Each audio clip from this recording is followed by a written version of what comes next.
My father is a drug-fighting hero. My daughter is a rising star in the police force. But I am the leader of the largest drug trafficking group. I am the monster who killed his wife and daughter. Today, my daughter, Chenjia, arrests me and brings me to trial. She wants to judge me along with my memories. She wants to expose all my crimes globally, but extracting memories would be agonizing. But facing a demon like me, no one would have sympathy. In the courtroom, Chenjia gritted her teeth and asked if I regretted anything. I shook my head to indicate that I have never regretted anything and would do the same if I could do it again. This angered everyone present, cursing me for personally killing my wife and son but feeling no regret. What kind of evil person could do such a thing? Chenjia couldn't help slapping me. Among the jurors, an elderly man wept inconsolably, saying, "You monster, how could you kill your own wife and son? How could you bring yourself to do it?" Hearing this voice, I shuddered violently, looking up with red, tired eyes, and whispered to myself, "He's my father-in-law. He was my father-in-law. When I had nothing, he believed in me and gambled on me by trusting me with his most precious daughter. But I let him down completely." In the distance, several men in uniforms exuded an uncommon aura of disappointment. I looked at them briefly before lowering my head again. They were my former classmates. I was once the most outstanding among them, but now I'm nothing. The judge then ordered someone to restrain me while connecting the memory extractor to my brain. As the machine started up, I felt excruciating pain as if my brain was being pierced by needles, my face twisting in agony. Everyone looked on with glee, happy to witness the demon's trial and see the full extent of my heinous crimes firsthand. Soon, my memories were extracted and shown on the big screen. A boy stood in front of the gates of the top police academy, gazing up at the words with a bright glint in his eyes. His eyes shone brightly. However, Chenjia in front of the screen felt nauseous, as she too graduated from that academy. She never imagined sharing an alma mater with this father of hers. It was utterly shameful to her. It was also a huge irony that 3 generations of their family graduated from the same school. Her grandfather was a hero in fighting drugs who would live forever in people's hearts, even after his sacrifice. And she herself was working hard to protect the city and fight evil forces. But her biological father became a demon who killed his own wife and son. On the big screen, with everyone watching, I entered this university, and they also learned about the major I chose, drug enforcement, of all things. Immediately everyone was outraged, saying it was too ironic. How could he choose that major but become the world's biggest drug lord, disgracing the entire field? The screen continued to change, showing my entire university life and how hard I worked. I achieved first place in almost every subject over 4 years. These outstanding drug enforcement students were finally about to graduate, their faces full of smiles in the sunshine. They all declared their will to fight drug traffickers to the death. Their youthful faces were full of determination, unafraid of walking the knife's edge in their future careers. Finally they all turned their gazes to me, silently observing, as I was the most outstanding among them. They asked about my ideals.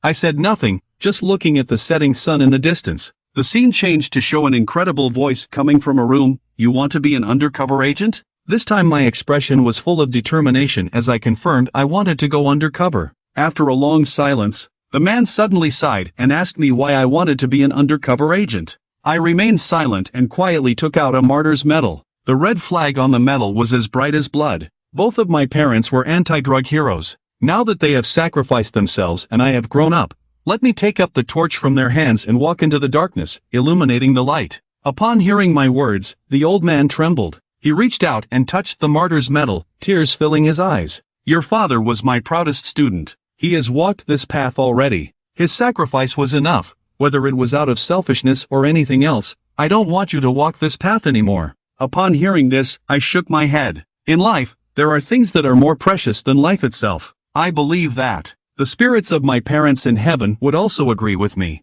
Do you know that as an undercover agent, everything you do will remain unknown? Your files, your information, everything will be sealed. Everything about you will be erased. You will have to endure endless loneliness. You will only be able to survive in the darkness. Your surroundings will be filled with enemies, and you will become an enemy of the world. You will be pointed at by thousands. You will be far from the light, the old man said. Even after the old man finished speaking, I firmly replied, "I'm willing." This scene silenced everyone in front of the big screen. Their hearts were restless. Chenjia's body trembled uncontrollably. She never expected that her so-called father would choose to become an undercover agent. Remembering what I just said, there are things in life that are more precious than life itself. Tears flowed uncontrollably. But even if you become an undercover agent, why did you have to kill your own wife and children, your blood relatives? And why did you have to kill your comrades, your brothers who shed blood together with you? Why did you become a demon? Why did you become an emotionless executioner? At this moment, Xinjia felt immense sorrow in her heart, a tearing pain.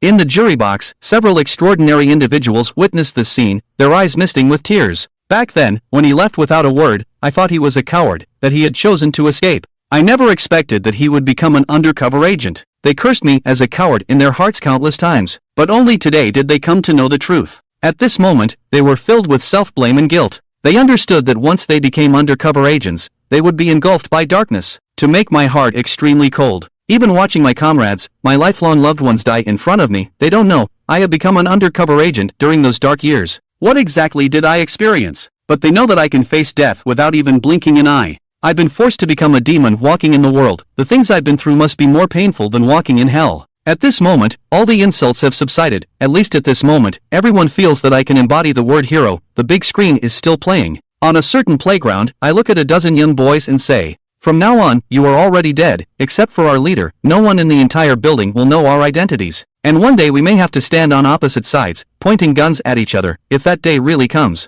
then please pull the trigger in your hand, embed the bullet into my fiery heart without hesitation. Do not hesitate because of your kindness. Countless lives have been cut off, a road paved with lives and blood. If we really reach that point, it proves that your life is more valuable than mine. I will not hesitate to pave your path further and stronger with my own life. And all you have to do is step on me and go higher and farther." These words of mine make the hearts of everyone in front of the screen tremble, as if they were hit by a strong wind and waves. Their scalps are tingling, at this moment, in everyone's heart. This group of undercover agents who are not dead are gods. Tears have already flowed from Chen Jia's eyes, and in her heart she screams madly. "Once you were so noble, so respectable, but in the end, why did you choose to betray your promise? Is this the reason why you mercilessly killed more than a dozen undercover agents? Do you think your life is worth more than theirs? I see you as a coward." Chen Jia screams angrily. Others don't know, but she knows. Most of this group of undercover agents died by my hands, and some were even dismembered and thrown into the wilderness. Thinking of this, Chen Jia becomes even more disgusted. It's disgusting.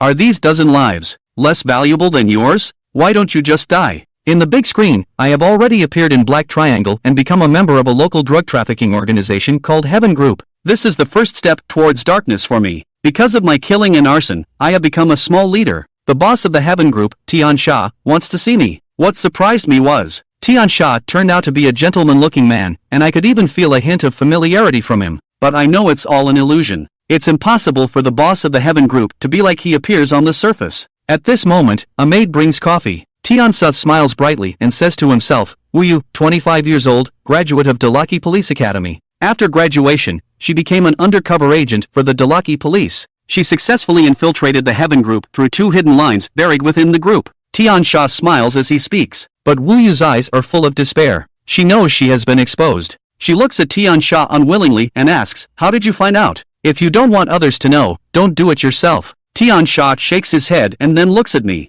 "You're Chen Yi, one of Lao Wu's men, right? As you know, those of us in this line of work have always had no dealings with the police. Tell me, how should we deal with this Wu Yu?" Upon hearing his words, I calmly utter one word, "Kill." There is violence in my calm voice. "Good, since that's the case, you are in charge of dealing with her. Bury her in the backyard. It just so happens that my flowers haven't been fertilized for a long time." Upon hearing Tian Sha's words, I hesitate for a moment and then forcefully grab Wu Yu by the hair, brutally dragging her outside. With Wu Yu's screams, a sudden burst of strength erupts in my calm eyes. I kick her mouth directly. In an instant, her teeth are kicked out, and her mouth is bleeding profusely. Then I raise my foot again, and the next second a sound of bones breaking is heard. Wu Yu's limbs contort strangely, and she faints in pain. This scene makes Tian Sha couldn't help but lick his lips. A bloodthirsty smile appears in his eyes. So unique, I like it. But all the people at the scene on the big screen shudder, a chill runs down their spines, and a cold air rushes to the back of their heads. Chen Yi clearly knew that Wu Yu was an undercover agent, yet he still brutally broke her limbs.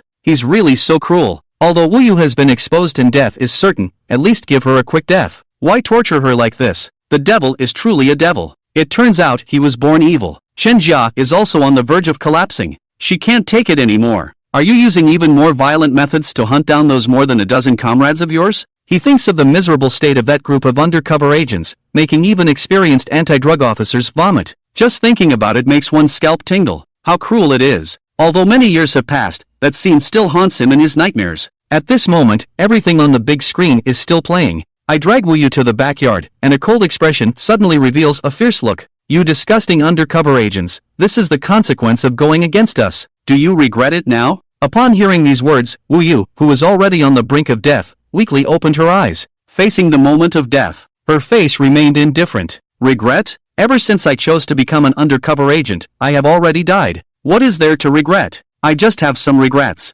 Regrets that I couldn't pass on any useful information. Regrets for the countless years of effort by the police force. The line obtained through the sacrifices of countless undercover agents will end with me. My death holds no value whatsoever. That is my biggest regret. You evil monsters will never understand. In the end, he exerted all his remaining strength and lifted his head high. Seeing this, I suddenly felt a surge of anger and slapped Wuyu's face. You're amazing, truly amazing, but you're still going to die by my hands. Do you know about money? Only money is heaven. Do you understand? I was almost going mad. At this point, some of the viewers in front of the screen couldn't help but grit their teeth in anger. Everyone can see it now. Chen Yi has already fallen. He has become addicted to money and cannot extricate himself. He has forgotten his undercover honor, mission, and everything. Compared to Wu, Chen Yi is truly disappointing. He is no longer human. He wants to personally kill an undercover agent, just like his own father. Chen Jia clenched his fists tightly, staring at the screen, filled with hatred in his heart. At that moment, on the screen, I held Wuyu's neck, lifting her up, turned away with my back facing the villa. Wuyu's eyes were bulging from being choked. Her body convulsed in pain, but she suddenly saw an unbelievable sight. My lips trembled and moved silently, as if saying something. This made Wu widen her eyes, with blood and tears streaming down. At this moment, the ferocity on my face completely disappeared, replaced by a face twisted in extreme pain. Tears flowed down incessantly. My lips moved, trembling silently, forming shapes. Although there was no sound, Wu could clearly see from my lips I am begging for forgiveness, comrade. This comrade caused Wuyu's mind to explode. The lifeless look in her eyes suddenly burst with dazzling light. It was like seeing the sun in the darkness. Even a hint of rosy color appeared. Wuyu's lips laboriously moved, comrade. From now on, it's up to you. At this moment, she was filled with hope. Her mission and tasks could still be continued by someone else. Her death was not in vain. I closed my eyes in pain, tears streaming silently. Comrade Wu, rest in peace. After saying that, I applied a little force with my hand, and the clear sound of bones breaking echoed.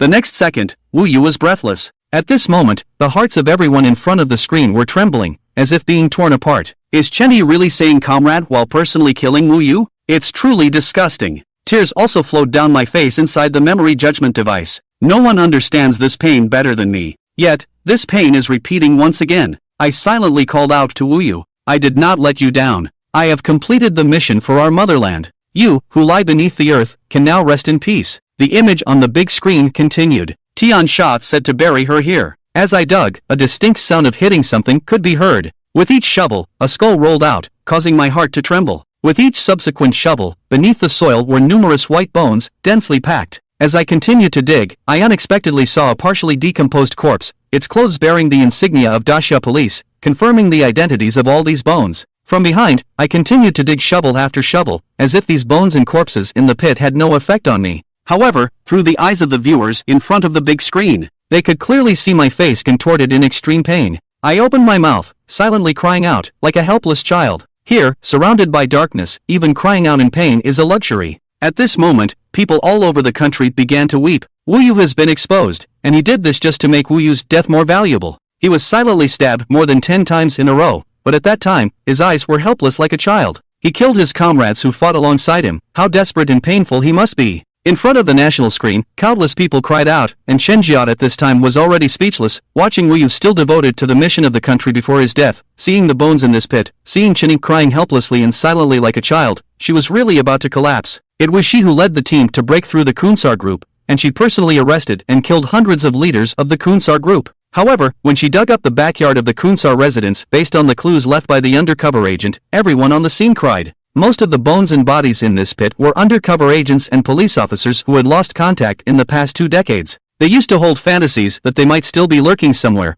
carefully hiding in the darkness, and they were still alive. But on this day, they discovered that all their fantasies were shattered. Almost half of the undercover agents and police officers who had disappeared or lost contact were in this pit. They all sacrificed. On the day when these remains were brought back, the whole country mourned, and the people were in pain. That day, the sky of Daxia was gray, and the world of the people of Daxia was gray. As everyone tried to control their emotions and continued to watch, on the screen, Shinny finally dug a deep pit, he put Wu Yu in it, and then covered it with soil. Comrades, don't close your eyes, keep your eyes wide open, and see that one day, I will tear open the black cloth that covers the sky, destroy this filthy place, and kill all the murderers who killed you. One day, someone will take you home, back to the land of Daxia, then you can close your eyes. Is that good? Shinny looked at the silent garden, his mouth open silently, tears falling down his face again. Hearing Chinyi's words on the screen, everyone couldn't help but be stunned, complex, sorrowful, compassionate, and more. One day, back to the land of Daxia, then close your eyes. Is that good? Shinny,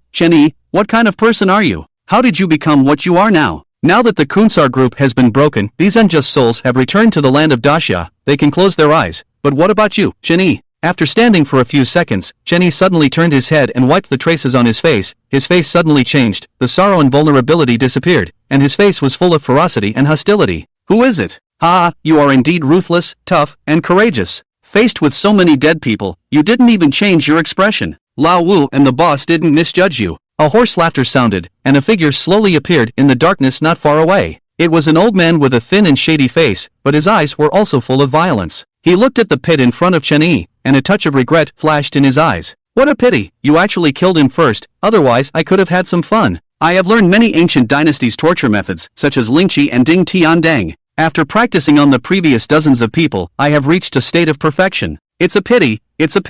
Chenyi looked at him quietly, his expression unchanged, only the violence in his eyes became more and more intense. Most of the soldiers lying in the pit died at the hands of this person, and, before his death, he experienced inhuman torture. Alright, you can go back now. The boss said your test is passed. You can look forward to a bright future. The old man showed no surprise at the ferocity in Chenyi's eyes. He just spoke to himself. Chenyi glanced at the old man and left without looking back. After Chenyi left, the old man turned his head and looked towards a certain spot in the backyard. A faint red light flickered gently in that direction. In the magnificent villa hall, Kunsa looked at the smiling face of the old man on the screen and couldn't help but nod. This Chen bumming suits my taste. Lao Wu, bring him along this time to Daxia. Yes. On the other side, Chenyi finally walked out of the range of the villa's surveillance. The moment he stepped out of the surveillance range, Chenyi seemed to have drained all the strength from his body. He fell to his knees, his hands clenched into fists, nails digging into his flesh. Crimson blood flowed down his palms. Kneeling on the ground, his shoulders trembled and shook uncontrollably from behind. He was in so much pain, he felt so miserable. My comrades, my dear comrades, I'm so sorry. You sacrificed yourselves, and I'm still alive. I hear it, I hear your restless spirits crying, your spirits shouting. I hear you calling out to me, I hear your painful cries. I see your unwavering dedication until death. Don't worry. One day, this darkness will surely be torn apart. Entrust your mission to me, I will carry your responsibility and mission and continue to live. One day. After a long time, he slowly stood up, without looking back, and left. His figure was desolate, like a lone wolf slowly disappearing into the darkness, as if lost and soulless. The white bones in the pit, the impact of burying Wu Yu with his own hands, was too great for him. Even though he had undergone countless training, even though he had watched countless videos of his comrades being killed in battle, when he saw the pit full of white bones and heard the cries of the restless spirits, he cried like an immature child. After all, he was a soldier, but he was also a human being, a flesh and blood person with emotions. Maybe he already knew that if Wu Yu didn't die, the outcome she would face next would be even worse than death. We used to think he was ruthless, heartless, and insane. But it turns out, he just wanted to help his comrades die for their own sake. If Wu Yu had fallen into the hands of that demon, who knows what would have happened? He just looked at the location of the surveillance. I think he has already discovered its existence, so he could only find the best way to make Wu Yu die. Clearly, they were comrades who fought side by side, but he personally killed Wu Yu in the cruelest way. It's hard to imagine how much pain he felt when Wu Yu died in his hands. The only thing he can do is silently mourn and cry. At this moment, even venting is a luxury for him. Did you see it? When Wu Yu died in his hands, there was a smile on her lips, because she knew her death was meaningful. His figure, like a lost lone wolf in the darkness, can only silently lick his wounds in the darkness. At this moment, he may still hold a glimmer of hope in his heart. I heard it too. Countless souls crying out. What are they crying out for? They are crying out because they have not fulfilled the task given to them by their homeland. Why is the wind so strong today? It's mixed with sand.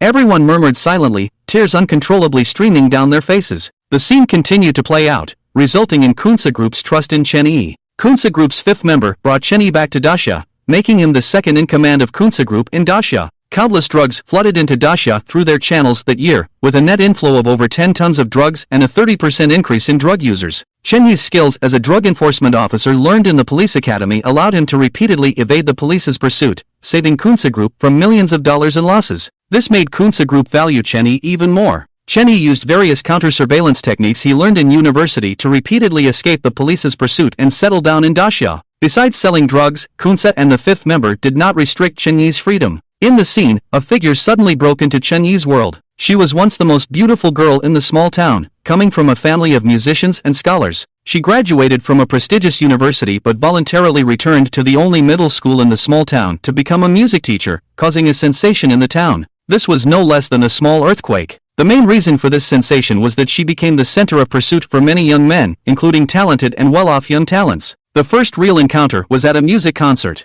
Perhaps because he had done too many bad things or wanted to have fewer nightmares in the quiet of the night, this was the evaluation given by the fifth member to Chen Yi. Regardless, Chen Yi gradually developed a liking for music. During that concert, perhaps it was destined by fate, her seat was right next to Chen Yi's. When she walked over, the entire dimly lit concert hall seemed to be illuminated. She seemed like an angel, wearing a white long dress. Her exquisite face, elegant and noble demeanor, was full of dignity like a queen, yet gentle like a princess. Her face was like a silver plate, her eyes like water chestnuts, her lips naturally red, her eyebrows naturally green. In front of the screen, when this woman appeared, Xinjia couldn't help but cry softly, overwhelming sadness filling her heart. She reached out towards the screen, as if wanting to touch the woman's face on the screen. She trembled, her lips quivering, as if using all her strength. She hoarsely shouted that word, "Mom." That's right. The woman who suddenly entered Chen Yi's world on the screen was her mother, Bai Luo. At this time, Bai Luo was in the prime of her youth, so beautiful, like a fairy in Chen Yi's eyes. But, the last time Chen Jia saw her, she saw Chen Yi personally handing her a knife,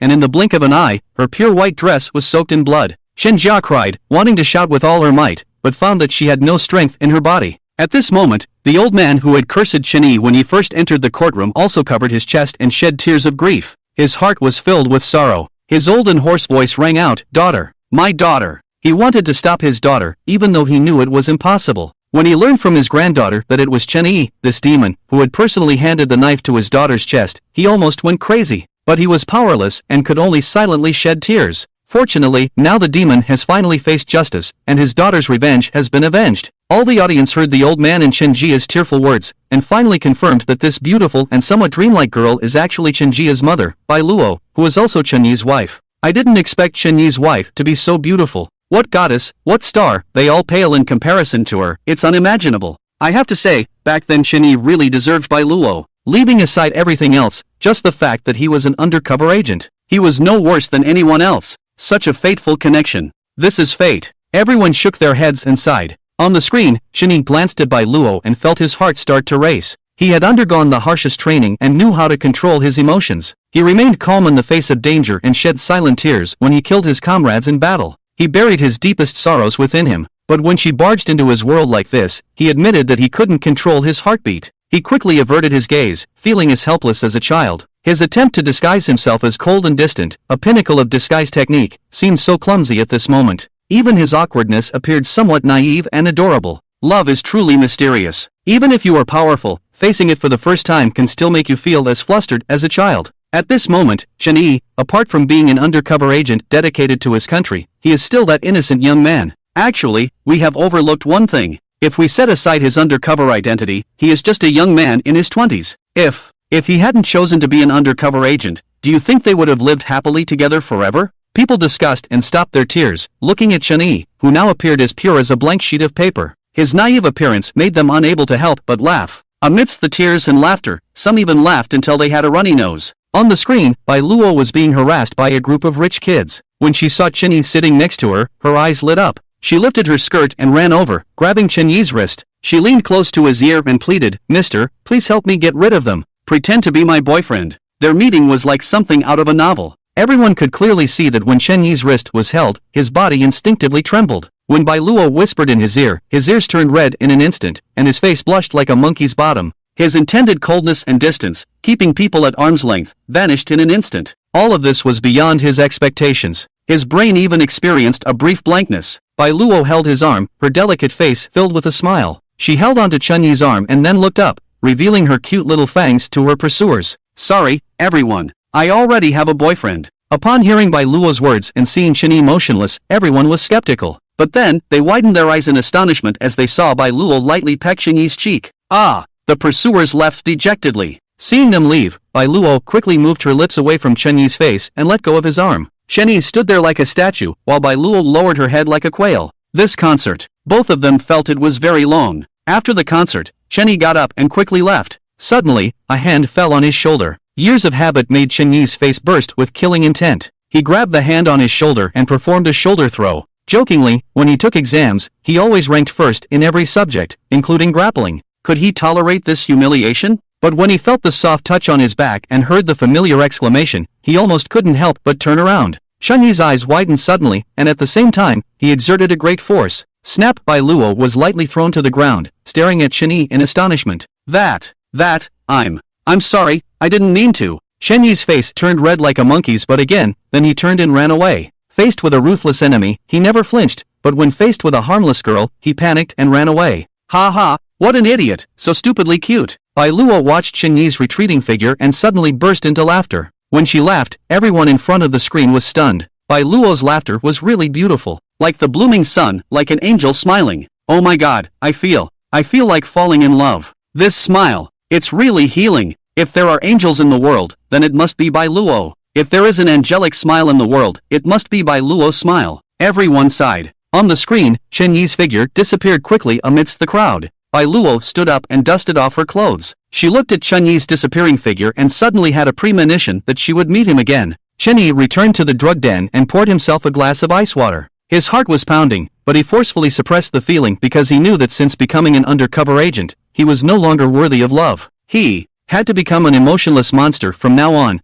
because emotions couldn't survive in the darkness. He was just an undercover agent without emotions, so don't mess with him. However, fate once again brought them together. This time, it was at night when young men and women could freely indulge in each other's company. In every dimly lit street corner, park, and shady path, couples in love could often be seen embracing each other, enjoying the warmth of each other's bodies, and the sound of passionate kisses. Chenyi walked alone on the street, exuding an aura that kept people away. But soon, he froze. The cold expression on his face immediately turned into panic. In his line of sight, Bai Luo was running towards him in a hurry, her face filled with panic. Save me! Someone is chasing me! Bai Luo grabbed his arm and leaned against his back like a little bird. The softness and warmth that came from being close to him made his face blush again. Bai Luo hid behind him, feeling the solidity of Chenyi's arm. For some reason, she felt that this was the safest place in the world. Chenyi looked at a group of hooligans and waved his fists warningly, telling everyone to stay away from her. After that day, she became an unattainable island for young men. And he, without any competitors, swam freely across the ocean with the Red Rose and reached the island. After that day, the whole town seemed to become very small. He and she always coincidentally met each other.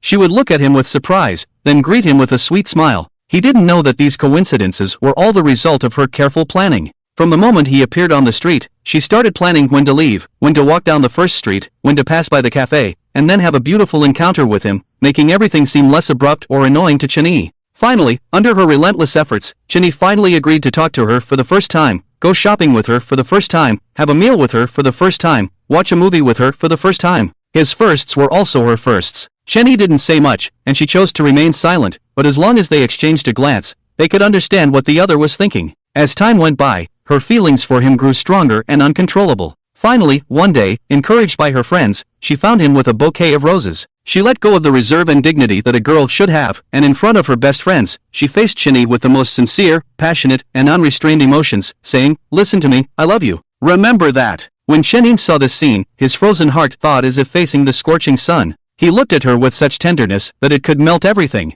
Everyone covered their mouths, imagining the romantic and happy scene of a Prince Charming embracing Cinderella in a love novel. However, under the astonished gaze of everyone, he turned around and left. "I'm sorry. My life doesn't deserve to have emotions. If you follow me, you won't have happiness." She stood still, tears swirling in her eyes uncontrollably. But she didn't want to give up. She shouted at his back, "I know you also like me in your heart. Why can't your life have emotions? If I follow you, even if I die, I'm willing." His body suddenly stiffened, his lips moved, but no words came out. His heart kept throbbing in pain. "I also like you, silly girl, but I'm an undercover agent. I'm an undercover agent. Maybe that day I'll die and suddenly disappear from this world. How can I bear to let this kind-hearted girl shed tears? My sacrificed comrades, they're still crying in my ears. They tell me, the sky is so dark, the place they lie is so cold, they still can't close their eyes. they're still staring at me with bloodshot eyes. I'm sorry, my beloved girl, I love you, so I can't be with you. He left, walking away without looking back. She collapsed on the ground, shouting at his back again, just you wait, one day you'll be the father of my child. I want to personally give you happiness, I don't trust anyone else. His mouth twitched for a moment, then he disappeared around the corner. Everyone watched this scene, and the tears that had just stopped flowed again. Bai Luo is truly a good woman. She willingly let go of the reserve and dignity that belonged to girls for Chen Yi, and she is brave. I know you also like me in your heart. Why can't your life have emotions? If I follow you, even if I die, I'm willing. Looking back, I didn't expect Bai Luo's words to come true. So, Chen Yi once rejected Bai Luo to protect her? I can feel that Chen Yi deeply loves Bai Luo, but he knows that being with him would put her in danger. In order to protect her, he chose to suppress these feelings in his heart. The burden on Chen Yi's heart is truly immense, too immense. Chen Yi, he used to care about Bai Luo so much. Because he loves you, he cannot be with you. Rejecting Bai Luo is because Chen Yi loves her deeply. Becoming an undercover agent, Chen Yi has lost so much and taken on too much burden. In reality, hiding in the darkness has caused him even more emotional scars, and he needs emotional solace even more. However, as an undercover agent, he is destined to not be able to touch emotions. Chen Yi left. This time when he left, he disappeared for over a month. During this month, Bai Luo was searching for Chen Yi, while Chen Yi was avoiding Bai Luo. Until one day, a drunken Bai Luo found where Chen Yi was staying. As soon as she saw Chen Yi, she tightly hugged him, tears uncontrollably falling. I don't know what burden you're carrying that makes you unable to accept our relationship. I give up, I don't want anything. But can you give me one thought? Just one thought, after this time, I will completely leave you. You've had too much to drink, but you can't act indecently towards me. Chen Yi forcefully suppresses his emotions, trying to push Bai Luo away. Bai Luo? Can she still change her mind? I haven't had too much to drink, don't push me away, don't push me away. If you push me away tonight, I promise you will never see me in this world again. Bai Luo stares fiercely at Chen Yi, determination in her eyes. With the help of alcohol, she slams the door shut with one hand, leaving Chen Yi at a loss. From Bai Luo's gaze, he can tell that she isn't lying. If he pushes Bai Luo away, he may never see her in this world. That night, the wind was sweet, the air was fragrant. That night was wild. That night was the first time Chen Yi truly fell asleep after becoming an undercover agent. Audience, what about the process? What about the outcome? Why is the whole thing fast-forwarded with mosaic? The next day, when Chen Yi woke up, all he saw was a corner of the missing bedsheet. Bai Luo disappeared from then on, and Chen Yi stayed in the room for a long time. Suddenly, he seemed to go crazy and ran out. He went to the street corner they often visited, the cafe, the park, every familiar place. He searched them all, but there was nothing. Chen Yi returned to the room in a daze. This time, he felt like he truly lost Bai Luo. Chen Yi's world once again lost its luster, completely plunged into darkness. Seeing this, in front of the premiere room, countless people silently shed tears. What is love in this world, only to make people sacrifice themselves? I'm not as brave as Bai Luo, but I support her doing this. Both of them clearly love each other in their hearts, but they just can't be together. The most painful thing in this world is this. Chen Yi has lost so much because he became an undercover agent. We owe him. How can there be a way to have both in this world, not betraying the Buddha nor betraying you? When Chen Yi desperately searched every street and alley but couldn't find Bai Luo, how desperate must his heart have been? He can hide in the darkness and become the light that illuminates the world, but he can illuminate others, but not himself. Although it's not the right time to say this now, I want to see the process. In the memory judgment device, 2 clear tears flowed from Chen Yi's eyes, becoming an undercover agent. He never regretted it. Perhaps he was born to live for this. Someone should step forward and silently protect the great Xia.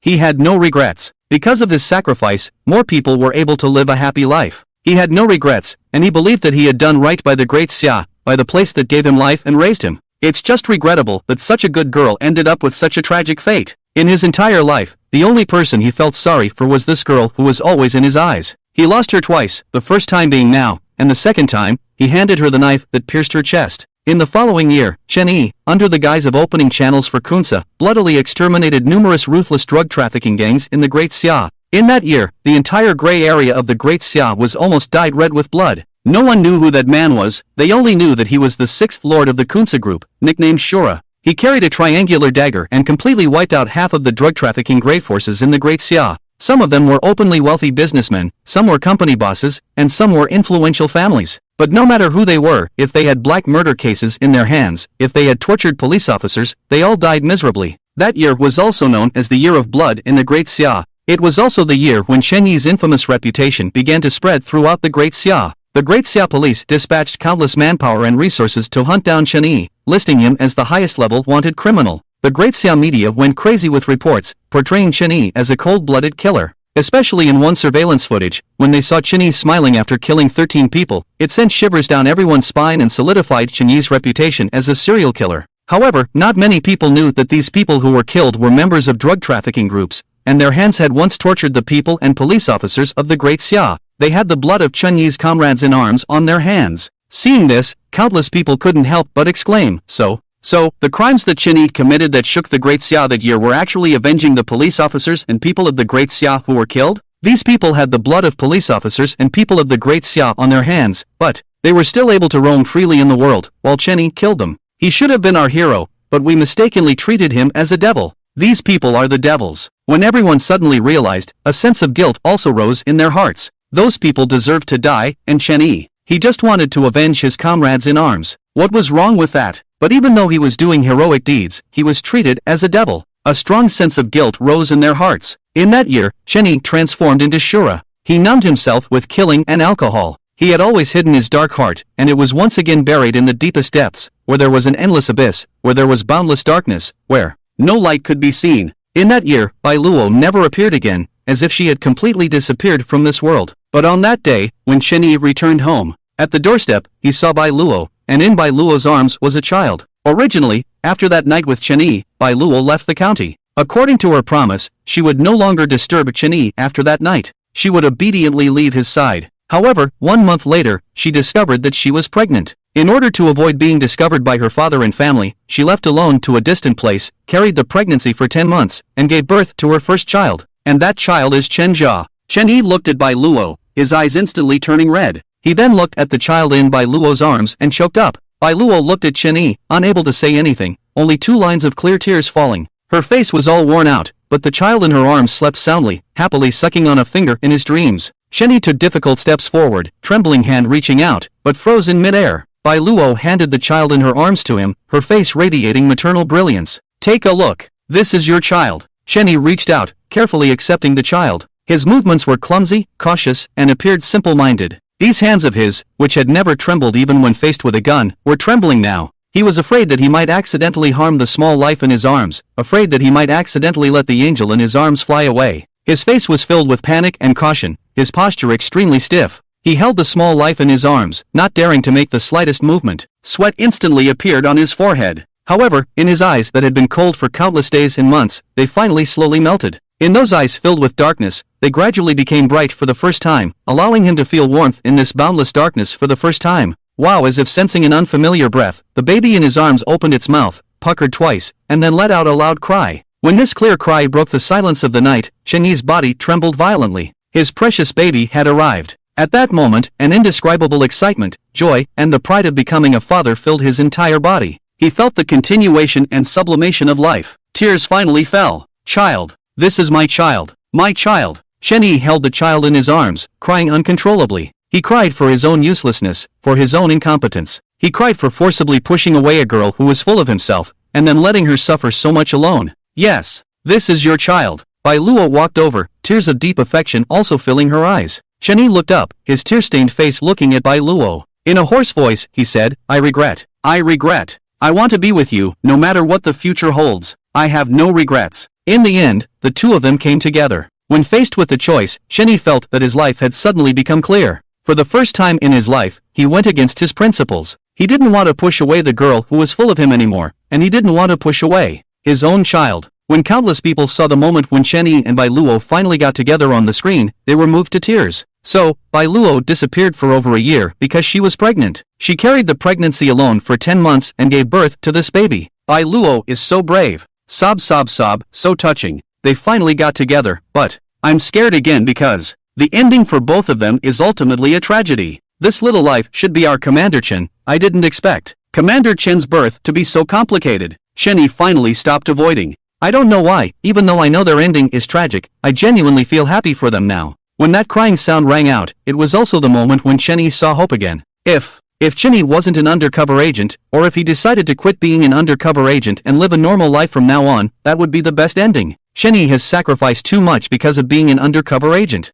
Some people are happy that the two of them have finally overcome all obstacles and achieved happiness, while others sigh because of the tragic ending. But no matter what, at this moment, everyone is wishing them well. Chen-Yi no longer pushes away the girl who is all he sees in his eyes. The days to come seem to be the days that Chen-Yi should be living. After finishing his work outside, he rushes home like an arrow, with the warm home as his target. He arrives home around 7 in the evening, quickly opens the door, and rushes into the bedroom. Seeing the mother and daughter, he suddenly feels at ease. The little baby lies on the left side of her mother, tilting her head to the right, eagerly sucking on the sweet milk. This kind of tranquility and comfort comes so naturally, only those who have experienced it would understand. He wanted to hold his daughter, but she was breastfeeding, so he had to give up. He leans next to the little one and watches her feed. After sucking vigorously for a few moments, she rests for a few seconds and then continues to suck. He can hear her heavy breathing, and suddenly understands what it means to put effort into breastfeeding. Bai Luo looks at the man in front of her, who used to only have eyes for other girls. The happiness in her eyes overflows like water. If time could stop,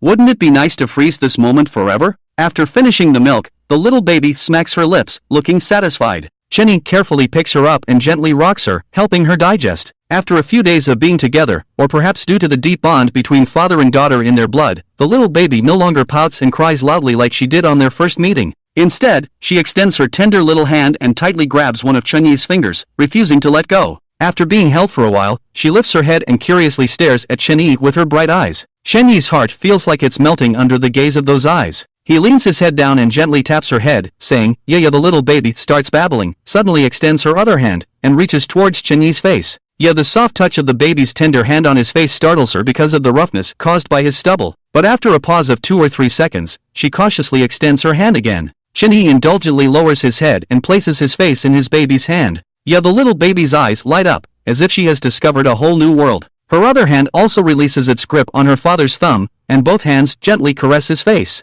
Hee. The little baby bursts into a loud and clear laughter. Bai Luo looks at the man who is playing with their daughter, his face full of smiles, and she covers her mouth and laughs. Well, he's another daughter's slave.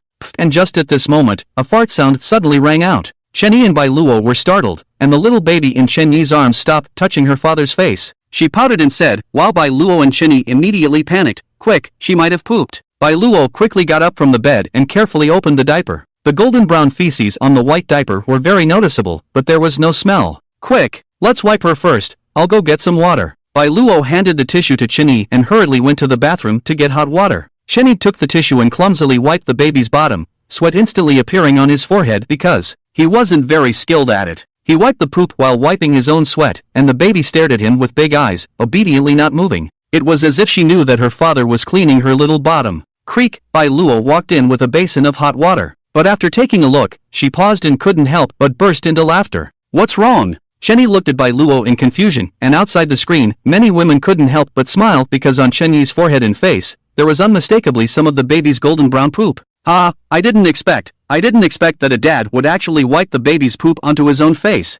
You can tell he's a new dad, he needs to work harder." At this moment, Chen-Yi seems so simple and cute. As someone who has been through it, I can tell you all that I accidentally wiped the baby's poop on my face too. He used to be an undercover agent dedicated to the country, a devil who could stop a baby from crying, but now, he's just a father to a child. At this moment, Chen-Yi's heart is probably filled with brightness. Chen-Jia stared at the screen, her face slightly red, her eyes also red. She didn't expect that in Chen-Yi's memories, there was such a warm and happy side. She didn't expect that in Chen-Yi's eyes, she was so important. Undeniably, Chen-Yi was so worthy of love and cherish at this moment. But why couldn't it continue like this? Why, since I can remember, have you been so indifferent to me? You don't come home for days on end, as if this home is just an occasional stop for you. Other children have their fathers accompanying them in every activity, but my kindergarten always has only a lonely mother. On the screen, when Chen-Yi saw the golden brown poop on his face in the mirror, he didn't feel any disgust. Instead, his face was filled with pride and self-satisfaction. "Look, my baby daughter's poop smells good." After changing the baby's diaper, Chen-Yi took all the used diapers to the bathroom and threw them away. Then he went to the kitchen to cook stir-fried pork with green bamboo shoots and noodles. His wife, who was breastfeeding, needed to eat 6 meals a day. Today, she only had 1 meal, so there were still 2 meals left to go. Listening to the chopping sound in the kitchen, Bai Luo held the baby in her arms and looked at the man in the kitchen. A smile of happiness couldn't help but appear on her face. In this world, the 2 people she cared about the most were by her side. There was nothing happier than this. She lowered her head and looked at the little baby who was pouting and about to cry because she had left her father's embrace. She couldn't help but pout as well. "I've given birth to a rival for my husband. The meal was quickly prepared, although it wasn't very abundant. It was all beneficial for pregnant women and also the taste that Bailuo liked. Shenyi untied his apron and served the food. Bailuo held the baby with one hand and held the chopsticks with the other. He reached out from her arms and took the little baby over. "You eat first, I'm not hungry." Bailuo was stunned for a moment, his eyebrows curved like a crescent moon. "Okay." After Bailuo finished eating, Shenyi held the bowl and shoveled mouthfuls of rice into his mouth, stuffing it full. He ate while looking at the two girls in front of him, laughing foolishly, like a fool and a big simpleton. After finishing the busy work and lying in bed, it was already 1 o'clock in the morning. The pitch-black room was extremely quiet. He could only hear his own heartbeat and the ticking of the watch's second hand. Thinking about these days, the daily good mood was all because of the arrival of these two little angels. Every bit of these days flooded his mind like a tide. As a new father, he felt a mix of emotions, happiness, joy, fatigue, and worry. It seemed like there was only his daughter in the whole world. One night, she had to get up more than 10 times to feed the baby. The little one had a loud voice, and if she didn't eat enough, she would make a fuss. He also got up with her, changing diapers countless times every night. But as soon as he saw his daughter, he felt an endless amount of energy in his body. He could stay awake all night and do anything. It was all worth it. Bailuo needed nutrition for breastfeeding, so she told him she wanted to eat free-range chicken. The next day, he drove several kilometers to buy a chicken, but when he entered the narrow alley 2 kilometers away from the farmer's house, it turned out to be blocked by a gate,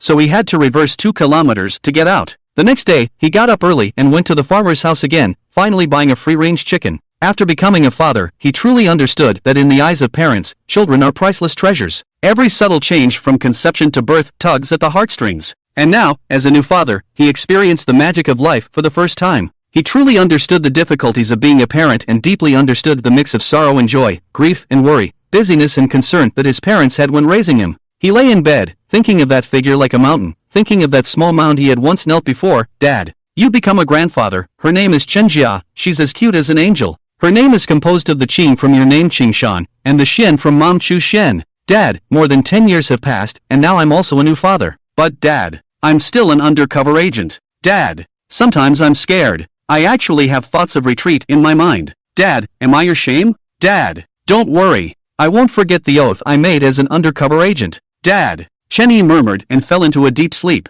In the memory judgment device, Shenyi was also murmuring. In his mind, that figure like a mountain seemed to be looking at him. Even though he was already in his 40s, in front of that figure, he would never grow up. "Dad, Dad, I'm scared now. Dad, will I be able to see you soon? Leave my innocence in the mortal world. Then, there will be no more worries." 2 lines of tears flowed down, wetting the already gray temples of his hair. Seeing this, everyone's hearts were filled with complex emotions, especially when they heard Shenyi's voice on the screen. It felt like a knife piercing their hearts. Shenyi's heart was in pain. They could feel it. He longed for this happiness to continue, but his undercover identity made it impossible. He struggled. He once thought about giving up everything for the girl he loved, but he couldn't forget the oath he made as an undercover agent. It's so difficult to choose between national duty and lifelong love. If he hadn't become an undercover agent, would he be happier? Could this tragic ending be changed? If he chose to retreat, he would live his whole life in self-blame and guilt. Everyone understood the pain in Shenyi's heart. The current happiness was destined to be short-lived.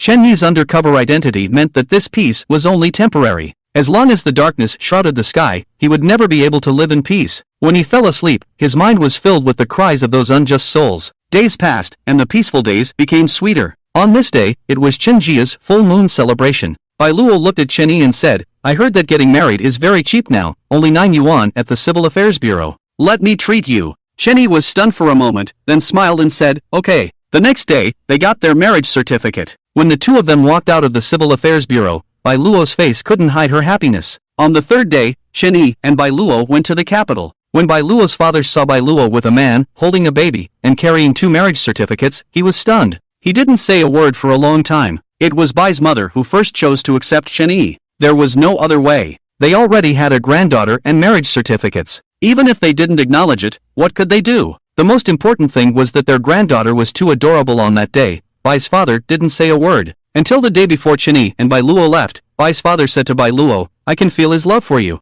Even though he has nothing now, I'm willing to take a chance, because I can feel that he is a good person." Watching this, Bai's father couldn't help but clench his fists and hit his own head hard. At this moment, the old man with white hair looked as fragile as an injured baby. Chenjia rested her grandfather's head on her shoulder and gently patted his back. When Bai's mother heard this tragic news, she fell seriously ill and passed away not long after. The once happy family was shattered in an instant because of Chen Yi. Bai Cheng almost lost his life several times, but Chen Jia was still young. He left Chen Jia alone in this world, feeling worried and guilty towards the deceased Bai Luo. That's why he persevered for more than 20 years, raising Chen Jia to adulthood. Seeing the two grandfathers and grandson crying in pain, everyone's faces were filled with complex emotions and sighs. On the screen, the story continued. In the following days, Chen Yi, Bai Luo, and their daughter lived a very sweet life. My daughter is so adorable, damn. How can she be so cute? I can't believe I'm her father. I can't believe I have such a beautiful and cute daughter. He would always be fascinated by his little bundle of joy. Should I buy this?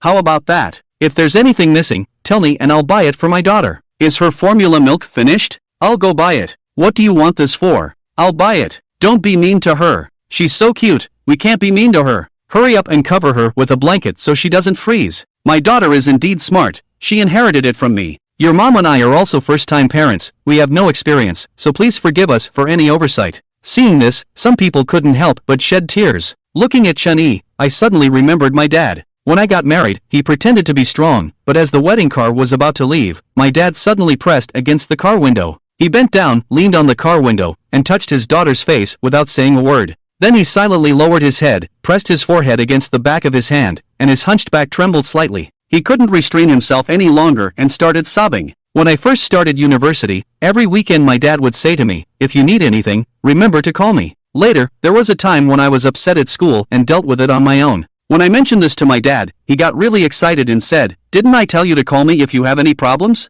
Why didn't you call? You have to tell me so I can support you. I won't let anyone bully you like that." From childhood to adulthood, I had a bad temper. One day, my dad accompanied me to handle the procedures for studying abroad, and for the first time, I asked him, "Dad, it must have been tough loving someone like me all these years, right?" My dad answered me very gently, "No, every talented person has their own personality, to a greater or lesser extent." Last year, I turned 21. On Children's Day, my dad still bought me a stuffed toy dog and hid it in my blanket, only showing its head. I was so touched at that time, but later I found out that he was hinting that I was a single dog. In my memory, there was a day like this. It was pouring rain, and the raindrops hurt when they hit my body. There was a man wearing a vest, riding a motorcycle, and speeding through the rain, while his child was wearing his jacket, tightly protected under him. That man was my dad, and that child was me. In my sophomore year of high school, when I came home after evening self-study, I saw many cartoons of little yellow people in my room, with real estate advertisements on the back. I was confused. What is this? Then my mom told me that someone was handing out flyers on the street today,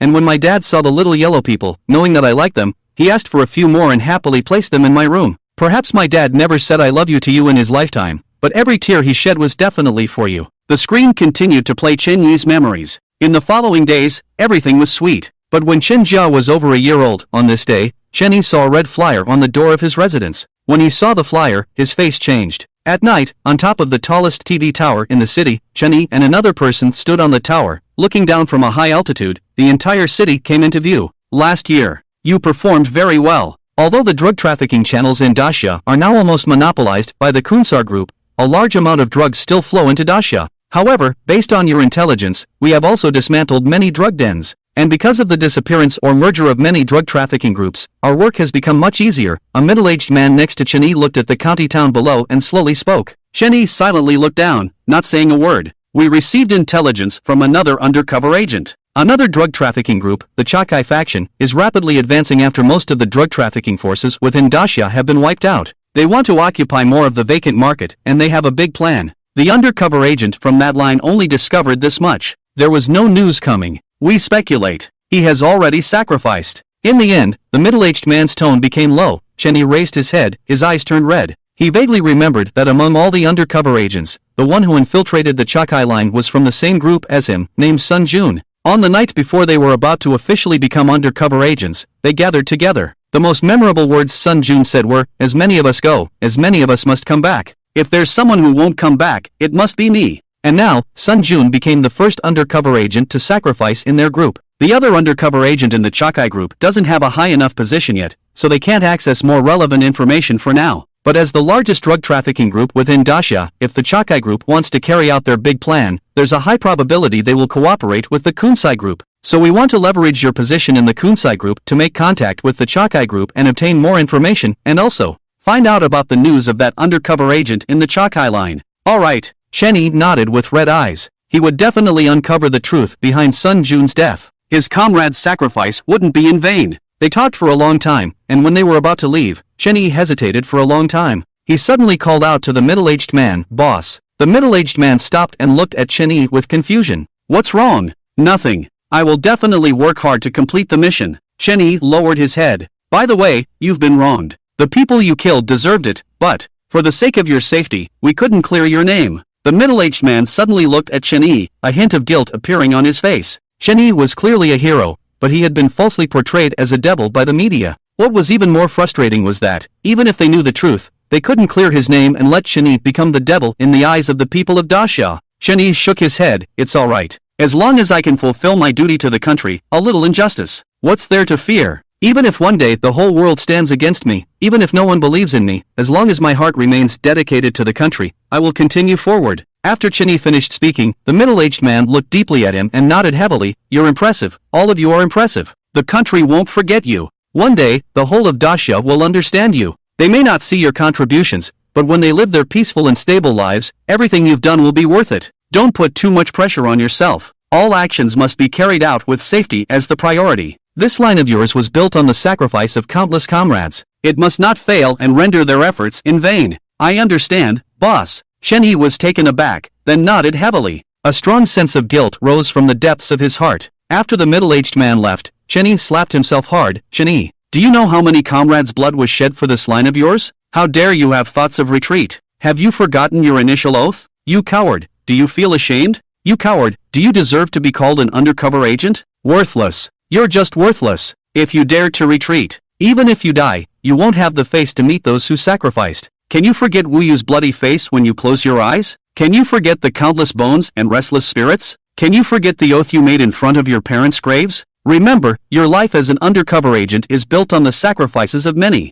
If you dare to retreat, their deaths would be in vain. Shen Yi, you are an undercover agent. As long as you're alive, you cannot entertain such thoughts, until your last breath." Shen Yi said to himself fiercely in his heart. After that day, he completely dispelled any thoughts of retreat. As long as he's alive, he will remain undercover. From the moment he became an undercover agent, he had no way out and no choice. Upon returning, Shen Yi began to use his identity as Lu Yi, the sixth leader of the Kunsa group, to make contact with the Chakai group. The contact person was right. The Chakai group indeed had a grand plan to join forces with the Kunsa group and eliminate all the major and minor criminal groups within Daxia, then dominate the vast market of Daxia. If they could achieve this, the influence of the Kunsa group and the Chakai group would grow even further, making them a dominant force in the world. Shen Yi and the fifth leader of the Kunsa group in Daxia became the key figures in overseeing the cooperation between the Kunsa group and the Chakai group. The first step of the Chakai group's grand plan was to continue eliminating the drug trafficking groups within Daxia, exposing their market share. Shen Yi's previous bloodshed made this first step much smoother, which also made the Kunsa and Chakai groups value and trust him even more. The reputation of Lu Yi, the sixth leader of the Kunsa group, soared in the gray areas like the Black Triangle, but what people remembered most was his bloody nickname, Shura. Wherever Shura went, no grass would grow. Every time Shen Yi took action, he would inevitably crush a major drug trafficking den, killing each and every wicked drug dealer. In just over a year, all the drug trafficking dens in the entire Daxia, except for a few supersized groups, were wiped out by the Kunsa and Chakai groups, and naturally, Shen Yi became the greatest hero. "Ah, come, Lu Yi, let's toast to the success of our plan's first step, to the greatest hero." A middle-aged man with a strong Thai accent raised a glass of red wine to Shen Yi. However, Shen Yi coldly glanced at him, not moving, and continued to drink his wine. After his investigation during this period, it was true that the undercover agent from the Chakai group had encountered trouble, and all three undercover agents, including Sun Jun, were exposed and brutally killed. If it weren't for the sake of the overall situation, he would have wanted to massacre the black-clad individuals right here. The middle-aged man stood awkwardly in place, a hint of malice flashing in his eyes. As the second-in-command of the Chakai group in Daxia, Black Monkey's status was not much lower than Lu Ye's. If it weren't for Shen Yi's significant contributions in this matter, even receiving praise and admiration from both Kunsa and Chakai, he wouldn't have bothered with this arrogant Daxia person. "How dare you? What's your attitude? Are you looking down on me, Monkey Lord?" Several of Black Monkey's subordinates who were attending the banquet immediately jumped out when they saw Black Monkey being humiliated. They pointed at Shen Yi and growled at him, their faces full of defiance. Shen Yi remained silent, but the Westerners beside him slowly stood up, their eyes revealing a fierce and ferocious gaze. One of them spoke in a cold and piercing voice, "If you don't watch your hands, then you can continue pointing at Lu Yi." As the voice fell, a chilling aura slowly spread in the Western stock, and the figure of Shidao, with his cold eyes, looked at Heiho and the others. The indifference towards life in his eyes, as well as the aura of killing countless people, made Heiho and the others unable to help but change their expressions. Shida Evil Ghost, in these 2 years, besides Chen Yi, who has risen to fame as a demon, the rising Shida Evil Ghost under Chen Yi's command has also made people shudder. Among Chen Yi's subordinates, Shida Evil Ghost is the most ruthless, the darkest in heart, and the most ruthless in action. However, they are all very loyal to Chen Yi, even willing to sacrifice their lives for him. Looking at the protection of Chen Yi by Shida Evil Ghost, Kunsa Group's fifth lord showed a complex and envious expression. You should know that even he is envious of Shida Evil Ghost. If he had the assistance of Shida Evil Ghost, his performance might not be worse than Chen Yi's. It was he who brought Chen Yi into the Kunsa Group, but now Chen Yi has already surpassed him, and even in the hearts of everyone in Daxia, Chen Yi has surpassed him, the fifth lord. Seeing that the situation was a bit tense, the fifth lord laughed and walked to the middle of the two. Ha, we are all family, there's no need to be so tense. Our first step has been very successful. We should be happy today, happy. Lao Lu, Monkey Lord is our partner, how can you treat Monkey Lord like this? Monkey Lord, Lao Lu has always been like this, not only to you, even to me and the other older brothers above, he always has a sour face. Don't mind him, ha, let's drink, drink. The fifth lord raised his cup to Heiho and Chen Yi, and only then did Heiho smile. It's alright, it's alright. In their Daxia dialect, Lao Lu is just being true to himself, ha. Chen Yi also raised his cup and perfunctorily said, by the way, Lao Lu, you performed very well in this operation. When you take action, you never hold back. The blood blade in your hand is probably not far from killing 100 people. At the banquet, the fifth lord suddenly looked at Chen Yi. Chen Yi still had a cold expression. He glanced at the fifth lord and a very cold voice sounded, they all deserve to die. Every person he has killed over the years has been the leader and elite of large drug trafficking groups. Most importantly, they all have one thing in common, they have blood on their hands, even the undercover agents they sent into these groups, as well as the police officers who sacrificed their lives during the arrests, and even the vengeful spirits they assassinated. Every one of them is a wicked and evil existence, every one of them has dirty hands, and every one of them deserves to die.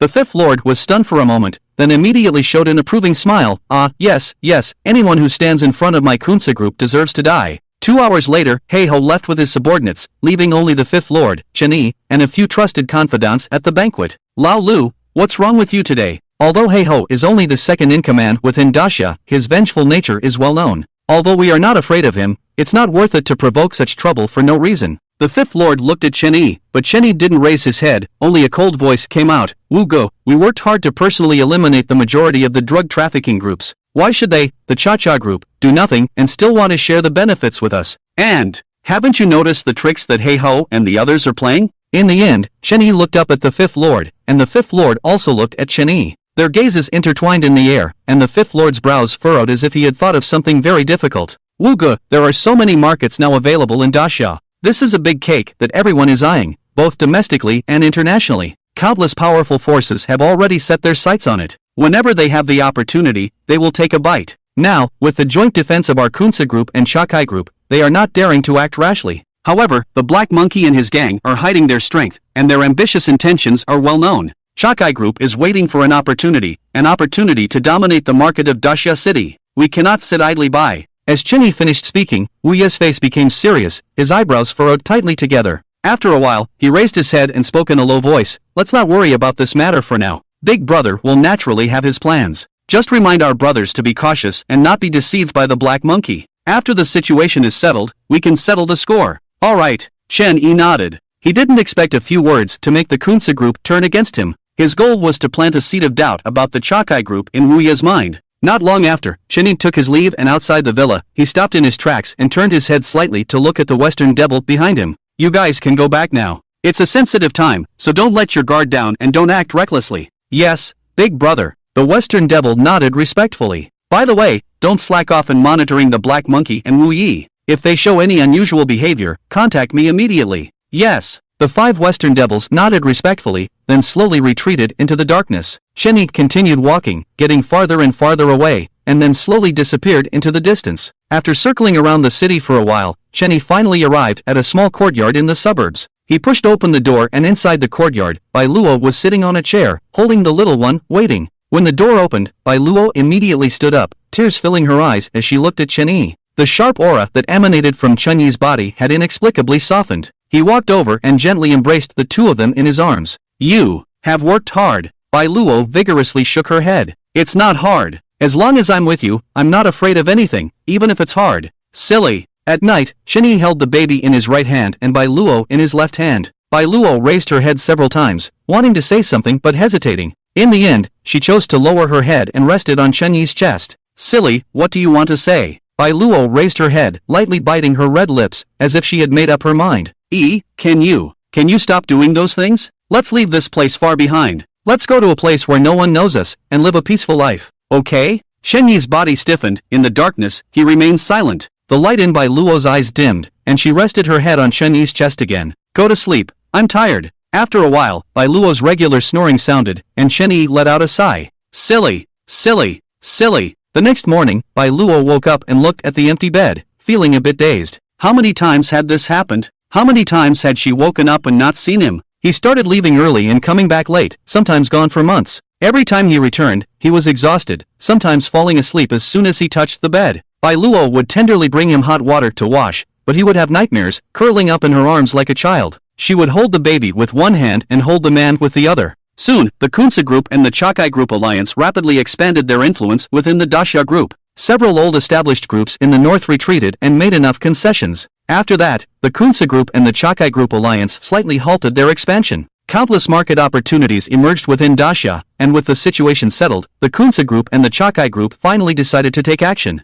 The first batch of products transported to Dasha weighed nearly 100 tons. If these 10 tons of drugs were to flow into Dasha, the resulting harm would be extremely terrifying. After careful consideration, Shenyi chose to submit the intelligence. Upon receiving the report, the top drug enforcement agency in Dasha was shocked. Is this information confirmed to be true? Absolutely, this is the most reliable intelligence provided by our top undercover agent within the Kunsa Group, risking their life. There is no doubt about it. Good. The head of the top drug enforcement agency in Dasha nodded heavily. They quickly assembled nearly 200 outstanding drug enforcement officers and began making meticulous arrangements and deployments. They were only waiting for this astonishing batch of products to enter Dasha so they could capture them all at once. This time, the Director General of the top drug enforcement agency in Dasha, Lin Chang, personally took command. Ding Hui, the captain of the 1st Brigade of the Drug Enforcement Agency and the most outstanding police officer in Dasha, led the team. Ding Hui was the instructor who trained Shenyi and others. At the border between Wadian and Dasha, Ding Hui led nearly 100 drug enforcement officers and over 100 elite armed police officers in ambush. Despite the invasion of countless mosquitoes during the night, Ding Hui and his team remained motionless. As time passed, they still hadn't noticed any movement in the distance. Ding Hui looked at his night vision watch several times, and his expression became increasingly serious.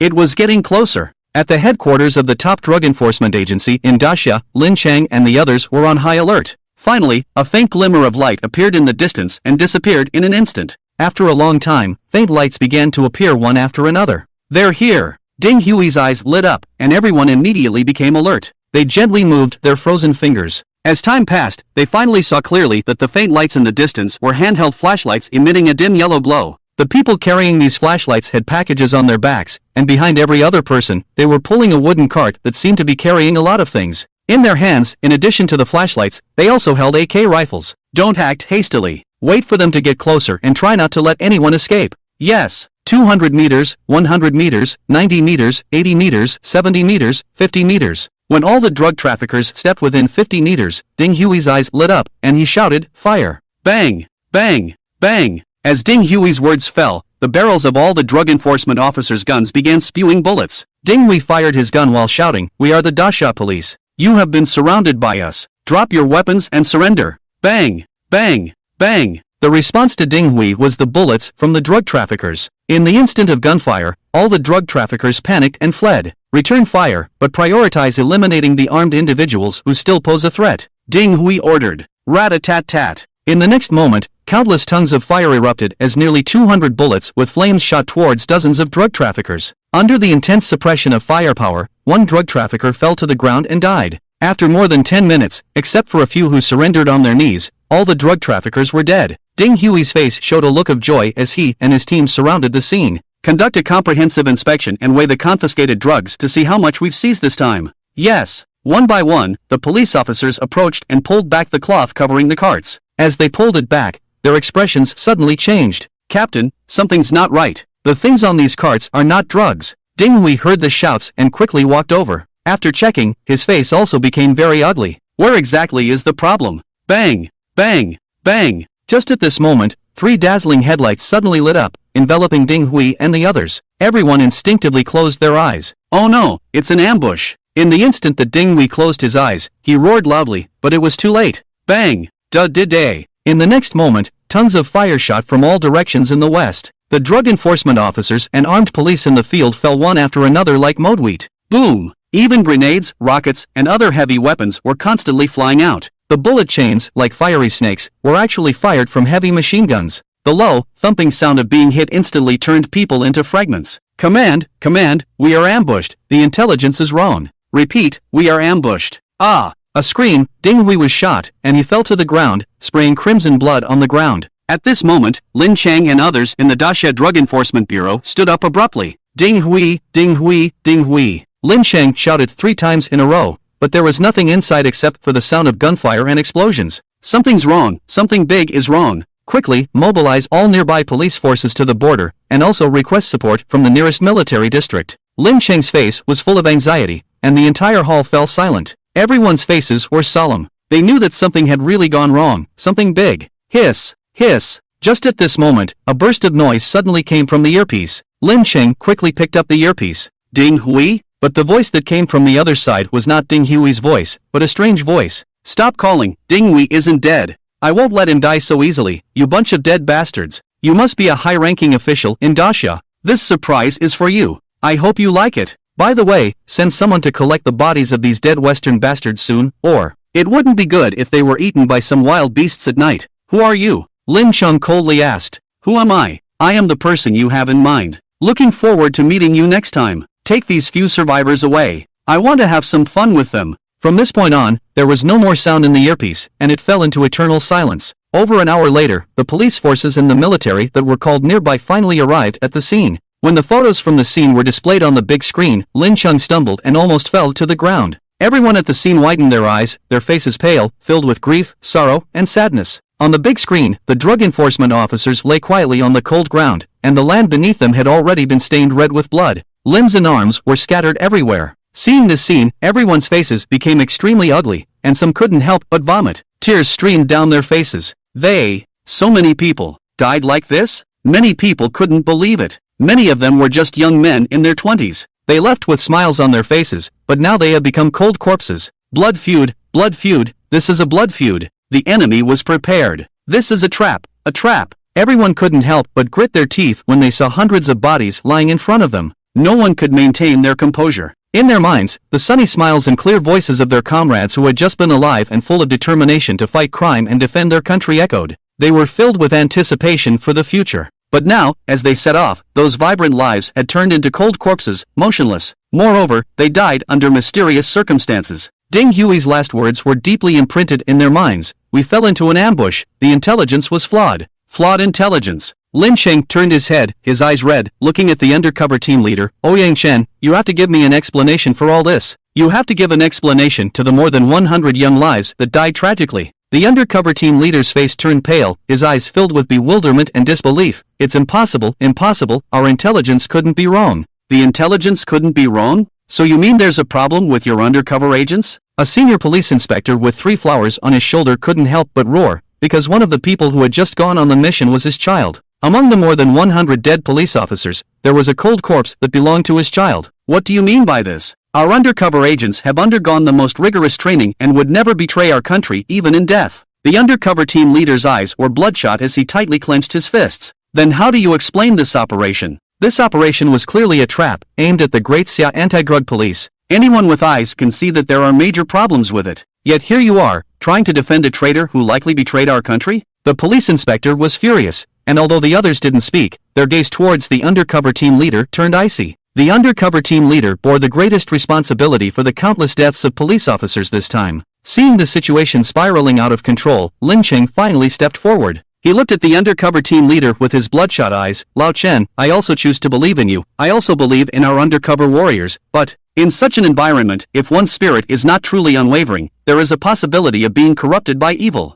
Now, there is a major problem. More than 100 anti-drug police officers and armed police have died. You must give an explanation. There have been precedents of undercover agents betraying us in the past. Go and investigate it, otherwise, these more than 100 souls will not be able to rest in peace. I understand. After a long silence, Ouyang Chen nodded slowly and then turned and left in a daze. Undercover. Undercover, they have given up all light and hidden themselves in darkness. They risk their lives. Countless people have sacrificed themselves. The Great Xia's peace is upheld by the Great Wall they have built with their flesh and blood. They are submerged in darkness, they can't even breathe. All of this, except for me, no one knows. The whole world has turned against them. The whole world no longer believes in them. If even I don't believe in them, how desperate they must be. My children, they will never, never betray our country. They are not afraid of death. They have sacrificed too much. What I am doing now is heart-wrenching, do you know? What you are doing will break their hearts. Ouyang Chen walked unsteadily, his figure desolate.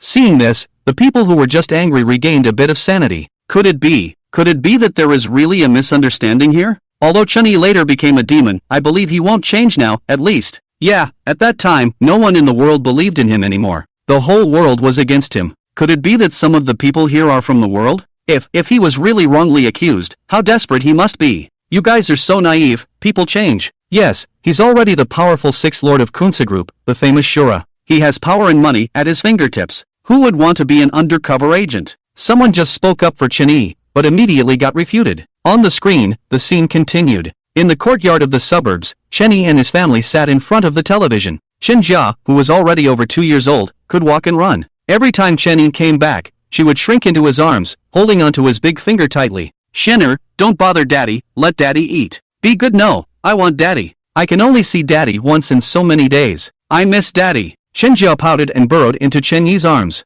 Alright, if you want daddy, Shenner, be good. Daddy will hold you while eating, okay? Chen Yi's eyes were full of tenderness. Okay. Chen Jia's eyes curved into crescents. Daddy, I want to watch TV. I want to watch The Little Lamb. Okay, let's watch The Little Lamb. Chen Yi held Chen Jia with one hand and held the remote control with the other hand to turn on the TV. As soon as it turned on, the voice came through clearly. According to reports, around 3:30 a.m. On July 21st, nearly 172 anti-drug police officers from Disxia engaged in a fierce battle with a ruthless drug trafficking gang near the border of Huadian and Disxia. Unfortunately, it was a trap set by the enemy. With the enemy's preparation in heavy weapons such as heavy machine guns and rocket launchers, I led the 172 anti-drug police officers to sacrifice, including Comrade Dinghui, who was in command of this operation, and 8 comrades who have gone missing and are suspected to have been captured by the enemy. When Chen Yi saw this news, he suddenly stood up, his eyes filled with rage. His body trembled uncontrollably, and tears fell uncontrollably. Daddy, what's wrong with you? Chen Jia, who was being held in his arms, cried and reached out to wipe Chen Yi's tears. Chen Yi didn't say a word. He handed Chen Jia to Bai Luo, and then turned and left without looking back. Wow, mommy, daddy, does daddy not want me anymore? Is daddy angry? Don't make daddy angry. Xian won't bother daddy anymore. Daddy, don't reject Xian. Chen Jia burst into tears. Xian, don't cry. How could daddy not want you? Daddy just has urgent matters, very urgent matters. While comforting Chen Jia, Bai Luo looked at Chen Yi's departing figure with worry in her eyes. Ugh! Suddenly, she retched violently, feeling increasingly nauseous. Half an hour later, she held a pregnancy test with 2 distinct red lines. She was pregnant again. She was overjoyed. She looked up, wanting to share this moment of joy with Chen Yi, but her smile froze on her face. She remembered that Chen Yi had already left. What's going on? How did this happen? How did they fall into an ambush? How did they all die? Under a certain bridge, Chen Yi looked at the contact person in a daze. The contact person glanced at Chen Yi with a complex expression, then turned away. I don't know either. They said there was a problem with the intelligence. But this complex look made Chen Yi, whose nerves were already stretched tight, feel as if he had been stabbed. Do you suspect me too? Do you suspect that I betrayed our country? Do you even doubt me? He grabbed the collar of a passerby and roared. He wasn't afraid of being enveloped in darkness because he always held on to his own light. He wasn't afraid of sacrificing his life one day because his passion would make the flag of Disxia even brighter. But he was afraid that one day no one would believe in him anymore. He was afraid that one day the whole world would not know that he was an undercover agent. He was afraid that the light in his heart would eventually succumb to the darkness. I didn't doubt you. If I doubted you, would I have come to see you? Calm down. The contact person couldn't help but growl. Even you doubt me. Your eyes tell me that you doubt me. How can you doubt me? Even if the whole world doubts me, you can't doubt me. How can you doubt me now? The whole world is against me, and now even you doubt me? Sob. In the end, Chen Yi couldn't help but lean against the wall and sit down weakly, covering his face and crying. I didn't doubt you, Chen Yi. Ouyang Chen, didn't doubt you. It's just, over 100 people died. Many of them were your classmates at the police academy. They were your brothers, your comrades, but now they have become cold corpses. Even Ding Hui, the instructor who became an undercover agent with you, and several other surviving officers have disappeared without a trace. We need to give them an explanation. The contact person looked at Chen Yi's painful expression, and his eyes also turned red. He also hated himself in his heart. Chen Yi's heart was already tormented and filled with self-blame, and at this moment, no one's heart could be more painful than his. But he still had to add insult to injury. The dangerous scenes of being an undercover agent, the outstanding achievements in fighting against drugs over the years, all of these were the result of countless undercover agents' perseverance and sacrifice, even at the cost of their lives. Some of them couldn't even have their names engraved on tombstones. Some say that the reason we can't see the darkness is because countless brave people have kept it hidden from our sight. And undercover agents are the first line of defense against darkness. But now, he was doubting an undercover agent who had given so much, an undercover agent he had personally trained. Seeing Chen Yi crying with his face covered, the people in front of the screen hesitated. I told you, there might be hidden circumstances here, but you didn't believe me. What reason does Chen Yi have to betray his country? Yes, at least Chen Yi is kind-hearted now. If he really betrayed his country, he wouldn't be in such pain. Being an undercover agent already carries immense pressure. The whole world is already on his side. Now even the person who shouldn't doubt him is hesitating. It's easy to imagine how difficult it is for him. A man of 7 feet tall, who didn't even utter a word when faced with danger, but now, the doubts and accusations of countless people have made this strong man cry so miserably. Even we, the bystanders, thought he betrayed his country. It's hard to imagine that at that time, the whole world probably didn't believe in him anymore. If he was really wrongly accused, how desperate must he have felt in his heart? After a long time, Chen Yi finally managed to control his emotions, but his face was terrifyingly calm. I will give them an explanation. I will investigate the matter thoroughly. I swear they won't die in vain. No matter what, this mission has failed, and I am the one who should take responsibility. After I complete the mission for our country, I will go down and apologize to them. After speaking, Chen Yi turned and left without any nostalgia. Sigh. Ouyangchen sighed heavily and then turned and left. Half an hour later, Kunsa Group's hideout in Daxia. Haha, impressive, impressive. Your Chakai Group still has some tricks up its sleeve. This time, you managed to kill over 100 drug enforcement officers. I'm afraid Daxia will be in chaos. But this can be seen as a warning and a bloody lesson for Daxia. This is the consequence of going against us. Just as Chen Yi walked outside the hideout, he heard the loud laughter coming from inside. Sixth Master. Seeing Chen Yi, the people at the entrance immediately bowed respectfully. Chen Yi nodded coldly and then walked in. Inside the hall, Kunsa Group's 5th Master and Chakai Group's Black Monkey were toasting and exchanging cups, clearly in a very good mood. When they saw Chen Yi, Black Monkey paused for a moment and then burst into laughter. He poured a glass of red wine and handed it to Chen Yi. Old Fifth, you came just in time. Good news, great news. I'm the 6th Master. Chen Yi took the wine and drank it in one gulp, then spoke up. What good news? You don't know yet? Haven't you watched the news? Do you know that in our cooperation with Chakai Group this time, the second step of the plan was to transport 20 tons of goods? But unexpectedly, we had a mole within our ranks who leaked the information to the Daxia police. However, they don't know that we have complete control over their plans. Chakai Group turned the tables this time and killed over 100 despicable drug enforcement officers from Daxia. The scene was bloody, with limbs and arms scattered everywhere. All over 100 drug enforcement officers were dead, except for the leader named Ding Hui and a few officers who luckily survived, but they were also taken back by Chakai Group. They are probably living worse than dead now. Throughout history, we have been suppressed by them. They don't know how much of our goods they have intercepted, how many of our people they have captured, and the losses they have caused us. Now they have suffered heavy casualties for the first time. Ah, it's so satisfying, damn satisfying. At the end, 5th Master raised his glass and drank it all, while Black Monkey had a smile on his face. Only Chen Yi remained outwardly cold, but a strong sense of killing intent was almost uncontrollable in his eyes. Ha, 6th Master, what's wrong with you? Aren't you happy about this good news? Black Monkey looked at Chen Yi with confusion. Whether I'm happy or not is none of your damn business. Chen Yi poured another glass of wine and drank it all in one gulp. Ah, 6th Master is still calm. Black Monkey was in a great mood and wasn't angered by Chen Yi's words. 5th Master also nodded with a smile. They were already used to Chen Yi's temper. The mole you mentioned. Who is it? Chen Yi suddenly spoke up. I don't know either. It's what the general said. But these bastards are really persistent. We just killed a mole named Sun Jun not long ago, and now another one has emerged. But this mole is a bit special. We know there's a mole within, but we're not sure who it is. So for now, we've decided not to alert them and wait until we confirm their identity before we kill them. A hint of murderous intent flashed in Black Monkey's eyes. Among their line of work, they despised undercover agents from the Daxia police the most. Which member of Chakai Group took action this time? Chen Yi's killing intent was boiling inside him. Sure enough, Sun Jun had already sacrificed himself. It's our famous second brother, God. You don't know that our second brother, God, was trained as a general since he was young. He started killing at the age of 8, started trafficking drugs at the age of 15, and killed a drug enforcement officer at the age of 16, even though it was an ambush. By the age of 20, he had taken over the position of the second brother in the group. Moreover, the second brother has a particularly cruel hobby, which is studying the brutal ancient laws of your great Xia. Anyone who falls into his hands will have a bad ending. By the way, your Kunsa group's Western Lord and Rat Lord have also consulted our second brother on this skill. Black Monkey's face was full of excitement. Kunsa group's Rat Lord, who was the sneaky middle-aged man who monitored Chen Yi killing Wu Yu, didn't continue listening. He turned around and left. Black Monkey and Fifth Lord exchanged a glance and didn't say anything. They were already used to Chen Yi's strange behavior. After all, anyone with abilities has some quirks. God? If you dare to touch Instructor Ding and the others, I'll send you to heaven. Chen Yi walked out of the villa, looked up at the sky, turned around and left. Half an hour later, in the suburbs, Chen Yi pushed open the door.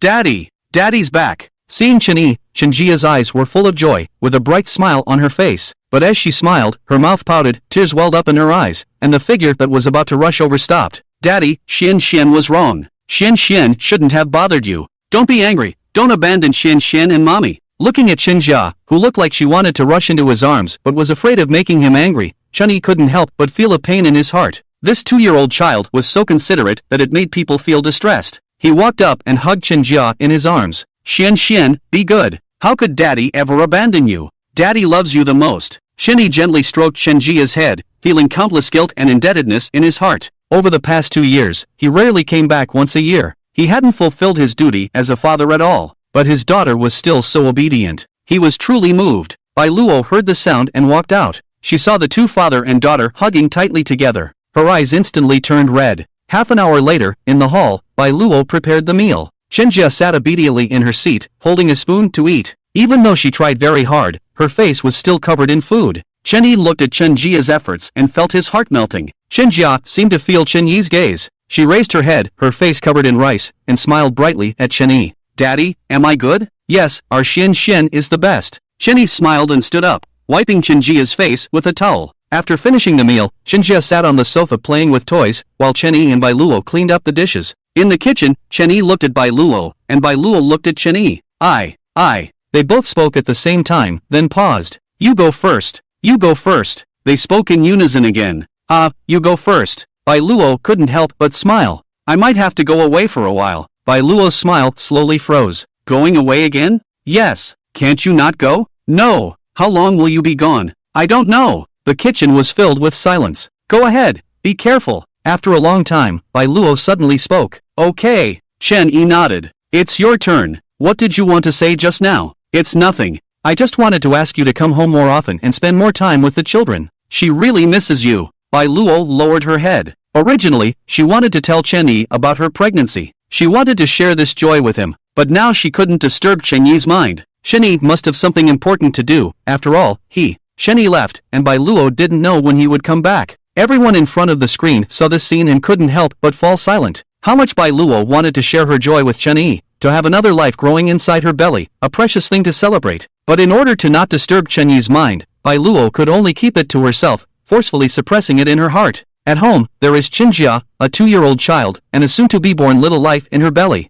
At this moment, Bai Luo needs the most care, but in reality, she has to bear everything alone, gritting her teeth. Being the family member of an undercover agent, she has to sacrifice so much. I seem to know what Chen Yi is going to do. He needs to uncover the truth, to seek justice for those drug enforcement officers who died tragically. Let's keep watching. Everything will slowly unfold before us. Just shortly after Chen Yi left, a piece of news spread like wildfire in Daxia, plunging the entire country into a mournful atmosphere. According to Daxia 1 News, Ding Hui and 7 other outstanding drug enforcement officers who were recently captured by drug traffickers were brutally tortured and bravely sacrificed. All Daxia people should not forget that on this day, 8 outstanding drug enforcement officers have forever left us. In our country, a drug enforcement officer sacrifices almost every day. The youngest was 18 years old, and the oldest was 68 years old. They will always be our heroes. Below the news was a video posted online by the drug traffickers, showing all the drug enforcement officers, including Ding Hui, suffering inhuman torture. In the video, Ding Hui endured the most brutal torture, including having his skin peeled off and his bones crushed. For over 45 hours, his 5 ribs were shattered with blunt objects, his legs were skinned and flesh was stripped below the knees, his nose was cut off with a blade, his 2 eyeballs were crushed, his chin was shattered with a blunt object, 8 fingers were chopped off, and the final fatal blow was a blunt force indentation in his skull. The most cruel part was that throughout the torture, he was given a large amount of stimulants by the drug traffickers, so he couldn't pass out from the pain. After this news spread, the entire Dacia was filled with sorrow. A cloud of grief hung over the sky of Dacia. Blood feud, this is a blood feud. A blood feud cannot be forgotten, it can only be repaid with blood. An old man shouted mournfully to the sky. Mom, when I grow up, I want to become a police officer. I want to avenge the police uncles who died tragically. In front of the television, a child tightly clenched his fist. No one should forget this day. On this day, the entire country of Dacia mourned. Countless people walked out of their homes and flooded the streets, holding white chrysanthemums or lighting white candles. On this day, the entire country of Dacia was filled with grief. Even though this event happened over a decade ago, when Sheniz saw this scene again in his memory, many people couldn't help but cry in sadness. They would never forget this event. The sorrow was forever engraved in the hearts of the people of Dacia. Just at this moment, a heart-wrenching cry made everyone turn their attention back to the screen. On the screen, in a deserted suburb, Sheni held his phone and knelt on the ground, crying out in grief. Tears streamed down his face, and the pain in his heart was indescribable. He banged his head on the ground in madness, blood flowing. In this moment, he could only alleviate his sorrow with the physical pain. After a while, he lay on the ground, his eyes vacant, tears and blood mixed, like a fish out of water, gasping for breath. Eventually, he slowly got up, the light in his eyes completely dimmed. At this moment, he seemed like a walking corpse. Blood feud, revenge. God, the Chakai group must die, everyone involved in this matter must die. Instructor, my fallen brothers are watching me from above. I will make them suffer 100 times more than you did. I will personally carry their heads and place them in front of your grave as a tribute. You all must watch. Shenhe murmured, slowly disappearing into the darkness. But it was still daytime, and when they saw the tragic scene of Dinghui and others in Shenhe's memory, a sobbing sound rang out. In the courtroom, a woman and a girl cried with their heads in their hands. The woman desperately tried to cover the girl's eyes, but the girl bit her teeth and tears streamed down as she pried her hand open, pleading with her eyes, Mom, please, I just want to see Dad one more time. I knew he was gone a long time ago, but I can feel that he's just in another place, still loving me. That's Dad. I'm not afraid. No matter what he looks like, he's still a hero. Hearing their conversation, the people around finally realized their identities. Watching the two mother and daughter cry, and hearing their words, everyone couldn't help but cry again. On this day, some shine brightly, while others are buried in the yellow earth, some are in the spotlight, while others lose their loved ones in pain. The people of Dacia pay great attention to finding peace in burial and erecting monuments. How many tears have been shed here? Qingming Festival pays tribute to the heroes, and the righteous path in the world is full of vicissitudes. Some anti-drug soldiers, even if they have tombstones, dare not engrave words. Their families dare not pay respects during Qingming Festival, their children dare not take their father's surname. Sometimes, even the subsidies cannot be implemented, and the livelihood of their wives and children cannot be guaranteed. This is the life of an anti-drug police officer. I still remember their memorial service, it was full of mosaic. The reason we can't see the darkness is because countless brave people have shielded it from our sight. On the screen, Shenhe's memories continue to play, still under the bridge. Don't act impulsively. The Chakai group is very powerful now, and that God is extremely cruel.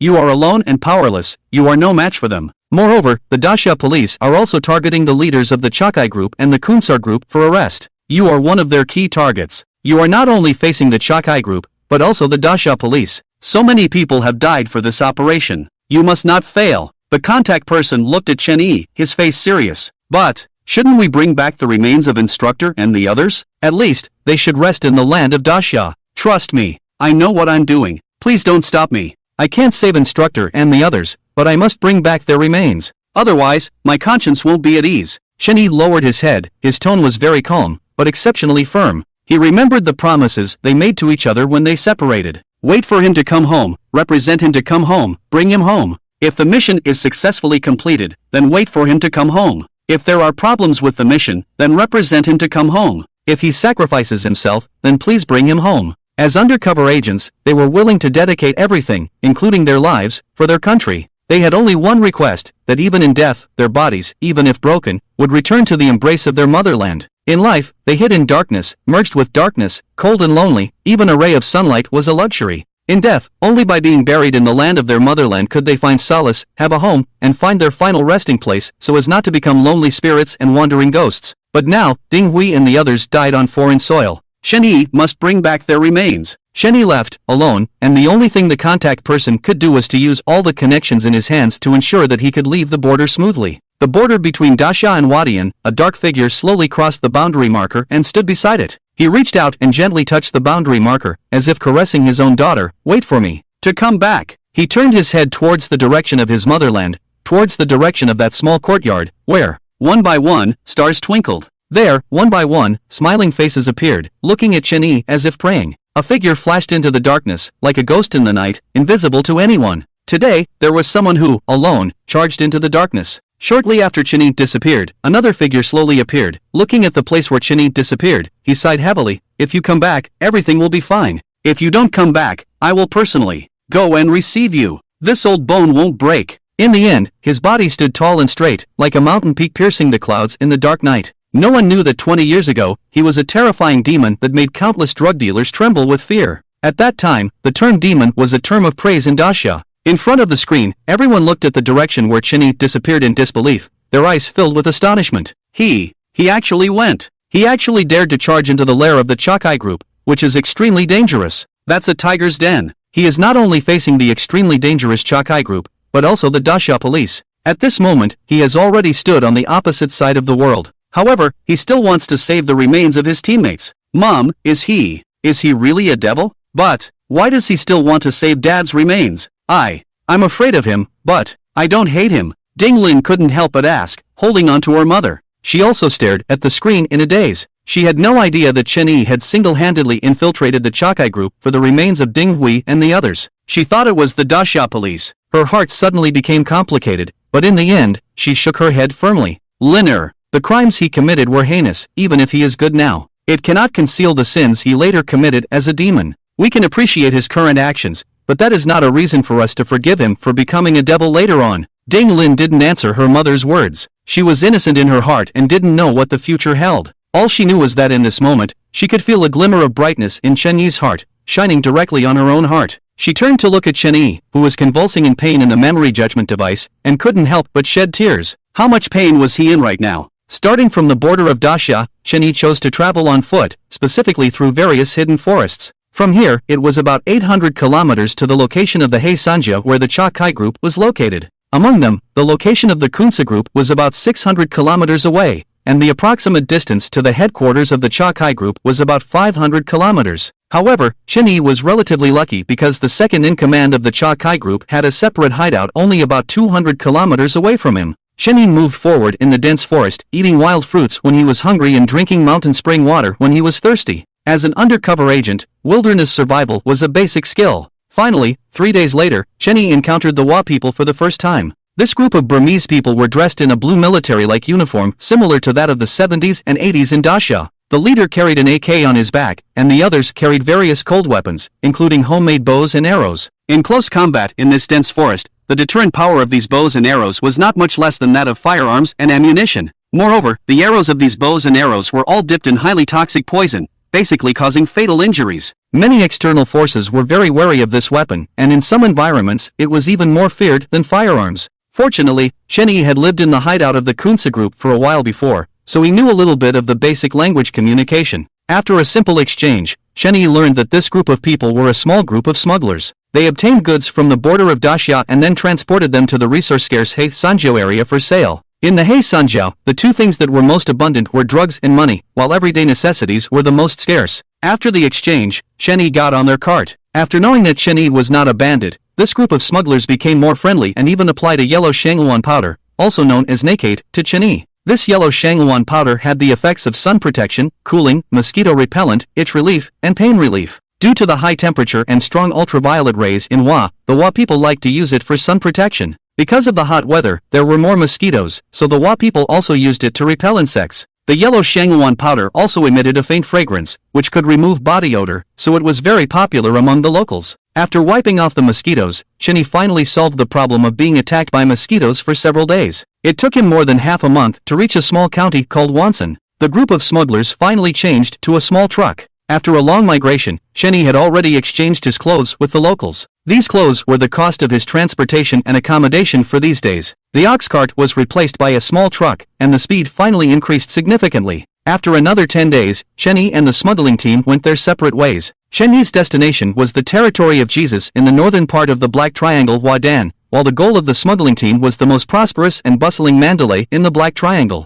Before leaving, Shenyi asked the smuggling team for a poisonous arrow. He carefully wrapped the arrowhead with a cloth strip and then entered the dense forest. 3 days later, he had entered the territory of the gods' forces. There would often be a patrol team with guns patrolling the border. These people, ranging from 50 to 60 years old, and some as young as 7 or 8 years old, all held guns in their hands and had a cruel look in their eyes. Shenyi carefully avoided the patrol team and slowly approached the central area. As time passed, Shenyi saw vast tracts of land along the way, where people were constantly working, and the poisonous plants were being cultivated. These things were the root of all evil. Countless women and children in the fields showed relieved smiles. This year had been favorable, and the poisonous plants grew very well. It was a year of high yield. After crossing several fields of poisonous plants, a few days later, Shenyi finally approached the god's stronghold. Next to the stronghold were buildings constructed with bamboo, which were places for the god's subordinates to rest and refine the poisonous plants. In the center of these primitive bamboo buildings stood a magnificent villa, which stood out among the relatively primitive bamboo structures, as if it had suddenly come from a primitive tribe to modern society. Seeing this villa, Shenyi's heart couldn't help but beat faster. According to the information he obtained from the Kunsa group, this was the god's lair, and the background of the video of the god torturing Ding Hui and others was also this villa. Finally found you! A fierce look flashed in Shenyi's eyes. Not far now, instructor, brothers, wait for me to take you home. Shenyi murmured, tears filling his eyes. His instructor and brothers were helpless and desperate in this distant place away from their homeland, where they were tortured and killed. He looked up at the sky, which was a clear blue. Shenyi quietly retreated and found a hidden spot on a nearby mountain peak to observe the arrangement of the armed forces in the god's stronghold. After 2 days of observation, Shenyi finally figured out the deployment of the god's armed forces. On the third night, he couldn't bear it anymore. Whoosh! Shenyi transformed into a wild ghost, constantly moving in the dark night, avoiding the patrol teams time and time again. Finally, in the backyard of the god's villa, he saw an extremely tragic and infuriating scene. In the backyard, 8 long bamboo poles were hanging 8 objects that looked like balls, but upon closer inspection, they were clearly 8 heads of people who had been brutally killed. Their faces were already unrecognizable, covered in blood, and the blood had already coagulated. But their eyes were still wide open, empty eye sockets looking in a certain direction, as if they were still expecting something, still flickering with light. That direction was where the sun rose, and below their bodies, everything below their necks had disappeared, leaving only a head looking weakly into the distance.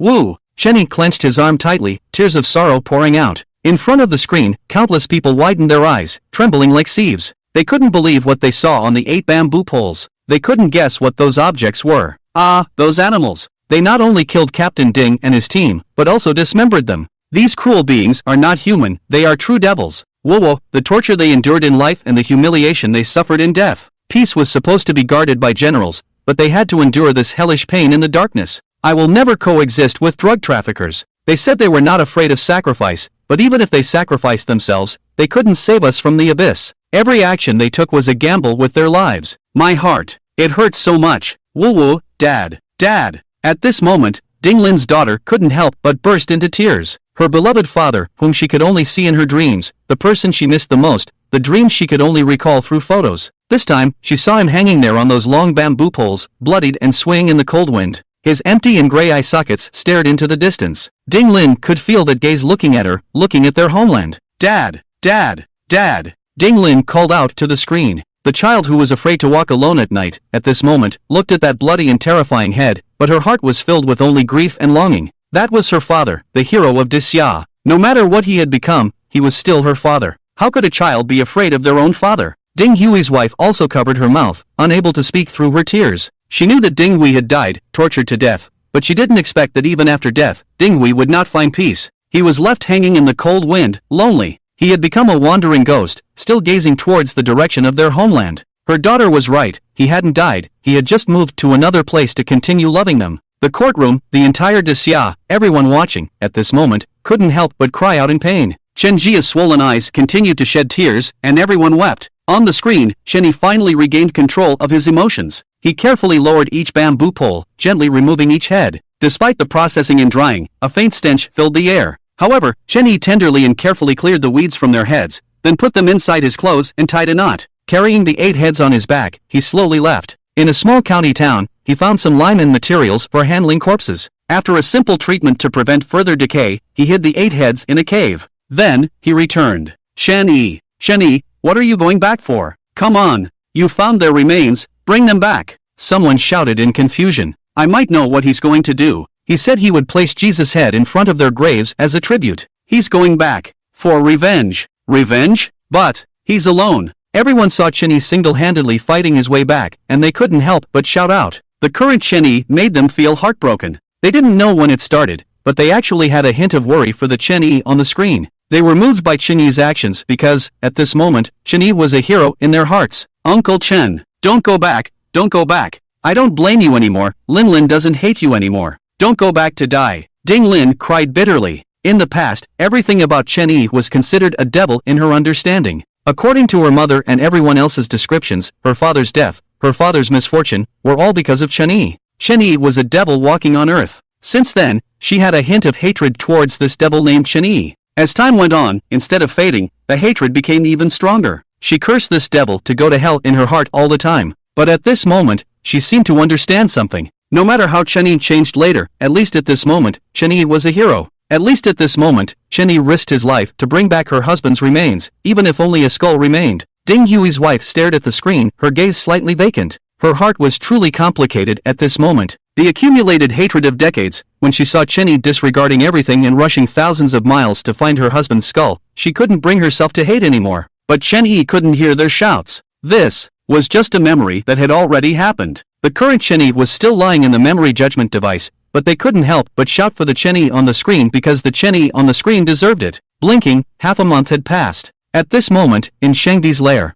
bang! A gunshot rang out, and a body fell to the ground. Everyone else in the villa lowered their heads, fear in their eyes. They held their breaths. Since the 8 heads of the Daxia police mysteriously disappeared half a month ago, his emotions had become unpredictable. One second he would be laughing happily, and the next second he would shoot one of his subordinates in the head. He would kill several people every day. You still haven't found out? What are you eating? Useless, useless, useless. Bang! Another gunshot, another body fell into a pool of blood. In his eyes, everyone was just livestock that could be killed at will. But they didn't know that at this moment, outside the villa, a figure quietly sneaked in. Even though the 8 heads of the Drug Enforcement Police had been stolen, he didn't strengthen the defense as a precaution. No one would believe that the thief who stole the heads of the Drug Enforcement Police would dare to come back here again. But they never guessed that Chen-yi had returned. For a full half an hour, several security guards dragged out the bodies that had been tortured beyond recognition. Even to his own people, he was so cruel. It sent chills down people's spines. The entire villa was silent, only he was there. Sometimes he would roar, and a figure slowly crept into the room from the blind spot of the surveillance. The hall was brightly lit, and there were still thick bloodstains on the floor, but he showed no intention of cleaning it up. This twisted mentality had already surpassed the limits of humanity. Chen-yi cautiously approached the room where the continuous roars were coming from.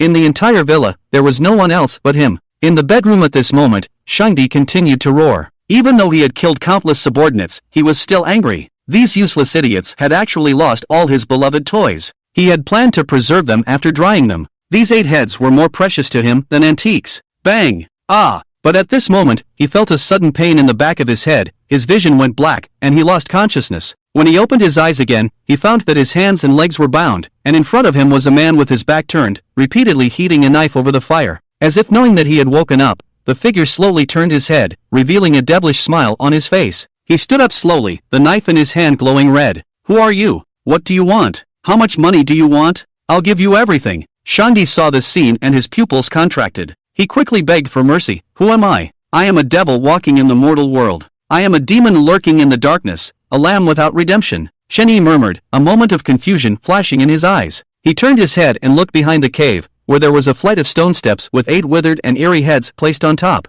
Instructor, watch closely. I will avenge you all. Chen-yi whispered, holding the knife and walking towards Shangdi. At this moment, Shangdi also noticed the 8 heads on the stone steps and suddenly realized, so you are from Daxia. Please don't kill me, I'll give you anything you want. I have $5 billion in a Swiss bank, I'll give it all to you. As long as you spare me, this is a huge sum of money. With so much money, there's nowhere you can't go in this world. Now, you can easily get your hands on all this money. Think about it, what's good about being a drug enforcement officer? Perhaps everything you do will go unnoticed even if you sacrifice your life. Maybe your deaths will bring a moment of sadness to Daxia, but in this age of internet dominance, this age of entertainment to death, as soon as a scandal involving a celebrity arises, it won't take long for you to disappear from the internet. And maybe in just a few days, the whole era will forget about you. No one will remember that there was once someone who sacrificed themselves in the darkness. The only mark you will leave in this world is an unnamed tombstone. I have also been paying attention to you, Dasha. Didn't a fan of a Dasha celebrity say recently, what they lost is just a life, but their brother lost the opportunity to debut? And someone else said, if their appa didn't use drugs, where would the drug dealers come from? Where would the people come from who pay your drug enforcement officers? Tell me, are these Dasha people worth fighting so hard for? Are they worth the sacrifices you are making for them? And now, all you have to do is nod, and you will receive $5 billion US. You will become the elite of the world. With money, you will have everything. With money, you will be superior to others. You will be able to give a better life to those you love and those who love you. How about it? In the end, Shanghi's eyes were filled with a smile. He believed that when Chen Yi heard these words, his heart must have turned cold. With the temptation of $5 billion US, Chen Yi would surely betray himself. Any normal person would make the right choice. As people watched, countless individuals in front of their screens were stunned. A deep sense of guilt filled their chests, their faces turned pale and powerless. They wanted to argue, to loudly proclaim that it wasn't true, but they had to admit it. Shangdi was speaking of events that happened over a decade ago, events that occurred right before their eyes. They knew that the wealthy second generation with shady dealings still thrived on the internet, becoming an idol worshipped by thousands. Even after this scandalous event, his fans miraculously increased. Those who could say that the drug enforcement police were guilty still cheered for him in his fan circle. A certain so-called celebrity, after being released from prison, gave an interview claiming to have endured a boring vacation and wanting to return to acting. When criticized, they played the victim, saying, "I'm just a child, why won't you leave me alone?" The most detestable thing in this world is not when someone makes a mistake, but when they make a mistake, cross the line, and show no remorse. Furthermore, their fans constantly whitewash their actions, begging for forgiveness, a chance to start over, a second opportunity. The celebrity's boring vacation comes to an end, and perhaps with a simple apology, they can transform themselves and continue acting, singing, appearing on variety shows, selling their idol image, and enjoying the benefits of fan economy, making a fortune. But have we ever thought about how those drug enforcement police who were injured, disabled, or even lost their lives can start over? How can a lost life be regained? For those who have blood on their hands from buying and using drugs, how much suffering have the drug enforcement police and the people endured? Think about how many people have dedicated everything, including their lives, in the fight against drugs. Because of the existence of drugs, many drug enforcement heroes have died tragically at the hands of drug lords, leaving their parents and children with no one to rely on. Public figures who get involved with drugs not only harm themselves but also set a bad example and have a negative impact on society, causing more families to fall apart. And now, as the hype fades away, over a decade has passed, and the celebrities are still celebrities. But how many people truly remember those heroes who sacrificed themselves in the darkness? They wanted to argue, to loudly proclaim that it wasn't true. But unfortunately, this is the reality. Guilt permeates everyone's hearts, and some people are so desperate that they burst into tears, but all they can do is shake their heads vigorously. These words are so piercing to their ears. They don't know how much of a blow it is for Chen Yi. Perhaps we really need to reflect on ourselves. We used to hate Chen Yi as if he were a devil, but what exactly turned him into a devil? I didn't understand before, but now I think I know. Maybe it was us who pushed Chen Yi into the abyss with our own hands. Do we really have the right to hate Chen Yi? He was already exhausted, he was already brave. But he had an indomitable spirit, capable of doing godlike things with a mortal body. But at this moment, he must be truly desperate. He never expected that the one who would deliver the fatal blow wouldn't be a wicked enemy, but the person he was willing to protect even if it meant falling into the abyss. Many people stared at the screen, tears uncontrollably streaming down their faces. When these words were spoken by a notorious drug dealer, the impact on them was even greater. They looked at Yang Yi, who was bowing his head in silence on the screen, and felt a heart-wrenching pain and guilt. They wanted to shout out loud, telling him not to believe in Jesus' words, but they couldn't find the words to say. They could only stare at Chen Yi with hope and anticipation, hoping that he wouldn't believe in Jesus. Ha ha ha ha ha. However, to everyone's surprise, Chen Yi couldn't help but laugh. There was a mocking look in his eyes as he looked at Jesus. "What are you laughing at?" Jesus asked in confusion, and the people outside the screen were equally puzzled. "What am I laughing at? I'm laughing at your foolishness, I'm laughing at your futile struggle before death. You, what ethnic person, know a few words in Daxia language, and you really think you understand Daxia? Do you think that by casually saying a few words, you can represent the views of a few people and represent Daxia? No, you don't understand. I, the great Daxia, have a history of 5,000 years. You can never understand even a fraction of it in your lifetime. Indeed, you're right. In Daxia, there are indeed some people with distorted values, and there are some words that are chilling. But have you not seen the countless Daxia people who have refuted them, the fierce debates among them? Have you not seen the girl who was a fan of this celebrity, silently taking out her phone and deleting thousands of photos when she learned about this? From then on, she stopped idolizing stars. Have you not seen that those with distorted values are just a small group of people? Even if they have millions of fans, there are still over 1 billion people in the Great Dasha, and the remaining billions of people are desperately defending us, speaking up for us. They are also afraid, they are also worried about the harm these words may cause to us, who are hidden in the darkness. Have you not seen that on that day, countless people walked into the streets with white chrysanthemums and white candles, expressing their remembrance and mourning for the sacrificed souls? Have you not seen that countless people shed tears because of our sacrifice? They know that there is no such thing as a peaceful time in this world, there are only people who carry the burden for them. Have you not seen that? But I have seen it, my comrades have seen it. It is precisely because of this that we are willing to stand in the darkness and guard the light for them, even at the cost of our lives. As Chen Yi's words fell, Jesus was dumbfounded, and all the viewers in front of the screen were also stunned. After a moment, tears welled up in their eyes again, filled with joy and excitement. Every word Chen Yi said was what they wanted to say but didn't dare to. They thought that Chen Yi would hate them for it, that he would fall into darkness because of it. They didn't dare to argue, they could only silently shed tears because they owed Chen Yi. But they didn't expect that Chen Yi could see through it even better than they could. Thank you, Chen Yi, thank you for understanding us. Chen Yi, thank you for believing in us. We truly know that you are guarding us in the darkness, so we cherish this hard-won peace. I didn't expect that even when the whole world is against him, he still has such trust in the Dasha people. Did those brainless fans who are still cheering for your drug-addicted celebrities see this? The anti-drug police and undercover agents are risking their lives to protect you, but you are stabbing them in the back. If even this doesn't wake you up, then it's truly sad. You cry and shout for a chance for your artists, but who will give a chance to these sacrificed anti-drug police and undercover agents? Can they still survive? Not all mistakes can be forgiven. Whenever and wherever I see these brainless fans smearing the anti-drug police, I am the first to disagree. Thank you, Chen Yi. No one knows that Chen Yi's words have diluted their resentment. On the screen, Jesus stares at Chen Yi with fear and disbelief. He doesn't understand why Chen Yi, under such great temptation and in such a heart-wrenching and chilling situation, still firmly chooses Dasha. He won't understand. The vast Dasha, with its 5,000 years of civilization, is as vast as the cosmic sea of smoke. They don't have such cultural heritage and spiritual support, they will never understand. Chen Yi continues with a smile, as for the billions of dollars you mentioned, in front of my beliefs, in front of the country and people I want to protect, even if you put all the money in the world in front of me, I would not even look at it. The country I am willing to sacrifice my life for cannot be measured by money. So, take your money and repent in hell. It seems that heaven does not welcome you. Chen Yi holds the blood-red dagger and slowly approaches God. Seeing the dagger in Chen Yi's hand, God moves back in fear, but behind him is already a cold mountain wall, he has nowhere to retreat. I surrender, I am now a captive of your Dasha, you must treat captives well, you cannot kill me. Yes, you cannot kill me, you can only judge me according to the laws of your Dasha. If you misuse the death penalty, you are breaking the law. God shouts madly, his eyes revealing a thirst for life. As long as he doesn't die now, the intelligence group that received the news will definitely send someone to save him, and he will have a chance to escape.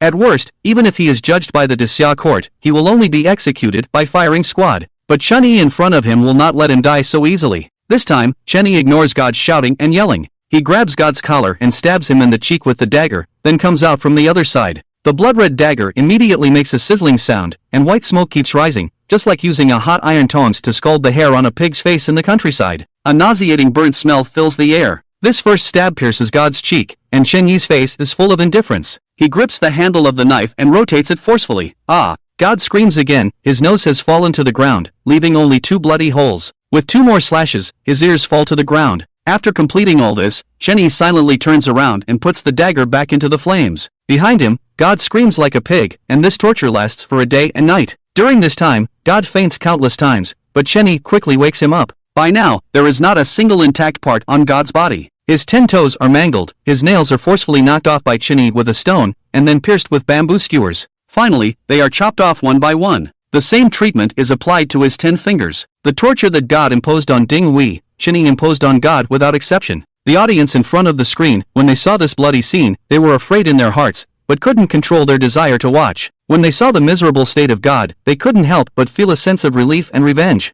After a day and night, Chen Yi decapitated God with a knife. He looked at the heads of Ding Hui and others and said, "Instructor, big brother, brothers, I have avenged you. Did you see it? Did you see it?" He carefully wrapped the 8 heads in clothes, then wrapped God's head in pants and put it away. He turned around and left the cave, but he didn't go in the direction of Dasha, but in the direction of God's hideout. Seeing this scene, everyone in front of the screen was shocked. Chen Yi, What is he doing? Didn't he rescue the remains of his comrades? Didn't he avenge Ding Instructor and the others? Why? Why is he going back? At this moment, countless people couldn't help but call out to Chen Yi, tears streaming down Ding Lin's face. Uncle, come back. Ding Lin doesn't hate you anymore. I was wrong before. I beg you. Ding Lin's mother, with tears in her eyes, finally spoke slowly. Chen Yi, I hated you for more than 10 years, but now I know I was wrong. Ding Hui's death is not your fault, not your fault. Almost everyone was calling out, whether it was the court or the screens all over Daxia, but this was just Chen Yi's memory, he couldn't hear it. Chen Jiao looked at the screen, involuntarily reaching out her hand,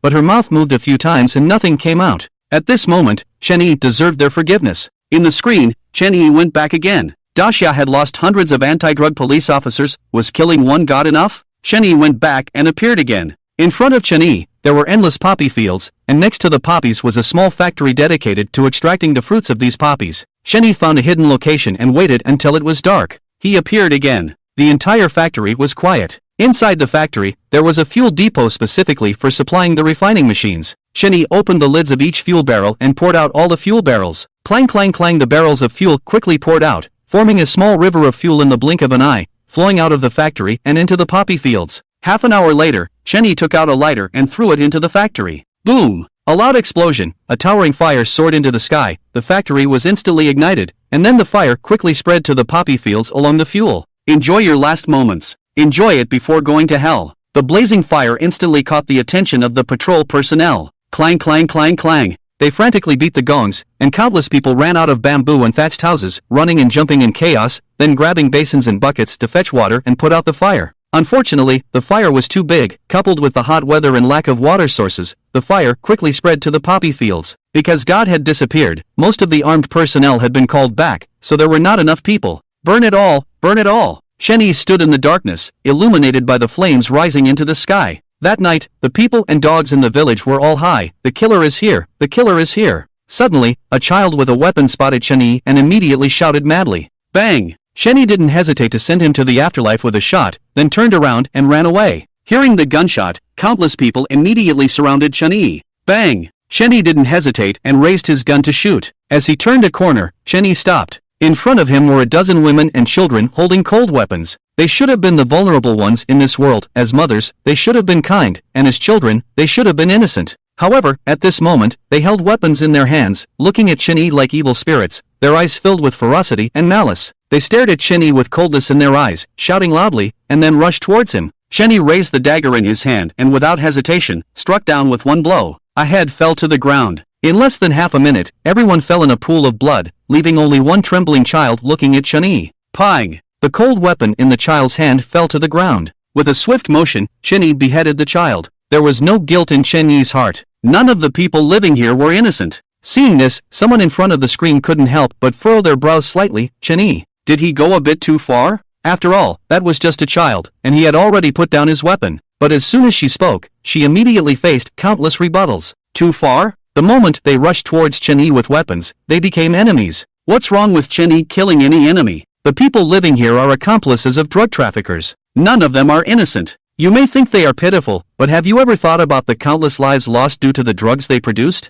What do you feel about that? Chen Yi is in a dangerous position. If he shows any mercy, he might be the one who dies. Killing all the enemies is the best way to survive. How is he going too far? Get lost. Everyone was filled with righteous indignation, glaring at the person who spoke. They didn't expect there would still be such naive and self-righteous people. On the screen, Chen Yi encountered enemies wielding cold weapons and blocking his way. The armed forces behind him were relentless in pursuit. However, Chen Yi successfully broke through the obstacles and escaped into the darkness. Behind him, flames soared, illuminating the entire darkness. When everyone saw Chen Yi successfully escape into the darkness, they breathed a sigh of relief. The flames behind him should have represented the light that Chen Yi pursued in his heart, but at this moment, he had to escape into the darkness to save his life. How ironic, truly ironic. The screen turned dark, and when it reappeared, it was a cemetery. Tombstones stood tall, but strangely, there were no names or resumes of the deceased, no descriptions in any written language. All that was there were the same 4 characters, martyr's grave. The only embellishment was the vibrant red flag pattern dyed with their blood. Chen Yi found the 8 newest graves and buried the 8 heads in the empty graves, covering them with yellow soil.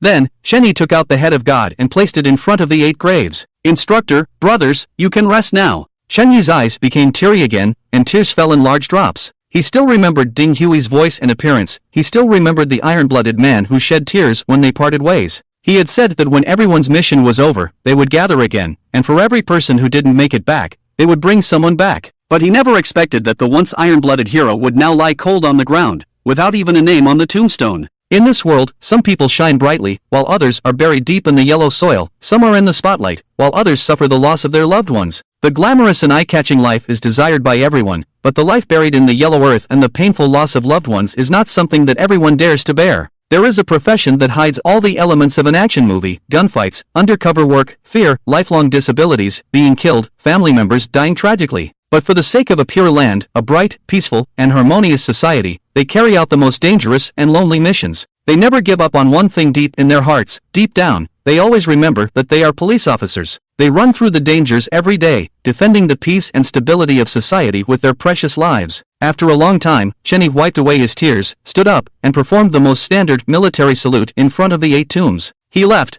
just like that. A few days later, a news shocked the entire daxia. More than 100 anti-drug police officers and armed police officers were trapped and killed. Later, the culprits who tortured and killed Ding Hui and the other 7 anti-drug police officers were discovered. One of the major drug lords in Wadian, the second in command of the Chakai group, had his hideout destroyed, and thousands of kilograms of drugs were burned in a big fire. Even the heads of Ding Hui and the other 7 were found buried in their graves. In front of the 8 tombs, a strange discovery was made: the head of the redeemed god. In an instant, the entire daxia boiled over, and everyone cheered. They speculated that it must have been the daxia police who took action, and the drug lord god was brought to justice, which allowed the people of daxia to vent their anger. In order not to dampen the people's mood, the daxia police tacitly accepted this matter. Only one person knew who did it. In front of Ding Hui's grave, Ouyang Chen stared at the head of God in a daze, his face full of excitement. "Chenny, you little brat, you truly deserve to be the most elite undercover agent under Ding Hui. You didn't let us down, didn't let daxia down." Seeing this, the faces of several middle-aged men in the courtroom suddenly became enlightened. No wonder when we went to pay tribute to the instructor, we found the head of God. It turns out that it was all done by Chenny. God tortured and killed Instructor Ding and the others, and Chenyi's actions can be considered as avenging everyone. Risking his life to infiltrate God's hideout, retrieving the remains of Instructor Ding and the others, killing God, and placing God's head in front of Instructor Ding's grave as redemption. Chenyi is truly remarkable. So, it was all done by Chenny? We thought it was the daxia police who did it. Chenny, what else have you done that we don't know about? A few days later, Chenny, who had been missing for months, finally returned to his own base in the Kunsar group. Chenny had disappeared for months, but no one in the Kunsar group had noticed because the Western Devil had been continuing to clean up large and medium-sized remnants of drug trafficking forces and channels in daxia in Chenyi's name every day for the past few months. The influence of the Kunsar group grew larger every few days, and naturally, the Kunsar group believed that Chenny was responsible for these actions. In an inconspicuous small building, Chenny appeared slowly. "Boss Lu! Boss Lu!" Everyone immediately saluted respectfully, their eyes filled with fanaticism. Because in the past few months, Chenny, along with the Western Devil and 5 others, had swept through at least 10 large and medium-sized drug trafficking channels and forces, allowing the Kunsar group's influence to grow once again. Even Kunsar personally sent a commendation letter, and Chenyi's position in the Kunsar group became higher and higher. Now that Chenyi had returned, they were naturally overjoyed. The news of Chenyi's return spread immediately within the Kunsar group, and as soon as the Western Devil heard the news, he hurried back without stopping. "Boss Lu." In Chenyi's study, the Western Devil stood respectfully in front of Chenyi. You've done well in these past few months. Thank you for your praise, Boss Lu." The Western Devils are very excited, and as for where Chenyi disappeared to in the past few months, they have no intention of asking. After all, Chenyi has always been elusive. What's more important is that they can feel Chenyi's terrifying ambition. They know that Chenyi is definitely not content with being just a subordinate. Chenyi wants more, and he has already started to put it into practice. For example, Chenyi's order for them to monitor the 5th Lord is a reason. During the months that Chenyi disappeared, they naturally assumed that Chenyi was arranging some backup plan. As for the Grand God case in daxia, they don't believe that Chenyi did it. After all, no matter how powerful Chenyi is, he is just one person. Wadian is different from daxia. The ruthless drug lords in Wadian have a powerful army of hot weapons. Even regular troops would find it difficult to infiltrate the god's lair, let alone Chenyi. Moreover, even daxia has admitted that it was they who solved the god's lair and severely deterred the foreign drug lords. So it is even more impossible for Chenyi to be responsible. They are loyal to Chenyi.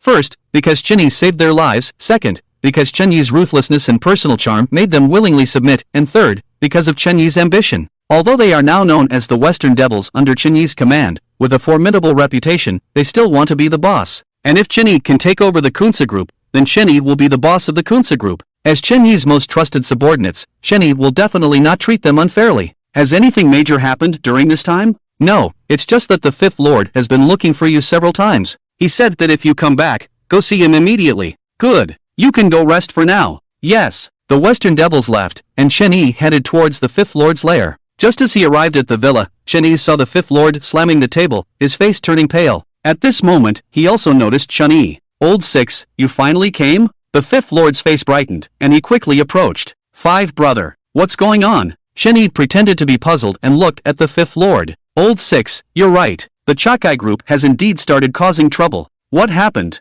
Chen Yi frowned. The first batch of goods we transported together had a problem. These days, the God case caused quite a stir. I believe you've seen it too. Yes, I saw it. It was me who did it. That God is an idiot. He insisted on killing those anti-drug officers. Now, he has angered Daxia. They sent people to wipe out his lair. Originally, this had nothing to do with us, but the disgusting part is that the Chakai group actually used this incident as an excuse to claim that the entire batch of goods was stored in the God's lair. With the fire set by the Daxia police, everything was burned down. And now, they have the audacity to demand that we deliver another batch of goods. Can you believe how brainless they are? Damn it! The Fifth Lord was furious, his beard bristling. If only we had listened to you from the beginning and taken care of the Black Monkey, then we could have taken their market share in Daxia without all these troubles. Enough, Five brother. Since the situation has already happened, getting angry now won't help. What does the big brother say? Chen Yi remained calm. Big brother is also very angry, but for now, with Daxia's strong stance, we can't move against the Chakai group. We have to let them be the shield.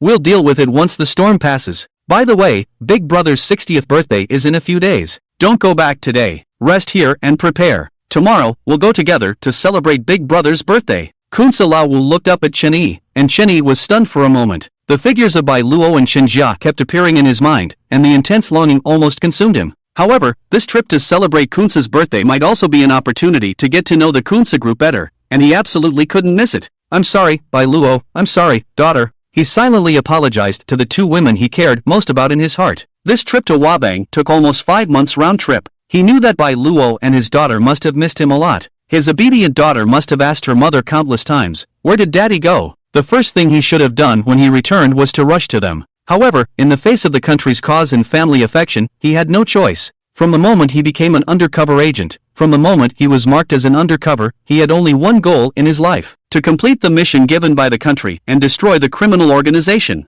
How can there be a perfect solution in the world? If there is no perfect solution, Chen Yi can only choose the former. In the small courtyard in the suburbs, Chen Jia was already over 3 years old. On the second day after Chen Yi left, it was her birthday. At this time, with 2 little braids hanging from the sides of her ears, her chubby face looked so adorable that one would want to give her a kiss. At this moment, Chen Jia was sitting on the old rocking horse in the yard, her eyes fixed on the direction of the street corner outside the courtyard. Since the second day after Chen Yi left, this was what she did most every day. "Xian, come and eat." White Luo's voice came from the room. "Okay, Mom." Chen Jia took one last look outside the yard, then walked disappointedly towards the house. White Luo wiped Chen Jia's little paws carefully with a towel, and then started eating. Just as Chen Jia picked up her rice, she couldn't help but raise her head and ask, "Mom, when will Dad come back?" "I miss Dad." White Luo was stunned for a moment, then forced a smile and said, "Soon, soon. Dad will be back soon." "Xian, eat quickly." White Luo picked up a chopstick of food and put it in Chen Jia's bowl. Only then did Chen Jia lower her head and start eating, scooping the rice into her mouth in big mouthfuls. "Xian, I've told you so many times, eat slowly, don't choke." Seeing Chen Jia's appearance, White Luo quickly spoke up.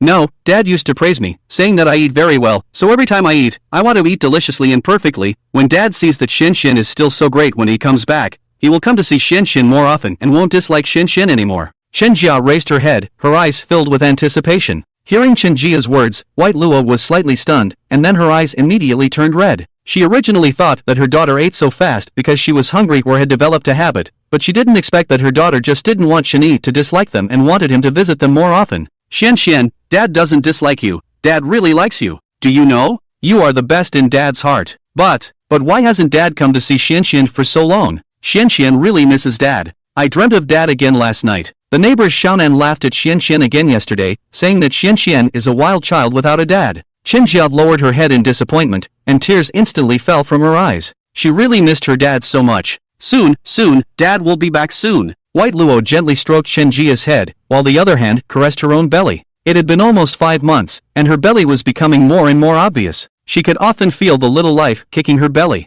Her eyes were also filled with longing. When would that man come back? In front of the screen, everyone saw this scene and couldn't help but feel a sourness in their noses. She has been pregnant for 5 months, and Shenjia is almost 3 years old. This should have been the moment when she should have been taken care of, but Bai Luo single-handedly took on everything. Little Jia is so innocent. She thinks that as long as she behaves well, her father will come back. She thinks that her father didn't come back because she made him angry. It's really heartbreaking how sensible she is. The two of them, one big and one small, are his girls in the whole world. At the time when he needed them the most, he wasn't by their side. Why wouldn't Chen Yi want to come back? But the burden on him is suffocating. But no matter how strong Bai Luo is, she is still just a woman. No matter how sensible little Jia is, she is still just a child. At this moment, Chen Jia stared at the screen, seeing her innocent self and Bai Luo, who was full of worries. Her eyes were filled with tears. In her memory, this scene had faded away. She only knew that when she and her mother needed him the most, he was the first to disappear. When she was being called a fatherless bastard by other children, she longed for Chen Yi to appear and hold her in his strong arms. She wanted to tell others loudly and confidently, "Look, this is my father. I'm not a fatherless bastard." When her mother was pregnant for 10 months and about to give birth, she wished she was by her side, able to say a few encouraging words to her during her most painful moments, because she knew that his words could be the greatest source of strength for her mother. But when her mother had a difficult delivery and almost died from excessive bleeding, he didn't show up. He didn't show up at all. Even if you are an undercover agent, even if in your heart, the country is above everything else, can't you spare even a few seconds of your time for these two girls who are so full of you? I hate you. Chen Jia recalled those days, and her tears couldn't be controlled. Her body trembled slightly. Even until now, Chen Yi's memory was always positive. Until now, Chen Yi could still be considered a hero. Some misunderstandings had been cleared up, but Chen Yi was the hero of others, not hers and Bai Luo's. The scene on the screen changed. It was already the next day. Chen Yi, along with 2 people from the Western Devil and Kunsa Lao Wu, left Daxia and headed to the Black Triangle area where Kunsa Group was located. Kunsa's birthday celebration was approaching, and the main leaders from all over the world would depart early to avoid being late and angering Kunsa. And if Kunsa was displeased, their fate would be miserable. Kunsa Lao Wu, Chen Yi, and the Western Devil, along with a few trusted subordinates of Kunsa Lao Wu, a total of 15 people, left Daxia and headed towards Wadian. 1 day later, the convoy left the Daxia border. 3 days later, on the night before Kunsa's birthday celebration, Chen Yi and Lao Wu finally arrived at Kunsa Group. But this time, Chen Yi didn't need to wear a mask to enter. As the 6th master of Kunsa Group, he had the qualifications to enter without a mask. Inside Kunsa's villa, the lights were on and there was a lively atmosphere. Chen Yi followed behind Lao Wu, discreetly observing the surroundings, memorizing all the terrain and the arrangement of Kunsa's armed personnel. When Chen Yi and Kunsa Lao Wu reached the entrance of the villa, 2 gatekeepers approached them and respectfully said, "Lao Wu, 6th master, please forgive us for any offense." Kunsa Lao Wu and Chen Yi nodded, then allowed the 2 to search them. The dangerous items, including handguns, on the people were confiscated. After the search was completed, the 2 subordinates respectfully bowed in a gesture of invitation. Chen Yi and Kunsa Lao Wu then walked inside. However, the subordinates of Shi the Evil Ghost and others were not qualified to enter the main hall and were taken to the side by other subordinates. Chen Yi and Kunsa Lao Wu entered the villa hall and immediately saw Kunsa, who was in his 50s, gentle and elegant, holding a gentleman's cane. Beside him were Kunsa Group's 2nd, 3rd, and 4th uncles. Chen Yi had seen Shi Yi before, the skinny old man who had secretly monitored him. The 3rd uncle was a middle-aged man with a burly figure and a face full of flesh. This person was once a ruthless underground boxing champion known as the Black Emperor. He had ruled the underground boxing scene for nearly 5 years, and every opponent he faced had a miserable fate, with the best outcome being broken hands and legs, spending the rest of their lives in a hospital bed. Before Kunsa took over the Kunsa Group, he valued him for his ruthlessness and became one of Kunsa's trusted subordinates. After Kunsa succeeded, he became the 3rd uncle of the Kunsa Group. The 2nd uncle was a man of the same type as Kunsa, named Koenbu, but he was slightly older than Kunsa. He was a distant relative of the Kunsa family and had the greatest authority in the Kunsa Group besides Kunsa. He was responsible for a region that included the vast Hazhou and the surrounding areas of East Asia and Southeast Asia. The drugs that passed through his hands each year amounted to thousands of tons, and the money that passed through his hands was no less than billions. Because of their blood relationship, Kunsa trusted Koenbu the most. When Kunsa and the others saw Chen Yi and Kunsa Lao Wu enter, they immediately turned their heads. "Ha, Lao Wu and Lao Lu are back." The Black Emperor laughed heartily and was the first to stand up to welcome them. Kunsa also raised his head, with a faint smile in his eyes. Seeing this, Koenbu and Lao Shi slowly stood up. Lao Wu and Lao Lu are really busy people. You only came back on the last day of Big Brother's birthday? Lao, she said with a sinister smile. His eyes were full of gloom and sneer, but his gaze was mostly fixed on Chen Yi. Looking at this person who had just entered the Kunsa group a few years ago and could be easily crushed by him, but now sat on an equal footing with him, Lao she felt a sense of imbalance in his heart. Most importantly, every time Chen Yi saw him, he didn't even have a trace of awe in his heart, which made him very unhappy. Shigu, don't be angry. Actually, we wanted to come earlier, but you know the situation in Daxia now. The day before we came back, Lao Wu and I were still fighting to occupy the Daxia market. In these few months, we have wiped out 5 small and medium-sized forces. We are truly working for the group. Otherwise, we would have arrived earlier. Kunsa Lao Wu frowned slightly and then spoke. Are you saying that second brother, third brother, and I can come back a few days earlier because we are all useless? Are we just freeloaders in the group? Lao, she sneered. No, Shigu, you. Kunsa Lao Wu wanted to say something, but at this moment, a hand raised to stop him. Kunsa Lao Wu turned his head to look at Chen Yi, and it was Chen Yi who extended his hand. Chen Yi didn't look at him, but looked at Kunsa Lao Shi and said, if you have a problem with me, just say it straight. There's no need to beat around the bush. Clear a path. I'll take it. Chen Yi's words fell, and Lao Shi was stunned, his face becoming even darker. Shin Boming, you're too arrogant. Do you really think I won't dare to touch you? Come, die. Chen Yi's face was filled with cruelty, his fists clenched tightly, and a terrifying aura instantly filled the air. He knew that the executioner who killed them and left a pit of bones in Kunsa's backyard was the rat in front of him. Before their deaths, they had suffered inhumane torture, and the culprit was the rat in front of them. The remains of their comrades were still cooling, and the pit of bones was almost completely shattered. He could almost hear the cries of the unjust souls in the pit, the sounds of their sorrow. Even as lost souls, they couldn't forget the pain they had endured. They died with unfinished business. Staring at Chen Yi with eyes as if looking at a dead man, Kunsa Lao Shi couldn't help but shiver, as if being targeted by a ferocious beast from ancient times. He could feel the terrifying bloodthirst emanating from Chen Yi, a terror that could only be cultivated by killing countless people. However, in front of so many people, how could he willingly bow down to Chen Yi? His face turned ugly, outrageous. Chen Yi, you truly have no regard for authority. You don't even respect our elder brother or us, the seniors. Elder brother, look at this Lao Lu. He's really arrogant. Finally, Kunsa Lao Shi, who was in a difficult position, turned his head to look at Kunsa. TSK. Seeing the rat's behavior, Black Emperor couldn't help but sneer. Koanbu also withdrew his gaze and stopped looking at the rat. They didn't expect the rat to back down, which made them look down on the rat even more. After all, as the #1 figure in the Kunsa group, having been a member for more than 10 years, being scared like this by a young man was a disgrace to them. I think it's you, Lao Shi, who's causing trouble, right? You're the one slandering Lao Wu and Lao Lu, right? Now you're turning the tables and saying that Lao Wu and Lao Lu don't respect us, so you think that only you can criticize others and others can't criticize you, right? You're so old, don't you have any shame left?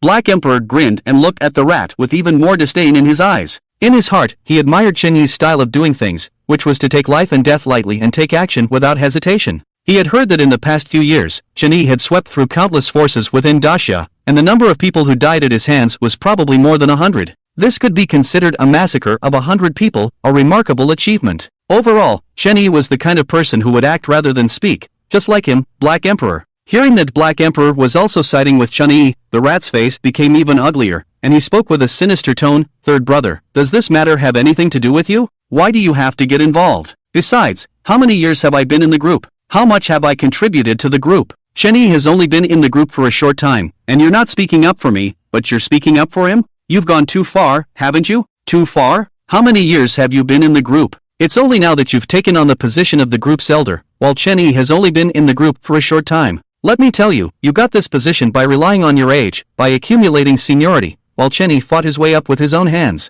And now you're using your seniority to show off in front of Lao Lu. Don't you feel ashamed? Third brother, you. The rat's face turned as red as a monkey's bottom when his past was exposed. He looked angrily at Black Emperor, his fists clenched tightly. Black Emperor had a fierce smile on his face and stared back at him without backing down, his eyes filled with contempt. The tension in the entire villa instantly reached its peak, and everyone witnessed this scene. Kunsa's mouth suddenly curved at an imperceptible angle, but in the next moment, it returned to normal. As the leader of the entire group, Kunsa Group dominated the Black Triangle region. What he disliked the most was harmony among his subordinates, and what he enjoyed seeing the most was the hidden conflicts between them. This way, he could better maintain balance and firmly control the vast group in his hands, without worrying about his subordinates joining forces to take away his position. Kunsa's cold and lazy voice sounded, "All right, we're all brothers here. Why are we arguing as soon as we meet? What kind of image is this? Old Shi, come on. The contributions of Old 5 and Old 6 during this period are obvious to all. They have been opening up markets and channels for the group. In the past 2 years, Kunsa Group's turnover in Dacia has skyrocketed. It's all thanks to the efforts of Old 5 and Old 6. How can you blame them for a small matter? But, Old 3, we're all brothers. Can't you stop being so harsh with your words? Big brother, I'm sorry. Rat and Black Emperor immediately bowed respectfully, their faces full of unease. Outside, they were influential figures, the third and fourth in command of Kunsa Group. But in front of Kunsa, they were just younger brothers. Big brother, we're sorry too. Old 5 and Chenny also bowed. What did you do wrong? I was talking about them. You didn't do anything wrong. Moreover, you are the biggest contributors to the group this year. Stop standing there and take your seats. Yes, big brother. Kunsa's words fell, and everyone finally took their seats. Let the servants bring the food. We can eat and talk at the same time. Kunsa spoke, and a butler immediately turned around respectfully and left. Soon, a maid pushed a food cart forward. The cart was filled with luxurious dishes, both Western and Chinese, very sumptuous. A beautiful maid pushed the cart with Chinese dishes in front of Chenny, then knelt in front of him and placed the dishes on the table in front of him. Old 6, I know you like Dacia cuisine, so I specially brought in some top Chinese chefs from around the world. These dishes are made by their craftsmanship. Try them and see how they taste. Kunsa looked at Chenny. Rat, upon hearing this, looked at Chenny with envy and jealousy in his eyes. Why? Why was Chenny, a newcomer who had only been in the group for a few years, receiving such special treatment from the boss? A trace of resentment slowly passed through his eyes. Chenny looked at the dishes on the table in front of him, and his eyes couldn't help but light up. He picked up his chopsticks and took a few bites, then nodded and said, not bad. The Buddha jumps over the wall dish is quite authentic, but the chili in the spicy chicken. It's not Dacia chili, so the taste is a bit off. The mapo tofu is the same. Chenny commented as he ate. Ah, good, good, good. As long as you like it, as long as you enjoy it. Since you like it, I'll give you this chef who makes Buddha jumps over the wall. Bring him up. Kunsa waved his hand, and 2 henchmen escorted a man wearing a chef's uniform up. The man was probably in his 50s, with a face full of beaten scars and shackles on his feet. He kept his head down the whole time, his face filled with fear. Old 6, this is a world-renowned Dacia cuisine chef. From now on, he will be your exclusive chef. Kunsa had a smile on his face. Thank you, big brother. Kunsa nodded, then turned to the chef. The smile on his face instantly turned cold. Haven't you greeted Lord 6 yet? From now on, he is your master. If it weren't for Lord 6 saying that your Dacia cuisine is delicious, I would have buried you long ago. The chef quickly trembled and knelt in front of Chenny. Lord 6. Chenny nodded indifferently, but as he looked at the chef's battered body, his heart clenched tightly. Just then, Kunsa's face turned cold again. However, the remaining few are damned. They can't even make a few authentic Dacia dishes? Take them out and execute them. Yes. Several subordinates pulled the chefs out of the kitchen and brought them outside. Chenyi's face changed slightly. Da! Bang! Chenyi had just uttered a word when gunshots rang outside. Damn it! Kunsa cursed and turned to Chenyi, puzzled. What's wrong, Lao Lu? Nothing. Chenyi shook his head slowly. Alright, since nothing's wrong, let's start the banquet. A smile reappeared on Kunsa's face. Over an hour later, the banquet ended. Chenny and Kunsa's 5th and 6th uncles left the villa. Kunsa had arranged for them to stay on the 2nd floor of a 3-story building next to the villa, the headquarters of the entire Kunsa group. Only Kunsa's villa and this building had electricity. Next to it were single-story buildings covered with asbestos tiles, each containing small compartments where many ordinary Kunsa group personnel lived. Only those above the rank of small leader could have a separate small 1-story building, with 1 person per building. The villa was magnificent inside, but outside, apart from a wide and smooth asphalt road, it was difficult to see any signs of modern civilization. Around the Kunsa group, except for Kunsa's trusted army and several key figures from Chenny and other groups, no one else was allowed to carry firearms. 5th Lord, 6th Lord, here are your guns. After Chenny and Uncle Kai came out, Kunsa's trusted men who had just searched them returned their weapons. 5th Lord, 6th Lord. The Western Devil and Uncle Kai's trusted men saw Chenny coming out and hurriedly surrounded him. Chenny nodded, but his gaze inadvertently fell on the area where several Kunsa members were cleaning. Under the light, the ground there was faintly crimson, faint but stinging Chenyi's eyes. These people died because of him, just because of a word he said. Kunsa, you beast. Seeing this, some viewers outside the screen couldn't help but gasp. Kunsa is truly brutal. He killed 3 people just because of a dish. They don't value our lives as Dacia people. This animal. The next morning, Chenny and Uncle Kai got up early, washed up, and went out. In the villa's courtyard, there were already many figures, mostly leaders of various sizes from the Kunsa group and managers from further away. 5th Lord, 6th Lord, 5th Lord, 6th Lord. When they saw Chenny and Kai Shu, everyone immediately bowed and paid their respects, especially when they saw Chenny, their respect was even stronger. Shen Yi's reputation as a demon in the Kunsa group, no, in the global gray area, was well known. However, there were a few people whose gaze towards Shen Yi was not so friendly. These people were close to Kunsa's old West Rat. As time went on, more and more big shots from the gray areas came to Kunsa's lair. There was Baong, the number 3 figure of the Chakai group in the Black Triangle region, Long Yichun, the number 2 figure of the Luo Xinghan group, Madeline, the number 4 figure of the famous Silver Triangle's Moxage group, and Fergan, the number 2 figure of the Golden Crescent drug trafficking group, and so on. These major groups, along with Kunsa, formed a huge global dark drug trafficking world. Looking at the second and third figures of these major groups arriving one after another, a hint of regret flashed in Shen Yi's eyes. If all the leaders had come this time, and then they were all captured in one fell swoop, it would have been a heavy blow to the drug trafficking world. All the big shots were the Black Emperors, and Shen Yi and the other leaders of the Kunsa group received them. Shen Yi received Long Yichun, the number 2 figure of the Luo Xinghan group. Long Yichun had a typical daxia appearance. Looking at Long Yichun, memories about the Luo Xinghan group came to Shen Yi's mind. The founder of the Luo Xinghan group, Luo Xinghan, was known as the Opium General and the Opium Godfather. He was the creator of the Golden Triangle Opium Kingdom and laid the foundation for the Golden Triangle's position in the world's drug trade. Luo Hanqing was of Chinese descent and had helped the remnants of the Kuomintang in Burma after 1950. Li Guowei gradually withdrew his army created here back to Taiwan, China. The situation in the Golden Triangle changed dramatically, and Luo Hanqing flattered the government to defeat other armed groups and successfully rose to power, becoming the biggest drug lord in the Golden Triangle. His opium business was not limited to the Black Triangle. He had branches everywhere, from Bangkok, Yangon, Singapore, to Malaysia. He also bribed government officials, military officers, customs officers, and court officials in Hua State with money. Moreover, his brothers served in the government army, and the two of them worked together inside and outside, making drug trafficking smooth sailing. Later, he also ventured into industries such as oil, natural gas, shipping, and engineering, becoming the richest Chinese in Hua State. The Luo Xinghan group temporarily had a huge influence that could rival the Kunsa group and the Chakai group in the entire Black Triangle region. However, in recent years, the Chakai group and the Kunsa group have subtly joined forces, and coupled with Luo Xinghan's growing power, it has caused dissatisfaction from the Hua State government, hinting at suppressing him. Therefore, the Kunsa group and the Chakai group have gradually developed to stand side by side with the Luo Xinghan group. Especially in the past 2 years, due to the performance of Kai Shu and Shen Yi within daxia, they have occupied the majority of the market, causing the Kunsa group's power to skyrocket again. The Kunsa group's army has expanded by more than 2,000 people, and its influence has somewhat surpassed the Luo Xinghan group. When Shen Yi looked at Long Yichun was also sizing up Shen Yi. Ha ha ha! I didn't expect the famous Kunsa 6th Master, the notorious demon of the gray area, to also be of daxia descent. 6th Master is truly remarkable. Long Yichun was the first to speak, laughing heartily and extending his hand. Long Master, you're too kind. In the eyes of the senior, I'm just a small fry. Shen Yi smiled and shook his head. Good, not arrogant or rash, a person who can achieve great things. Long Yichun nodded again.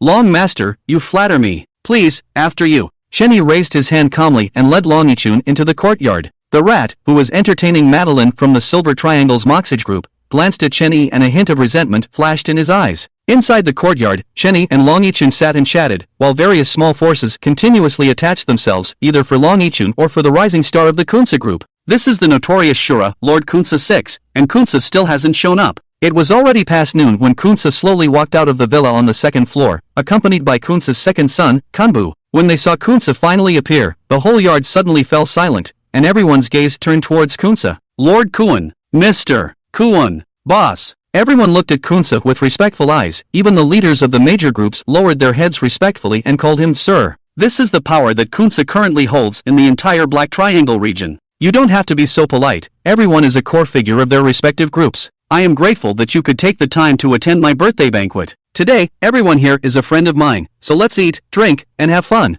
Thank you, Lord Kuan. Thank you, Mr. Kuan. Everyone had smiles on their faces. After Kunsa appeared, the banquet reached its climax. Everyone raised their glasses, laughed, and enjoyed themselves. Time quickly passed, and it was already evening. The banquet was at its peak. Beside Madeline from the Jin Xingyue group, the rat whispered something to Madeline. The two of them frequently turned their heads to glance at Shen Yi. Shortly after, Madeline suddenly stood up and walked towards Shen Yi with a glass of wine in hand. Shen Yi, who was talking to Long Yichun, stood up. Excuse me, are you Mr. Shen Bumming? The 6th Lord of Kunsa group, known as the Shura? Madeline looked at Shen Yi and asked with a hint of arrogance and disdain in her tone. Shen Yi looked at Madeline expressionlessly, then turned his head to glance at the rat in the distance. A cold light flashed in his eyes. That dog is causing trouble again. How dare you? Didn't you hear General Madeline talking to you? Are you deaf? Seeing that Cheney didn't speak, one of Madeline's followers immediately pointed at Cheney and shouted loudly, looking fierce. Upon hearing this shout, the whole room fell silent for a moment.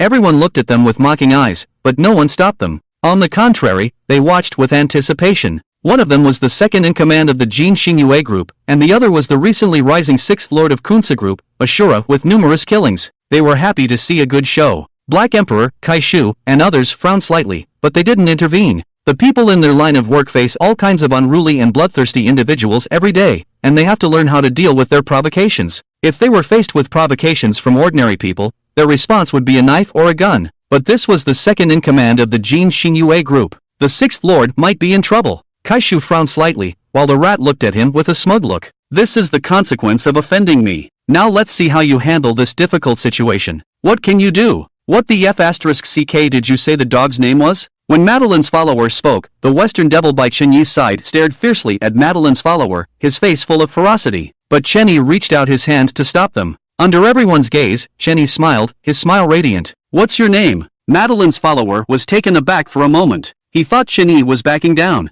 He raised his head, and the corners of his mouth curled slightly. Xiao Kunan. Xiao Kunan? Good, I remember. On this day next year, I will have someone burn paper for you. Cheney's smile became even brighter. Burn paper? Xiao Kunan and Madeline couldn't help but be slightly stunned, while some of the people who understood Dixiao language, including Longichun, had a sudden change in their expressions. A terrifying thought arose in their hearts. Could it be that Cheney dared to make a move at Kunsa's banquet? At this moment, Cheney made his move, like a fierce tiger emerging from the mountains, like a dragon rising from the water. With lightning speed, he grabbed Xiao Kunan by the neck and his other hand firmly grasped his head. Cheney's face was filled with a fierce expression as he exerted force. Snap! In the blink of an eye, before anyone could react, Cheney had already snapped Xiao Kunan's neck. Pang! Cheney let go, and Xiao Kunan's body fell to the ground like a sack, his eyes wide open. In one moment, he was a defiant follower of Medellin, and in the next, he became a lifeless corpse. Shocked. Stiffened. Hiss. After recovering from the shock, everyone couldn't help but gasp in fear as they looked at Cheney.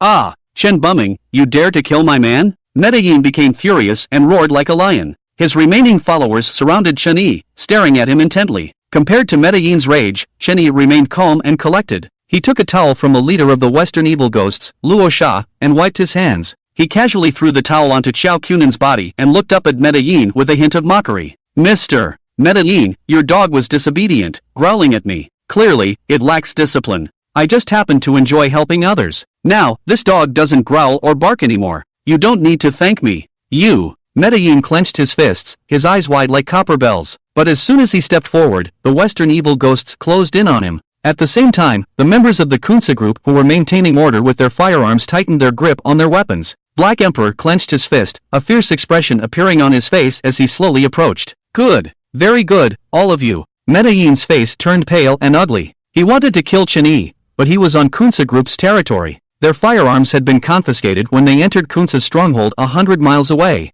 As he looked at the barrels of the guns subtly turning towards him, a chill ran down his spine. When under someone else's roof, one must bow their head. Mr. Kunsa, I came all the way from the Silver Triangle to celebrate your birthday. Is this how you treat your guests? Medellin had no choice but to turn his gaze towards Kunsa, his face filled with anger. Instantly, everyone's attention shifted to Kunsa. Hey! Kunsa, who was enjoying the show, grinned. I wonder what Mr. Medellin wants to do? Medellin's heart skipped a beat. He casually killed my men and offended my Silver Triangle group. I want him dead. Medellin looked into Chun-Yi's eyes, a murderous intent in his gaze. With gritted teeth, pong! A gunshot rang out. Medellin's fierce expression hadn't even disappeared yet, but he had already become a lifeless corpse, falling next to Xiao Kunan's body. Everyone looked at Medellin's corpse in disbelief, then turned their heads to the second floor of the villa. They saw Kunsa handing his handgun to his follower, his face calm. Boss! Boss! Medellin's subordinates looked at their boss's body on the ground, their eyes filled with rage and trembling bodies.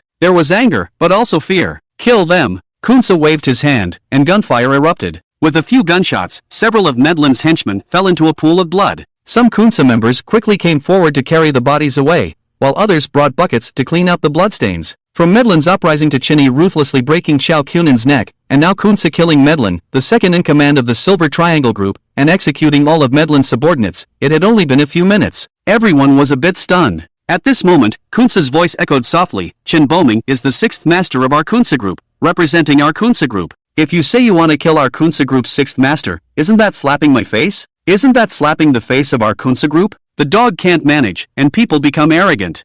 Seeking death. Kunsa seemed to be talking to himself, but also to everyone present. After speaking, he looked at everyone with an apologetic expression. I'm sorry, everyone, for startling you. Let's continue eating and drinking. Let the music and dance continue. As Kunsa's words fell, the atmosphere slowly returned to normal, and the drinking and toasting resumed. Hey, sixth brother, well done. You've passed this test. Black Emperor walked over, his face showing approval. Third brother, you flatter me. Just now, Big Brother also said that I am the sixth master of Kunsa, representing not only myself, but also the group and Big Brother. It's okay for me to suffer a bit, but I can't let others look down on the group and Big Brother, right? Those who insult Big Brother shall die. Shen Yi's voice was calm and steady, but when he said the last word die, it sent a chill down people's spines. Big Brother didn't misjudge you. Black Emperor punched Shen Yi's shoulder, making a muffled sound. Then he exchanged a few words with Long Yichun, who was being entertained by Chen Yi, before leaving. Shen Yi stopped a waiter, picked up a glass of red wine, drank it all in one gulp, and then looked in the direction of Kunsa's old West rat. His gaze was cold and menacing. The old rat was mingling with other high-ranking members of various groups in the crowd. Suddenly, he felt a chill down his spine and instinctively turned his head, only to meet Chen Yi's icy eyes. Hiss! He couldn't help but take a sharp breath, his eyebrows twitched twice, and a sense of fear rose in his heart. However, he forced a smile and nodded at Chen Yi. Chen Yi, on the other hand, continued to look at him coldly, without saying a word. The smile on the old rat's face froze, and he quickly turned his head and disappeared into the crowd. Chen Yi's gaze was too terrifying. He had witnessed the scene where Chen Yi decisively snapped Xiao Qunan's neck. He couldn't help but shrink his head and touch his own neck. Outside the screen, seeing this scene, everyone couldn't help but take a sharp breath, especially when they saw Chen Yi calmly breaking someone's neck. They all shrank their heads. One moment, he breaks someone's neck. He's really so brutal. You're talking nonsense. Haven't you realized? This is Kunsa's test for Chen Yi. Moreover, Chen Yi killed only the most vicious drug traffickers. He did well. That's right. The people around Chen Yi were all drug lords, each with blood on their hands. If Chen Yi wasn't ruthless, could he have reached his current position? Could he have survived until today? These are all notorious drug traffickers. It's better if they all die. Some people criticized Chen Yi for his brutal methods, but they were immediately refuted and overturned by others. They knew that although Chen Yi was now the sixth master of Kunsa Group and seemed to be in a position of great power, the higher one stood, the harder one fell. Moreover, among all the people attending Kunsa's banquet this time, who had clean hands, killing a few more of these people would actually save more innocent lives. Chen Jia looked at the resolute Chen Yi on the screen. Although she harbored immense hatred towards him, she secretly agreed with his seemingly brutal act of killing a drug lord's henchman. As an undercover agent, she knew that she was constantly in danger, facing life-threatening risks at any moment. Everyone around her, from the top leaders to the members of the organization, were ruthless and unruly criminals. Therefore, Chen Yi had to be ruthless too, even more ruthless and evil than them, in order to survive in such a situation. Moreover, she could see what others couldn't. The recent attack by Medellin was not only a provocation by Kunsalashi, but also another test for Chen Yi. If he didn't handle it well and even made Kunsa lose face, his fate would be grim and tragic. As a dominant figure, Kunsa would never tolerate anyone around him becoming useless, especially someone like Chen Yi, who was a well-known leader within the organization. Despite Chen Yi's reputation as the sixth lord of Kunsa Group, a fearsome figure, if Kunsa felt humiliated, he wouldn't hesitate to add another corpse to the backyard's bone pit. Chen Yi's situation was difficult, extremely difficult. The banquet quickly reached its climax, and then the guests began to disperse, leaving only the heads of several major groups and the leaders of Kunsa Anji Group, including Chen Yi, entering Kunsa's villa. At first, it was just casual conversation, but later on, all the servants were dismissed, and women dressed provocatively entered one by one, like lambs being chosen. Then, the drug dealers took out various tools, and the villa was filled with smoke. The drug dealers had satisfied expressions on their faces, while Chen Yi had a tool placed in front of him. One of them took out several bags from his bag and threw them to the others. Chen Yi noticed that it was flour. Then, everyone in the room started to smoke and be surrounded by clouds of smoke. Only Chen Yi sat alone in the corner, observing, and his behavior aroused suspicion among the others. When Kunsalashi saw this scene, a fierce look appeared in his eyes, and he immediately came over to question him. "Are you a snitch, police?" This statement instantly created a tense atmosphere. Everyone's gaze was fixed on Chen Yi, and Kunsa, with a smiling face, also turned his gaze towards him. "Sixth Lord, as a member of Kunsa Group, don't tell me you haven't touched." Chen Yi knew very well that once his undercover identity was exposed, he would not escape death. He had no choice but to take the flower and pretend to use it, putting on a show. Fortunately, he had done his homework before and had studied the details of drug dealers using drugs. Shen Yi's skillful and feigned actions successfully dispelled their suspicions. Although he had also studied drugs, this was the first time Shen Yi had smelled such a strange odor, and he almost couldn't help but vomit. Seeing Shen Yi's actions, Kunsa and the others finally showed satisfied smiles. By this time, the nauseating smell had disappeared for Shen Yi, and he felt a sense of exhilaration, as if he was floating. Seeing this, outside the screen, countless people frowned. Shen Yi. He actually started touching this thing at this moment? From this moment on, he is no longer himself. I knew he had transformed from a selfless hero into a demon. Once he touched this thing, even the strongest will be destroyed. This thing not only ruins countless lives but also destroys the families of heroes. It is like an evil flower blooming in the world, deceiving people with its beautiful appearance. Once someone picks it, it will unleash a catastrophic disaster. I wish one day there will be no more heroin, methamphetamine, ecstasy, and no more drug dealers, addicts, and narcotics police in this world. From then on, a dose of poison divided his life into two halves. The first half was heaven, and the second half was hell. Everyone watching Shen Yi's actions couldn't help but sigh, and at the same time, they vaguely understood why Shen Yi had turned from a hero into a demon. After being corrupted, where was the hero? Shen Jia stared at Shen Yi, furrowing her brows. As an undercover agent, she should naturally be the enemy of drugs, but at this moment, Shen Yi was actually starting to come into contact with drugs. Even though he had no choice, she couldn't help but feel puzzled. Since Shen Yi had already started using drugs, why was there no record of his experience with these substances in his file? After more than half an hour, everyone dispersed. Shen Yi endured the pain in his body and got up to leave. When he returned to his room, the exhilarating feeling slowly disappeared. He had a headache, felt dizzy, had slow breathing, sweated, felt weak and powerless. One after another, the side effects began to erode his brain. In a state of confusion, Shen Yi took out a small knife from his pocket and drew a bloody cross on his leg. He sat on the ground, letting the blood flow, desperately trying to stay awake. After more than an hour, the uncomfortable feeling finally subsided. Shen Yi was drenched in sweat, slowly sat up, leaned against the wall, and stared blankly through the window at the darkness outside. Woo! Shen Yi couldn't help but cover his face and sob quietly. As an undercover agent, as a narcotics police officer, he should have been diametrically opposed to drugs. But today, he actually used drugs. His father, his parents, they all died because of drugs. Countless comrades sacrificed themselves for drugs, and now they lay in those cold graves, unable to rest in peace. But he, Shen Yi, actually used drugs? Dad, Mom, I'm sorry, my comrades. Shen Yi couldn't help but cry, suppressing his voice in this dark room, tears streaming down his face. He knelt on the ground, pounding his head with both hands. When he became an undercover agent, he knew that this day would come sooner or later. But when this moment arrived, a strong sense of shame filled his heart. This mental pain was far more unbearable than physical pain. Seeing Shen Yi kneeling and crying in pain, everyone couldn't help but sigh. From this moment on, drugs began to invade his body and take over his life. It's like a drop of ink falling on a white cloth. If not cleaned in time, it will stain the entire cloth black. Actually, we shouldn't be too harsh on him. He didn't choose to use drugs. He is also a pitiful person. He hates himself just as much as we do. Anyone who has been involved in drug enforcement knows the dangers of drugs and the horrific consequences that follow. It's not something an ordinary person can imagine. In this situation, which police officer would willingly get involved with drugs due to work circumstances? It's like holding a torch and walking into a powder keg, clearly seeking mutual destruction. He is in an environment where he constantly has to deal with drug trafficking groups. If he doesn't use drugs, Kunsa will surely suspect his identity.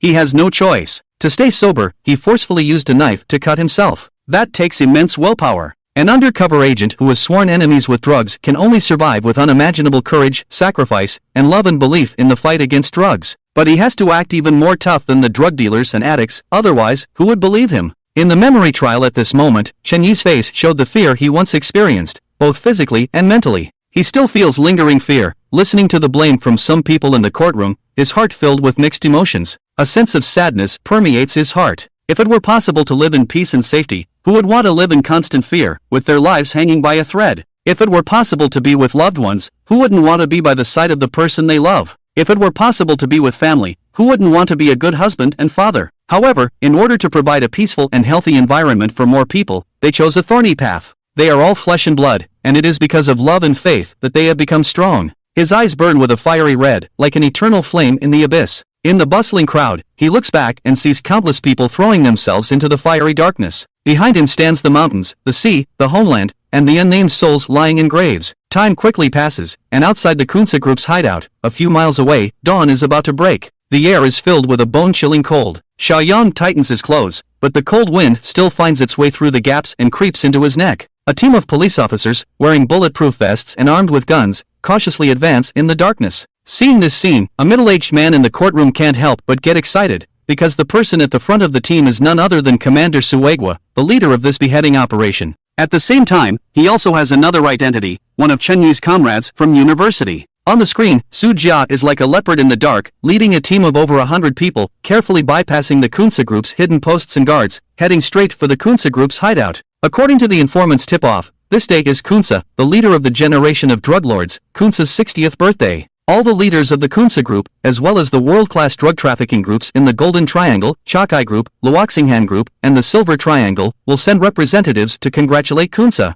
When they received this news, the top officials of Dasha decided to send a beheading team to take action against the leaders of the Kunsa Group and the representatives sent by the major drug trafficking groups. If the operation is successful, it will not only cause significant losses to the major drug trafficking groups, but also greatly enhance the authority of the Dasha police force. It will also provide an explanation to the drug enforcement officers who died tragically during this period. Even though Ouyang Chen strongly advised against it, it was of no use. Ouyang Chen's reason was that he did not receive any intelligence from Chen Yi, the informant. He believed that if there was a chance to capture so many drug lords at once, Chen Yi would not miss this opportunity. However, not many people believed Ouyang Chen anymore, because the last time Ouyang Chen's informant, who was Chen Yi, provided intelligence, nearly 200 people died. Even though they had no evidence to prove that Chen Yi had become a traitor, they were no longer willing to trust him. In fact, they even believed that Chen Yi had completely betrayed them, otherwise he would not have failed to report back with this information. The team quickly approached the Kunsa Group's hideout. When they saw the luxurious villa surrounded by numerous single-story houses, Suegwa and everyone couldn't help but smile.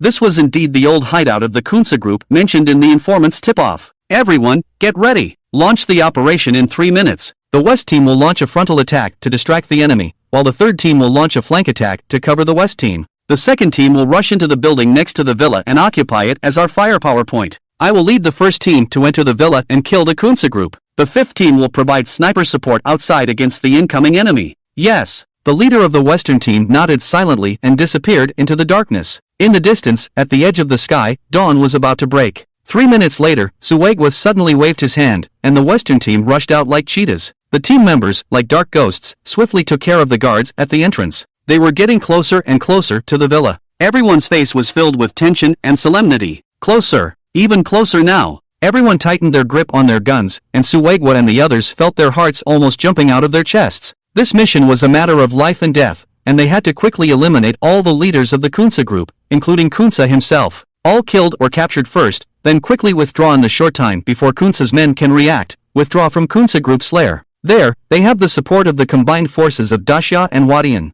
I hope this mission can be completed perfectly. I hope everyone who comes can return safely. Suegwa, running, suddenly made a gesture. Bang bang bang. Just as Suegwa and the others were about to enter the villa, in the darkness, a fierce gunfire erupted. In the previously silent villa, gun barrels emitted fierce flames. Without any preparation, several team members fell to the ground. Suegwa's eyes widened in shock, his head buzzing. It's an ambush. Everyone retreat. Suegwa's eyes were about to overflow with blood. He knew they had been ambushed. The intelligence this time was flawed. Kunsa Group clearly knew about their actions and had already prepared a trap. However, this intelligence was provided by the most loyal undercover agents trained by the motherland. Even in death, they would not betray their country. But why did the enemy receive accurate information about their actions? Ah! Cries of agony rang out as each anti-drug officer's body was riddled with bullets, falling to the ground lifeless. Retreat, retreat, retreat! Suegwa roared, and all the anti-drug officers retreated with all their strength. As they retreated, they fired at the villa.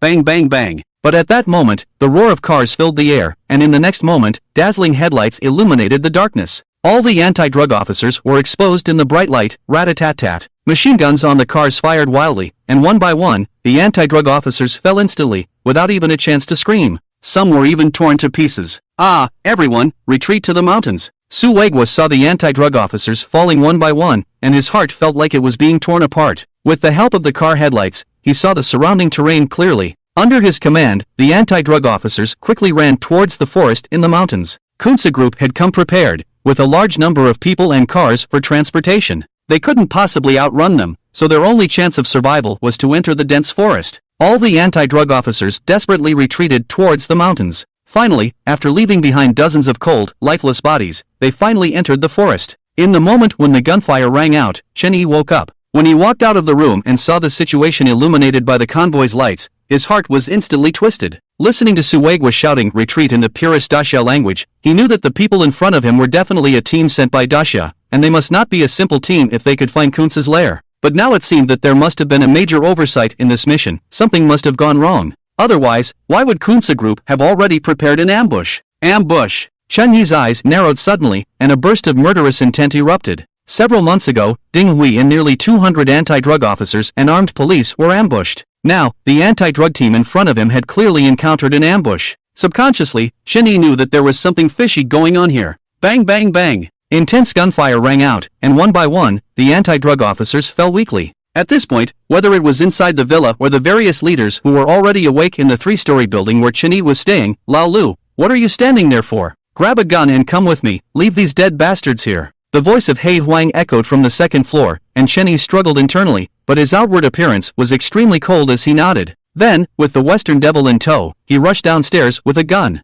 Meanwhile, the leaders of the major groups who had already been disarmed could only hide in the building and look outside. Wait a moment, aim your guns towards the sky. Got it? Chen Yi whispered to the Western Devil. The Western Devil hesitated for a moment, then nodded heavily. With the addition of He Huang and other leaders, more and more drug enforcement officers fell in a pool of blood. Chen Yi and the Western Devil continued to shoot at the drug enforcement officers, but in the chaos, not many people noticed that their guns were slightly aimed at the sky. Finally, after leaving behind nearly half of the bodies, Suegwa and the others finally retreated into the forest. They turned back to look at the corpses in the pool of blood. Suegwa's eyes were almost filled with tears. When they first arrived, each and every one of them was in their prime, full of hatred for evil, and disregarding the danger as they entered this dangerous situation to arrest the leader of the Kunce group. However, what awaited them was the cold barrel of a gun. Each and every one of these brave men fell in a pool of blood. Suegwa's heart was in pain, as there must have been a traitor among the undercover agents, and even the undercover agent who provided the information was a traitor.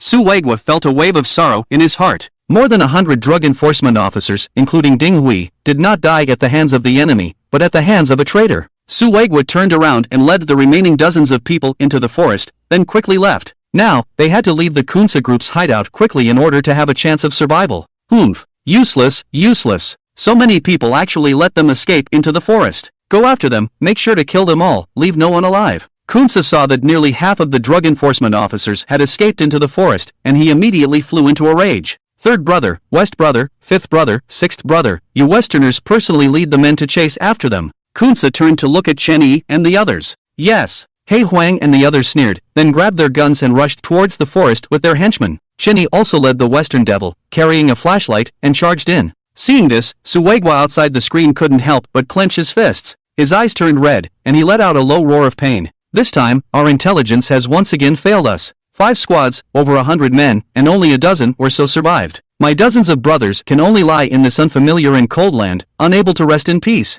When Instructor Ding Hui had an accident, it was because of a problem with the undercover agent. This time, it's also because of the undercover agent. Many undercover agents hide in the darkness. They should have illuminated the darkness, but often someone can't resist the erosion of darkness and completely falls into it. Hearing Suegwa's low roar, the people beside him couldn't help but have their eyes turn red. They were all drug enforcement officers who had luckily survived this operation. In that operation, nearly 100 brothers were forever left in an unfamiliar land. They only received the bodies of these heroes after breaking through the Kunce group not long ago. One can imagine how much pain they felt. Because the memory extractor can only extract important and profound parts of Chen Yi's memories, some memories were ignored. Therefore, they subconsciously believed that Chen Yi had betrayed them. Otherwise, he would surely know about the ambush of the Kunce group. If he hadn't betrayed them, why didn't he report this information? If this information had been reported, these nearly 100 brothers wouldn't have had to die. Watching the screen, Chen Yi, with the Western Devil carrying a handgun, relentlessly pursued, constantly firing ahead.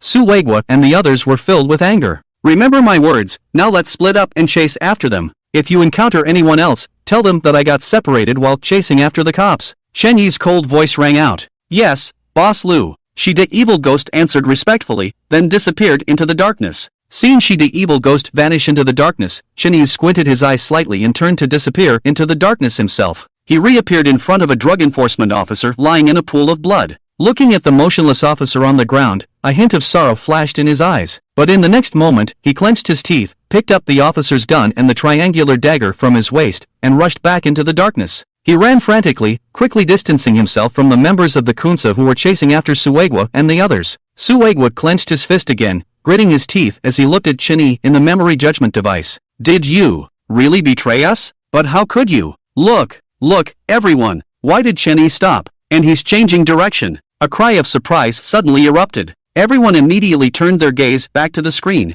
In the darkness, Chenyi, who had been speeding away, had come to a halt. Following his line of sight, he even saw a drug enforcement officer at the back desperately trying to escape. When Chenyi's flashlight shone on him, he was instantly terrified, his face filled with a bitter smile. But in the next moment, determination appeared on his face. Since he couldn't survive, he would let his brothers live on. He suddenly turned around, his face showing a resolute acceptance of death. Bang! But suddenly, a gunshot rang out, and the flashlight in Chenyi's hand instantly went blind. The lagging drug enforcement officer was momentarily stunned, then quickly turned around and continued to flee. Outside the screen, everyone was slightly stunned because they had witnessed Chenyi blinding his own flashlight. Just as everyone was in a daze, Chenyi had already started running in the opposite direction. Soon, in front of him, several flashlights were moving rapidly. The members of the ruthless Kunsa group, led by He Huan, were swiftly taking action. Bang! Bang! Bang! Gunshots and screams rang out intermittently as the lagging drug enforcement officers were constantly ambushed and killed. At this moment, Suegwa and the others who were fleeing heard the gunshots behind them, tears filling their eyes.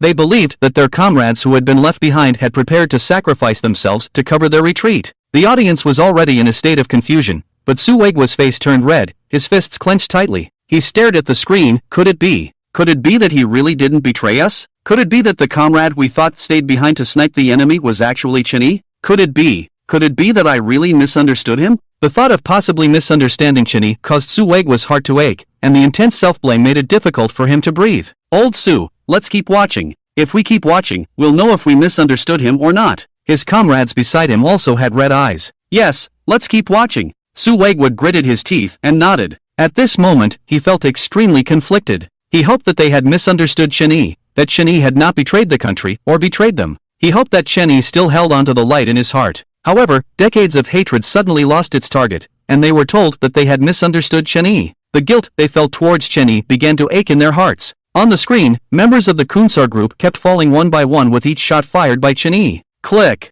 click, and at that moment, two crisp sounds of empty bullets rang out. Chenyi's expression changed, but soon his gaze shifted to the triangular dagger at his waist. He took the dagger off and slowly disappeared into the darkness. At this moment, countless viewers couldn't help but exclaim, "What is Chenyi doing? Does he really want to use a cold weapon to deal with hundreds of armed members of the Kunsar group?" Suegwa and the others couldn't help but stand up, clenching their fists tightly. Chenyi. As time passed, in the distant sky, a glimmer of dawn broke through the darkness, tearing it apart with an orange-red line. And in the forest below, it was still endless darkness. Hurry! Run faster, don't let those bastards escape. The members of the Kunsar group had a ferocious expression on their faces as they chased after the drug enforcement officers fleeing ahead. As long as they saw their backs, countless gun barrels instantly aimed at them, turning the drug enforcement officers into hornet nests. 3 members of the Kunsar group held AKs, with flashlights in their hands, their eyes filled with excitement and ferocity. They quickly stepped forward and chased after the front. After they passed, a figure slowly emerged from the nearby bushes, swiftly approaching.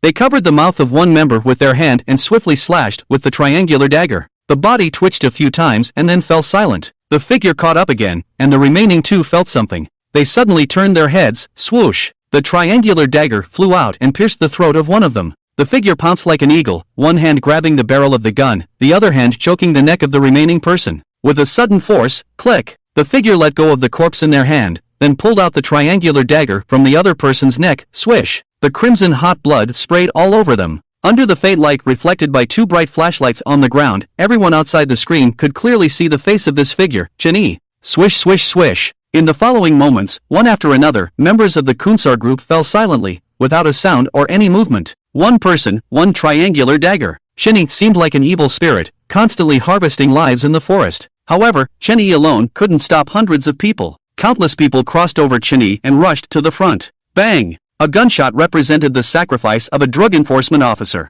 Chenyi's eyes turned bloodshot. Bang bang bang! In front of Chenyi, 5 members of the Kunsar group started shooting randomly, and a drug enforcement officer fell to the ground. They immediately rushed over. He's not dead. Great, tie him up and bring him back to Master Shi. Master Shi loves living drug enforcement officers the most. If Master Shi is pleased, maybe the rest of us will prosper. The members of the Kunsar group looked at the drug enforcement officer struggling in pain on the ground, their faces filled with excitement. What they didn't notice was, Chen Yi's figure appeared behind them like a ghost. He crouched down and quickly approached the 5 people. Suddenly, he covered the mouth of the last person and slid a sharp triangular blade across his neck. Then, he swiftly disappeared into the bushes with the body in his arms. The remaining Westerners had no idea what had happened, except for the drug enforcement officer lying on the ground, wide-eyed in shock. Ha! One member of the Kunsa group seemed to sense something and turned abruptly, but there was only darkness behind him. He couldn't help but frown. What's wrong? Nothing. He shook his head and turned back. But in the next moment, his eyes widened as a hand covered his mouth and he felt a sharp pain in his neck. Immediately, he felt his strength drain from his body.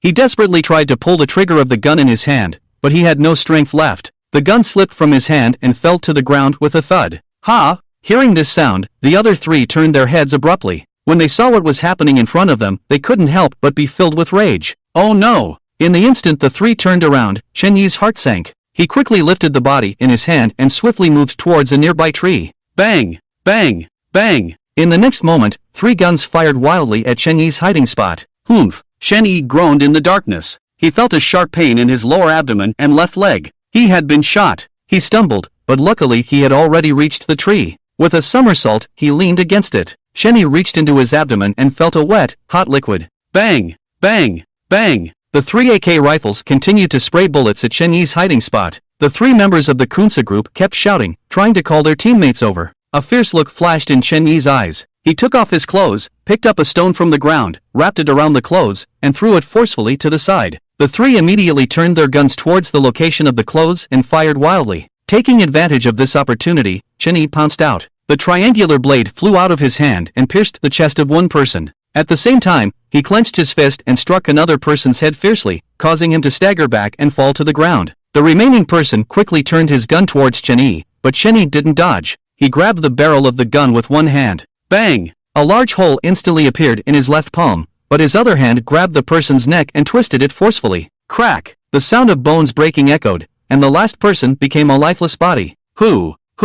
With the last enemy taken care of, Chen Yi felt as if all his strength had been drained from his body. He sat up against the body and next to him, the drug enforcement officer who hadn't yet breathed his last wore a look of disbelief and confusion as he looked at Chen Yi's face. Some information about Chen Yi appeared in his mind. He was the 6th member of the Kunsa group, a notorious demon in the gray area, with countless blood on his hands and a ruthless nature. He was a fierce warrior under Kunsa, but why? Why would he be attacking members of the same Kunsa group? Chen Yi looked up at him, and suddenly a smile blossomed on his devilish face. He grinned and said, "Comrade." Chen Yi's words hit the drug enforcement officer like a heavy blow to the chest, making it difficult for him to breathe. You're our undercover agent?" The drug enforcement officer exclaimed in disbelief. Chen Yi nodded slowly, "But how is this possible? When we were sent on the mission, they never told us that there was an undercover agent within the Kunsa group. Every time we go on a mission, to avoid friendly fire, they must have notified the undercover agent in advance, right? Could it be that they didn't notify in advance?" As he continued speaking, the narcotics officer seemed to have realized something and suddenly stopped, frozen in place. Chen Yi's face was filled with a bitter smile, and as he laughed, tears started to flow down. "No one notified me, no one. Damn it, everyone thought I had betrayed them. I never expected that the whole world would doubt me, that the whole world wouldn't believe me, and in the end, even you, Ouyang Chen, wouldn't believe me. Others may not know who I am, but don't you, Ouyang Chen, know? My parents, brothers, and instructors, they all died at the hands of these drug traffickers. Why would you think I would be in cahoots with them? We made a promise back then, we made a promise, that the whole world could doubt me, but you must believe me. Why don't your words count? Even you don't believe me anymore, even you don't believe me anymore." Chen Yi finally let out a painful roar, a towering man of 7 feet, crying with immense sadness. Tears fell, drop by drop, disappearing into the darkness. "I'm not afraid. Even if I'm tightly wrapped in darkness, unable to breathe, I won't back down. We are the most shameless group of people in the police force, unable to face the light. Even if we have to hang our heads in shame every day, I'm not afraid. I'm only afraid that in this world, there is no one who can prove that I stand in the darkness with a heart towards the light. I'm afraid that there is no one standing on the side of light to pull me out when I'm drowning in darkness. I'm not afraid of death, but I'm afraid." Outside the screen, there was silence. Everyone watched Chen Yi, who had become a tearful person, and listened to his unwilling roar. They all fell silent. Su Weigua fell silent, Chen Jia fell silent. Did we really misunderstand Chen Yi? He was clearly our undercover agent, someone who willingly sacrificed himself. But why did he become one of the targets of his own comrades' guns? How much pain must his heart be feeling? Why, without any evidence, do we suspect that he has betrayed us? The whole world no longer believes in him, and now even the leader doesn't believe in him. They obviously planned to kill Chen Yi as if he were a ruthless drug dealer. How could they do this? His parents, his comrades, all died at the hands of these ruthless drug dealers. How could he possibly betray his country? They are the most shameless group of people in the police force, unable to face the light. The only person who could prove that he has a heart towards the light didn't choose to believe in him either. How desperate must he be? Each member of the audience felt a pain in their hearts, unable to breathe. When they heard Chen Yi's cries, they could feel the despair within them. Su Weiguo suddenly stood up, his face turning red, breathing heavily through his nostrils. What's going on? What's going on? Why didn't anyone notify Chen Yi about this operation? Su Weiguo couldn't help but roar. He is our undercover agent. Why do we assume he has betrayed his country without any evidence? He has sacrificed so much for his country, and now we just abandon him? It's been so many years.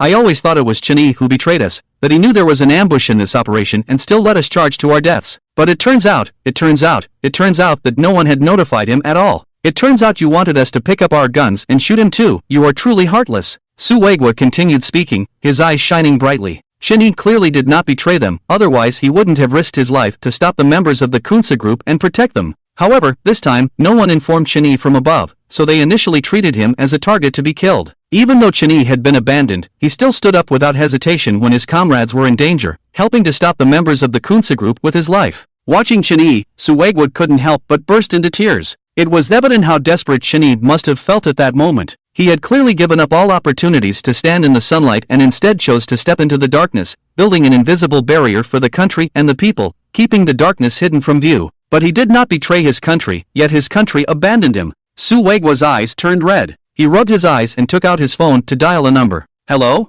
On the other end of the phone, a solemn voice sounded. You're watching Chen Yi's trial, aren't you? Su Weiguo's voice was chilling. There was a moment of silence on the other end of the phone, then a response came. Yes. Don't you have anything to say? Why didn't you inform Chen Yi about your actions? Why did you treat him as a traitor? Why did you abandon him? Su Weiguo shouted angrily. After Su Weiguo's words fell, there was silence on the other end of the phone for a while before someone spoke up. The person in charge of Chen Yi had already passed away more than 10 years ago. The people in charge at that time have all retired, and many files were burned in a fire more than 10 years ago. It's difficult to investigate this matter. Difficult to investigate? So you're just not going to investigate? Su Weiguo roared. Weiguo, you need to calm down. The voice on the other end of the phone sounded. Su Weiguo's heart was filled with anger in an instant. Calm down my ass. I don't care about what happened later. All I know is that Chen Yi hasn't betrayed us or our country. Instead, it's the country that has abandoned him. Your actions are heart-wrenching. Alright, I will do my best to investigate, sighed the voice on the other end of the phone, and then hung up. Su Weiguo clenched his fists and sat back in his seat, feeling drained of all his strength. On the screen, the anti-drug officer lying on the ground, unable to move, heard Chen Yi's words. He looked at Chen Yi's face filled with sorrow, his own face showing a mix of complexity and reluctance. After a long time, Chen Yi staggered to his feet, walked forward, picked up an AK rifle from the ground, and fired 2 shots into the ground. He reached into the ground and pulled out the bullets that had been shot into the soil. Then, in the unbelieving gaze of everyone, he reached towards the bullet hole in his abdomen.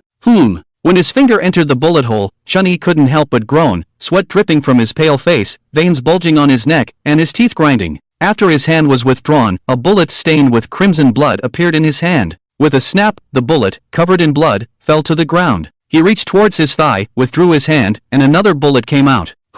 Chen Yi took a few deep breaths, then inserted the 2 bullets into the soil beneath his buttocks. Then, he picked up the bullets from the AK rifle he had just dug out of the soil and inserted them into the freshly dug wound. As he inserted them, his body tensed up, his eyes filled with pain. SSS. Chen Yi took a deep breath, leaned against the corpse, and slowly stood up. The anti-drug officer beside him looked at him in astonishment and couldn't help but ask, Aren't you in pain? Pain? You really think highly of me. It's a piercing pain, as if someone stabbed me with a knife and twisted it around. But, if I don't change the bullets inside, my identity will be in danger of exposure. This road was paved by countless brothers sacrificing their lives. I can't just cut off this road like that. Even if I die, it's not allowed. Chen Yi grimaced in pain, but his tone was resolute. When the anti-drug police heard Chen Yi's words, their mouths opened a few times, wanting to say something but ultimately fell silent. We're sorry. You've been wronged. After a long silence, the anti-drug police spoke, their eyes filled with guilt. Once, Chen Yi was also someone he hated.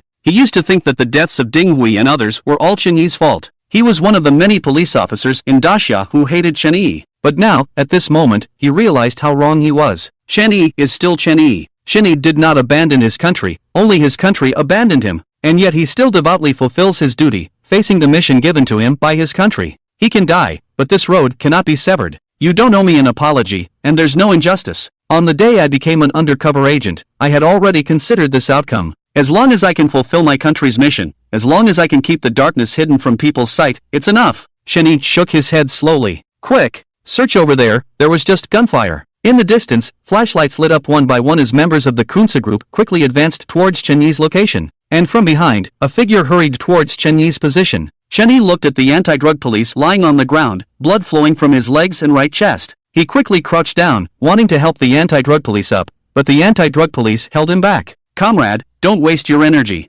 Both you and I are injured. I won't survive today. Chen Yi was stunned for a moment, unable to help but growl. What nonsense are you talking about? Your injuries are not fatal, you still have hope to survive. After speaking, Chen Yi was about to drag the anti-drug police away, but the anti-drug police suddenly pulled out a triangular blade from the nearby Kunsa group member's body and aimed it at his own neck. His voice was cold and calm. Let go of me, otherwise I'll die right in front of you. Chen Yi froze, blood threatening to drip from his eyes. What are you doing? I'm not doing anything, comrade. Let me go. They're already chasing after me. I really can't escape. If you take me with you, I'm afraid you'll be implicated too. I'm not afraid of being implicated. Moreover, I can hide you. As long as we can evade this search, I can find a way to get you out. Chen Yi growled. I know, you're a good man. You're not afraid to die. But you also said it yourself, this path was paved by countless lives. If you're exposed, I wouldn't hesitate to die 10 times. You're an undercover agent, and I'm an anti-drug police officer. I'm not afraid of sacrificing. I'm just afraid that my sacrifice will be in vain.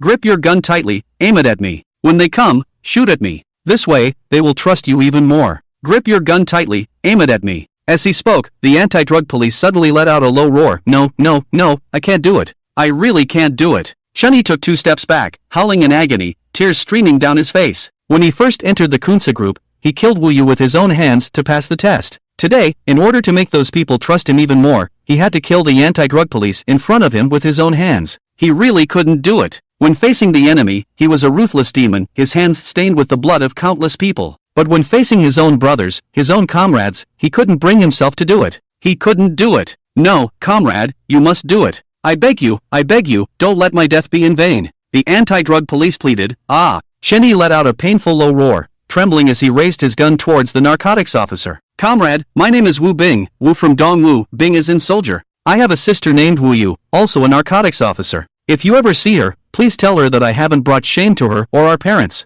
We have caused you trouble, but you must believe in our country. Our country will never let down those who sacrifice for it. One day, everyone will know of your grievances. One day, someone will clear your name. Remember, never forget your original intention. Wu Yu? Chen Yi's body trembled violently. He thought of the female officer he had killed when he first entered the Kunsa group. He looked at Wu Bing in disbelief, sadness flooding his heart like a tidal wave. 2 siblings, 2 narcotics officers. Promise me. Wu Bing shouted with red eyes. Yes. Tears streamed uncontrollably from Chen Yi's bloodshot eyes. He nodded heavily, unable to speak. He wanted to tell Wu Bing the truth, but he couldn't find the words. Third Master, there are people ahead. The distant voices grew closer, and several flashlights were pointed at Chen Yi. Looks like 6th Master. Someone with sharp eyes recognized Chen Yi's figure and attire, and shouted, Old 6? The leader raised an eyebrow. He was as strong as a bear, the Kunsa 3rd Master, Black Emperor. Chen Yi had his back turned to Black Emperor and his men. He quietly wiped away the tears on his face and placed his finger on the trigger, but he hesitated to pull it.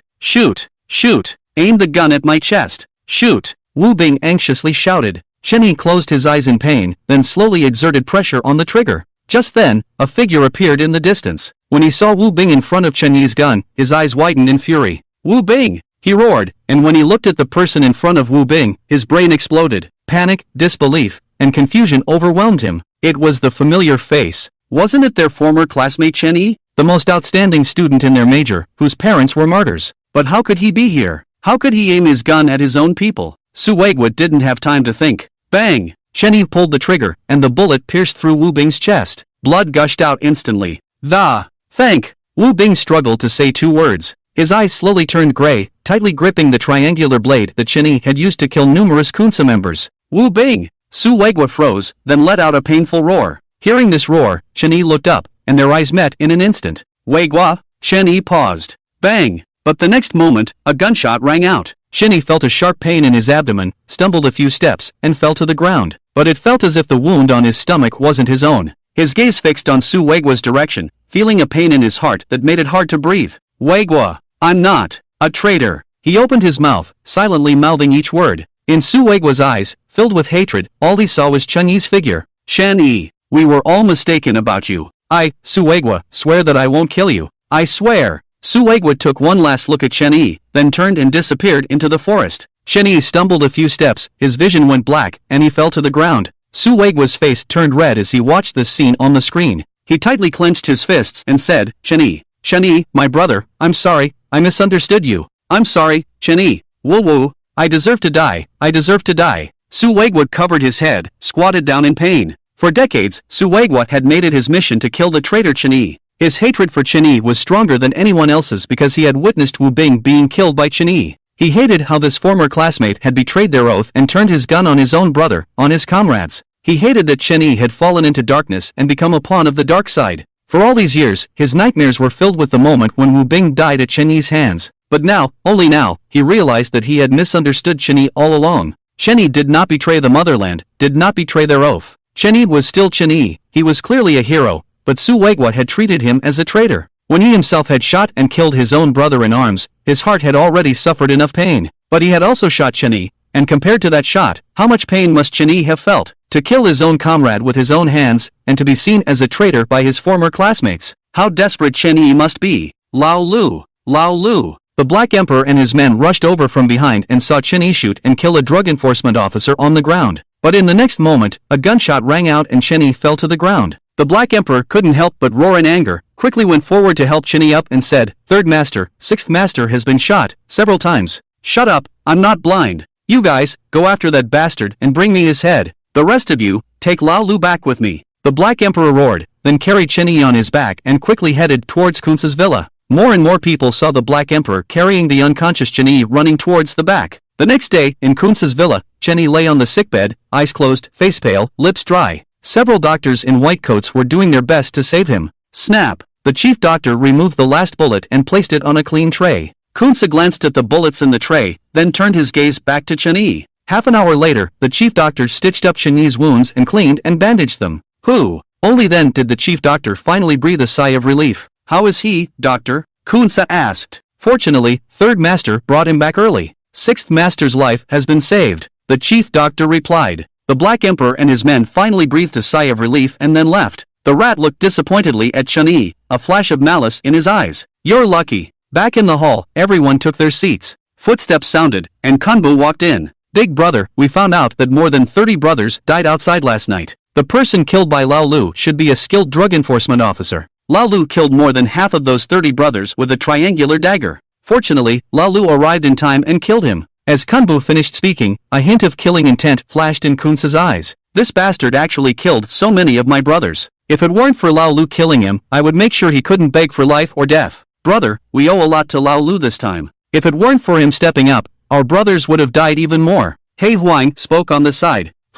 Lao Lu has indeed made great contributions this time. I have taken note of it. Kunce nodded. Now it seems that Lao Lu is really fine. Lao Shi, you don't have to be suspicious anymore. Kunce turned to look at Lao Shu. Originally, Kunce Group had already received advance notice of the actions of the Dashia police this time, and they had made arrangements in advance. Because Lao Shi had caused trouble, the senior management of Kunce Group did not inform Chen Yi for the sake of caution. Lao Shu nodded quickly. Brother, we just didn't inform Lao Lu about this operation. Will he have any thoughts? He Huang suddenly spoke again, and Kunce was taken aback. Indeed, we did something improper this time. However, it was also to kill these damn police dogs. When Lao Lu recovers, I will personally apologize to him. In addition, we can give him more power and channels in the group as compensation. Yes. He Huang and the others nodded, but Lao Shu's face lowered in jealousy. On the other side, a figure rushed out of the edge of the forest, with tattered clothes, resembling a wild man. He stood at the edge of the forest, looked back, and couldn't help but shed tears.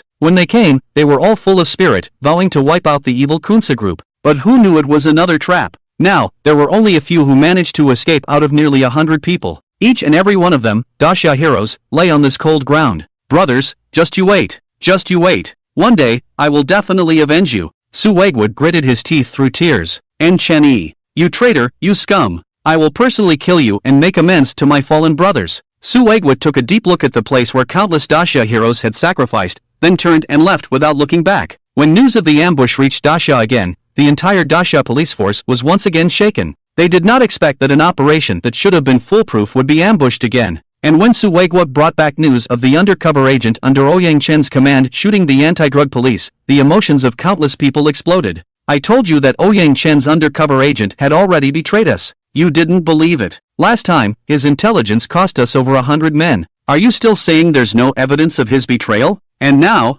people outside have seen him personally shooting our comrades. Are you still going to defend him? Yes, maybe this ambush was because of leaked information from him. His heart has turned black, he has changed. We must clean him up. Such scum cannot be allowed to roam free. Ouyang Chen, do you have anything to say now? In the headquarters of the police force, the high-ranking police officials looked at Ouyang Chen's angry roar. Ouyang Chen's face was full of disbelief, his eyes vacant. Impossible, it's impossible, it can't be him. The person who delivered the intelligence this time wasn't him at all. He didn't even know about this operation. He wouldn't betray his country, he wouldn't. Ouyang Chen kept shaking his head and murmuring, how could he not? Maybe it's not just him who has betrayed. Your undercover team has already gone bad, completely rotten. You, shut up, how can you say that about them? One high-ranking police official's face was full of anger, but Ouyang Chen interrupted him. Ouyang Chen was furious, like a roaring lion. They are not afraid of death, how could they possibly betray? They have suffered more than just a little for the country. They are walking on the edge of a knife, every step they take is accompanied by bloodshed.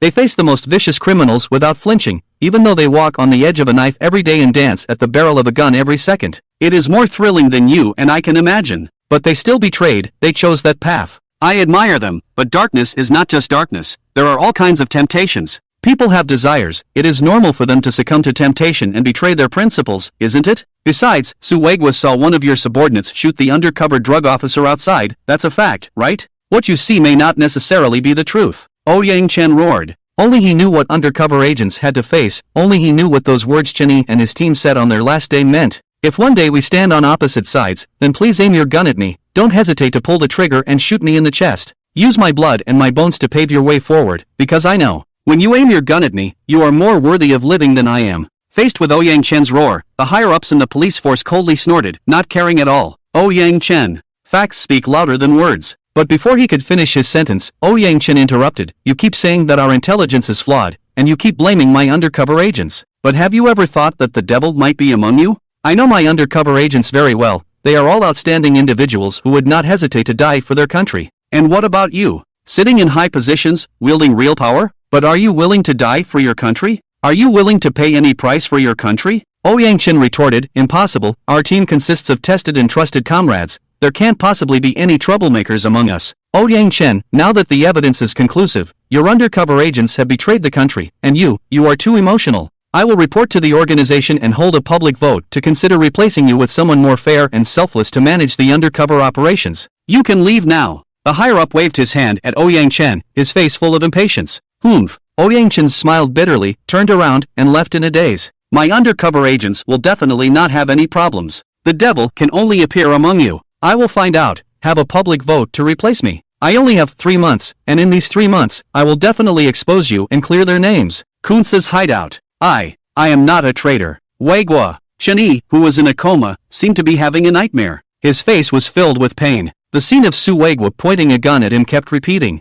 He couldn't hear what Su Weigua was saying, but he could see the disappointment, hatred, and anger in Su Weigua's eyes. Weigua. I didn't betray the country. Chen Yi suddenly woke up, his forehead covered in cold sweat. Lu Yi. In front of Chen Yi's bed, a woman in a white nurse uniform saw Chen Yi wake up and exclaimed with joy. She was a nurse arranged by Kunce to take care of Chen Yi. Seeing the nurse in front of him and looking around at the surroundings, Chen Yi realized, so it was just a dream, I was talking in my sleep. Talking in your sleep? A flash of fierceness suddenly appeared in Chen Yi's eyes, and then he asked in Daxia language, what is your name? The caregiver paused for a moment, confusion evident in their eyes. Then they spoke in the Hua language, Sir Lu, I don't understand Mandarin. Can you speak in the Hua language? What is your name? Chen Yi asked again, his body tense like a cheetah, ready to strike the caregiver at any moment. I'm sorry, Sir Lu, I really don't understand Mandarin. Forget it, when you wake up, I'll immediately inform the boss. The caregiver looked into Chen Yi's eyes, and Chen Yi saw the sincerity in them, realizing that they were not lying.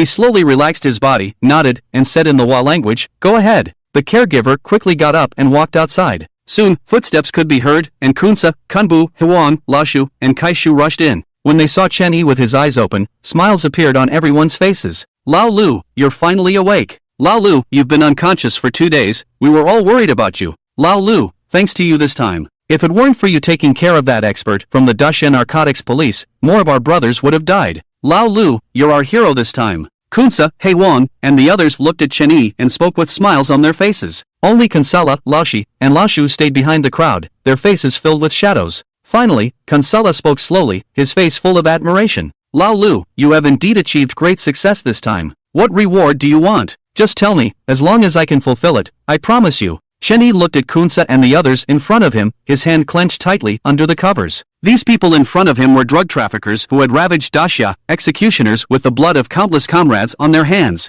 They were his mortal enemies, and he should have killed them all to avenge his brothers. But now, he could only smile and collaborate with them. He wished he could devour their flesh and drink their blood, but he still had to pretend as if nothing had happened. "Thank you for your concern, big brother. It's just that this is what I should do. I don't dare to ask for anything. Last time, those damn cops caused trouble for us and became our enemies. They came to bother you on your birthday. You are my big brother, and if they bother you, it just makes us unhappy, right? If we're unhappy, then let's kill their whole family." Chen Yi grinned, his eyes filled with cruelty and bloodlust. Seeing Chen Yi's expression, Kunsa nodded in satisfaction. "Well said, those cops deserve to die. However, in Kunsa's group, rewards are given for achievements. You have indeed achieved great success this time. So, from now on, you and Lao Wu will split the market within Dacia, and in the 100,000 mu of chestnut plantations in Chiang Mai Prefecture in Taigua, you will be in charge of everything. All the harvests, except for 70% to be handed over to the group, will be yours. From today onwards, you are the 5th general of Kunsa Group, in charge of a 1,000-man army." As Kunsa's words fell, the eyes of Black Emperor and others beside him couldn't help but widen. When they heard Kunsa say that Chen Yi would control an army, Kunsa Laoshi almost popped his eyes out. His eyes were full of jealousy, envy, and hatred. "You know, the entire Kunsa Group has nearly 20,000 troops. These 20,000 troops are all fully armed and legitimate. They are the most powerful force in Kunsa's hands. With this force, Kunsa can even contend with the governments of Taigua, Wadian, and Lao. This is the most powerful force in Kunsa's hands and his true trump card, ensuring Kunsa Group's absolute dominance in the Black Triangle region. In the entire Kunsa Group, only Black Emperor controls 3,000 troops to guard Lao, Kunbu controls 2,000 troops to guard Wadian, and there are 1,000 under Kaishu, who are often active on the border of Dacia and always follow Kaishu's command. The remaining 10,000 troops are all under Kunsa's control. In the entire Kunsa Group, only Kunsa Laoshi does not control any troops. He only has a 100-man miscellaneous army in his hands. And now, Kunsa actually wants to allocate 1,000 troops to Chen Yi? And hand over 100,000 mu of chestnut land in Chiang Mai to Chen Yi to manage? In an instant, he went from being Kunsa's 6th brother to being a regional overlord. This made the rat jealous to the point of madness. "Big brother, how? How can this be? The 6th brother has only joined the group for a short time. The army is the foundation of the group. How can it be entrusted to him?" The rat hurriedly spoke up. "Laoshi, what are you talking about? The 6th brother has been in the group for 3 years. During these years, he has managed Dacia and Lao in an orderly manner, and even expanded the market for the group, increasing the group's income by more than double. If it weren't for the 6th brother killing that expert in the anti-drug police a few days ago, how many of our brothers would have died?" Although the 6th brother has been in the group for a short time, the group relies on ability, not relying on seniority. At the end, Black Emperor paused for a moment and glanced meaningfully at the rat. Black Emperor pointed out the rat's faults, causing the rat's brow to twitch and his fist to clench tightly. "Yes, Shiga, the 6th brother's achievements are there for all to see, and his ability to kill is also there for all to see. Even the big brother acknowledges this. Do you think the big brother is wrong?" Kaishu couldn't help but speak up. It was he who brought Chen Yi into the Kunsa Group, so of course he would choose to stand on Chen Yi's side. What's more important is that Chen Yi can bring him even greater benefits in the future. Kunbo didn't say anything, but he always regarded Kunsa as his leader. He generally wouldn't oppose Kunsa's proposals. Among the 6 high-ranking members of the Kunsa Group, only the rat opposed, while Black Emperor, Kaishu, and Kunbu all agreed with Kunsa's decision. The result was obvious. Since that's the case, then it's decided. 6th brother, take good care of your injuries. When you're healed, I'll personally celebrate your achievements. "Thank you, big brother." Chen Yi's face was full of gratitude. Kunsa nodded with a smile, then turned and left. Kunbu followed closely behind. 6th brother, take care of your injuries. Black Emperor and Kaishu also greeted him before following. The rat looked deeply at Chen Yi, his eyes full of resentment, but in the end, he could only leave helplessly. Pang! After the last person left, the door of the room was closed. At that moment, the smile on Chen Yi's face suddenly disappeared, replaced by overwhelming hatred. Meanwhile, while Chen Yi was recovering from his injuries, inside Daxia, "Mom, I miss Dad. When will Dad come back?" Chen Jia, who was already over 4 years old, lifted her head and looked at Chen Yi with longing eyes. She looked pitiful and adorable. Bai Luo gently stroked Chen Jia's little head with one hand, while the other hand rested on her own belly. She was already 7 months pregnant, and her belly was very prominent. Bai Luo felt that it was becoming more and more difficult and tiring to do things. Her face was filled with the radiance of motherhood, and her eyes were filled with deep longing. "Shinner, be good. Daddy will be back when you grow up." To Mommy's chin. "Really?" Chen Jia's eyes were filled with surprise. Mommy, stand up." Chen Jia held Bai Luo's hand. "What's wrong?" Bai Luo smiled and stood up, and Chen Jia quickly stood in front of her. She gestured with her hand, and when she saw that her head only reached Bai Luo's belly, her face couldn't help but droop. "Mommy, I'm only at your belly. When will I grow to your chin? How can I grow faster? I miss Daddy so much." Chen Jia's voice choked, and tears welled up in her eyes. Bai Luo's heart ached slightly, and she gently wiped away the tears from Chen Jia's face. "Shinner, don't cry.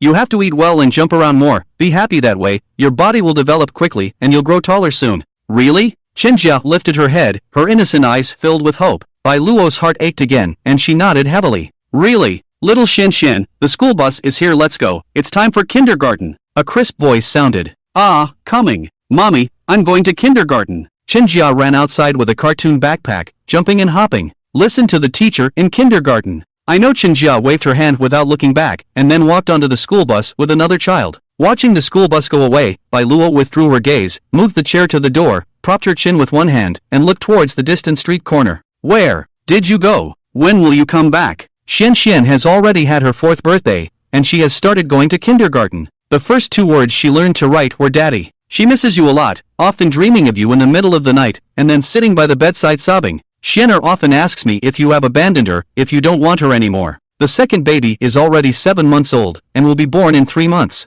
Xuan's first sight when she was born was not you. I hope that the second baby's first sight will be you. I miss you too. Miss you so much. Bai Luo looked into the distance, lost in thought. She didn't know when, but she leaned against the wall and fell asleep. Ding-ling-ling. The sound of her phone suddenly rang, and Bai Luo woke up abruptly. "Hello? Hello? Is this Xuan's mom? Come to the school quickly, Xian is in trouble." A hurried voice came from the other end of the phone. "Ah!" Bai Luo stood up suddenly, panic filling her eyes. Due to the sudden movement, she felt dizzy and almost fell to the ground. She forced herself to gather her thoughts. "Teacher, what happened to our Xian? Please come to the school as soon as possible. It's hard to explain over the phone." Okay. I'm coming right away." Bai Luo got up, closed the door, and quickly hailed a taxi to the kindergarten. Half an hour later, Bai Luo got off the car at Sunshine Kindergarten. The teacher was already waiting at the school gate. "Teacher Li, what happened to our Xian?" Bai Luo hurriedly walked up and Teacher Li let her in. As they walked, Teacher Li said, "Your Xian got into a fight with another child in the class, and got hit on the head, and passed out. She's in the school clinic now." "What? Passed out?" Bai Luo's legs went weak and she almost fell down. Teacher Li quickly supported her, saying, "Xian's mom, don't worry too much. Xian has already woken up. The doctor said there's no serious harm." Bai Luo couldn't speak, using all her strength to quickly go to the school clinic with Teacher Li. When she entered the clinic, she saw Xian lying on the bed, her head wrapped in bandages, her eyes filled with weakness. On Xian's collar, she could still see clear bloodstains. "Xian!" Bai Luo cried out in grief, then rushed over and hugged her. "Mom!" Xian saw Bai Luo and her eyes filled with tears. "Xian, my precious daughter, what happened to you?" Bai Luo's body trembled as she carefully held Xian's hand. "Mom, it hurts." Looking at Xian, Bai Luo felt both heartache and anger. Wiping away her tears, she scolded, "What did Mom always tell you? To be good and listen to the teacher. When did you learn to fight? And to end up like this with others?" Bai Luo cried, Mom, please don't be angry. Xian was wrong. Xian was wrong, but they said Xian is a wild child, that Xian doesn't have a dad. They said Xian's dad is dead. That's why Xian fought with them. The 3 of them couldn't beat Xian, so they called their moms to come to school and beat Xian. Xiaofeng's mom kicked Xian's stomach. Xian's stomach hurts. She pushed Xian and Xian hit the table. Her head hurts. Boom! But in Bai Luo's head, there was a loud explosion, as if it had been blown open. Chen Jia's words kept echoing in her mind. They said Xian's dad is dead. Xian fought with them because of that. the three of them couldn't beat Xian Xian, so they called their moms to come to school and beat Xian Xian. Xiaofeng's mom kicked Xian Xian's stomach. Xian Xian's stomach hurts. She pushed Xian Xian and Xian Xian hit the table. Her head hurts. In an instant, Bai Luo burst into tears. She thought it was Chen Jia's disobedience that led to the fight with other children. She had worked so hard, carrying Chen Jia for 7 months, and raising her alone. Why couldn't Chen Jia be more sensible? Why couldn't she listen? Why did she have to fight with other children? But the truth was, Chen Jia was mocked and insulted by 3 classmates. They called Chen Jia a fatherless wild child, saying her dad was dead. Chen Jia couldn't bear it anymore and fought with the 3 children. How much courage and anger did it take for such a weak and small child of 6 years old to unleash such strength and win against the other 3 children? The fact was, after Chen Jia won the fight against the other 3 children, they called their parents and then attacked a 6-year-old child. How helpless she must have felt when she was surrounded and beaten by 3 children. How weak and pitiful she must have been when a parent kicked her down with their foot. She had no father by her side, she was just a 6-year-old child. After finally appearing as a mother, she didn't console her child who had suffered so much, nor did she support her. Instead, she scolded her for being ignorant. Her daughter had clearly suffered the greatest injustice, her head still bleeding, and she clearly needed a warm embrace. She needed justice. But as a mother, her first reaction was to scold her child who had suffered so much.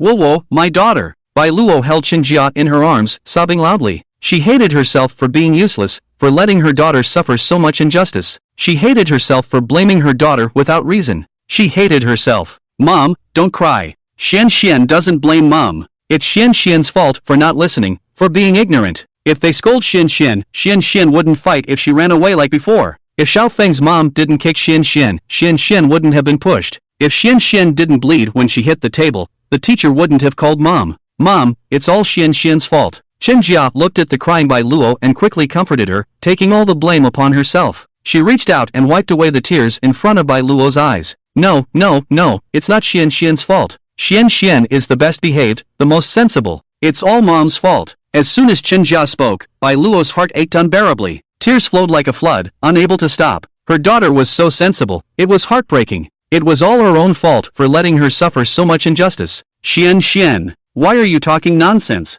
Didn't you accidentally slip and fall when you were fighting with Xiaofeng? Who kicked you? How did the teacher usually teach you? Why aren't you honest at all?" Hearing Chen Jia's words, Li, the teacher, changed her expression and forced a smile to interrupt Chen Jia. Hearing Li's words, Bai Luo's expression changed. She wiped away her tears and turned to look at Li, her eyes filled with fierceness. "Teacher Li, I hope you can explain to me. And who are the 3 children who attacked my daughter? Who is the parent who kicked my daughter? What do you mean by saying that my daughter slipped and fell by herself?" Seeing Bai Luo getting angry, Li smiled reluctantly, then said, "Xian Xian's mom, don't be angry. The situation is not as Xian Xian described. Xian Xian was mischievous and caused trouble with 3 boys. She accidentally fell by herself. Isn't that right, Xian Xian?" Li turned to look at Chen Jia, a hint of threat flashing in her eyes. Chen Jia trembled, appearing very scared. "Teacher Li, what are you doing? Are you threatening my daughter? You must give my daughter an explanation, otherwise, I won't let it go." "Oh, what kind of explanation do you want?"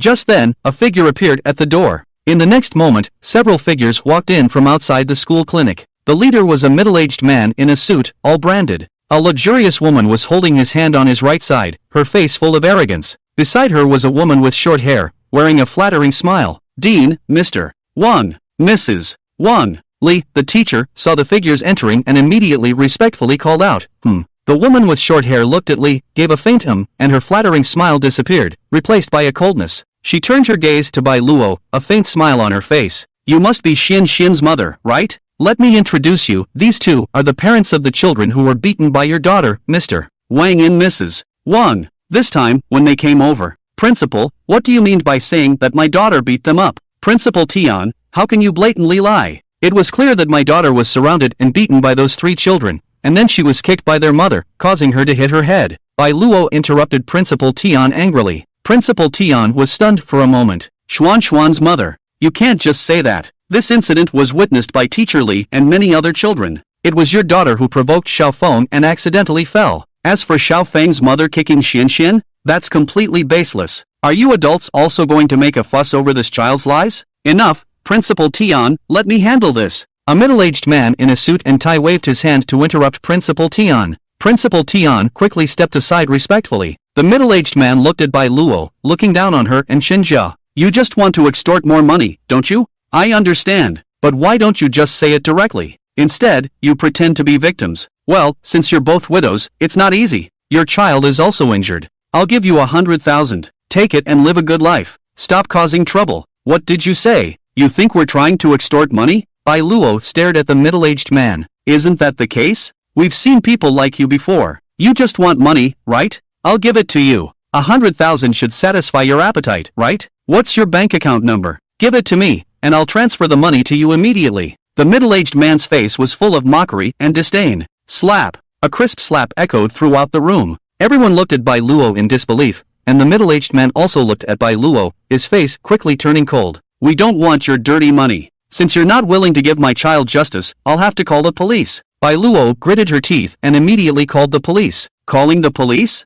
Sure. I'd like to see what good it will do for you to call the police. The middle-aged man saw Bai Luo calling the police, but instead of panicking, a smile appeared on his face. After speaking, he turned and glanced discreetly at Principal Tian. Principal Tian nodded slightly, then walked to the side and sent a text message on her phone. After sending it, she immediately deleted the message. Half an hour later, 2 police officers arrived at the scene. Hello, we're from the Yangwang police station. Who called the police? The 2 police officers walked in, and Bai Luo quickly stood up. Hello, officers, I called the police. My child was surrounded and beaten by 3 children at the kindergarten today. Later, one of the children's parents kicked her in the stomach, causing her to fall and hit her head. I hope you can find out the truth and give us justice. Hello, ma'am, may I ask what your name is? A man took out a notebook. I'm Bai Luo. Hello, MS. Bai, can you tell us when this incident happened? I'm not sure about the exact time, but I received a call from Comrade Lee, the teacher, at around 10:30. Where did it happen? Well, I'm not sure about that either.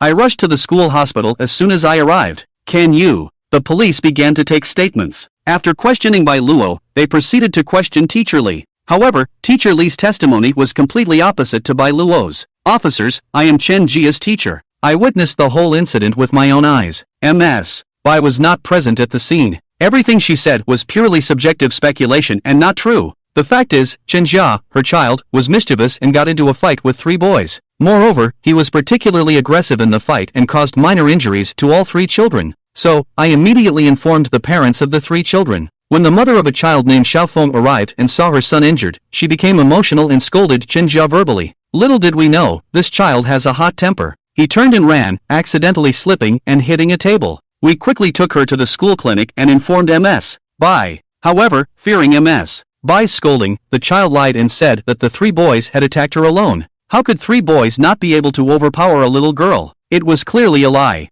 Furthermore, how could Xiaofeng's mother possibly harm a child? Even the most malicious person wouldn't do such a thing. However, this is also the responsibility of our kindergarten. We failed to educate this child. As Teacher Lee finished speaking, her face was filled with self-blame. Hearing Teacher Lee's words, Bai Luo's eyes turned red with anger. You're lying. It's not like that at all. MS. Bai, please calm down. Whether I'm lying or not, the police will make the judgment. Teacher Lee smiled and looked at Bai Luo. By the way, officers, the parents of the other party are also present. You can also question them. Teacher Lee spoke again, and at this moment, the middle-aged man and woman sitting on the sofa finally stood up. Xiao Lu, it's your shift today. The middle-aged man stood up, hands behind his back, looking like an experienced official as he looked at the 2 police officers. When they saw the middle-aged man, the 2 police officers were momentarily stunned, then their faces showed respect. Director Su, it's you. You. One of the police officers looked at the middle-aged man, then turned to look in the direction of Bai Luo and the others, with a questioning look in his eyes. The middle-aged man nodded. It was my son Xiaofeng who was beaten by that little girl.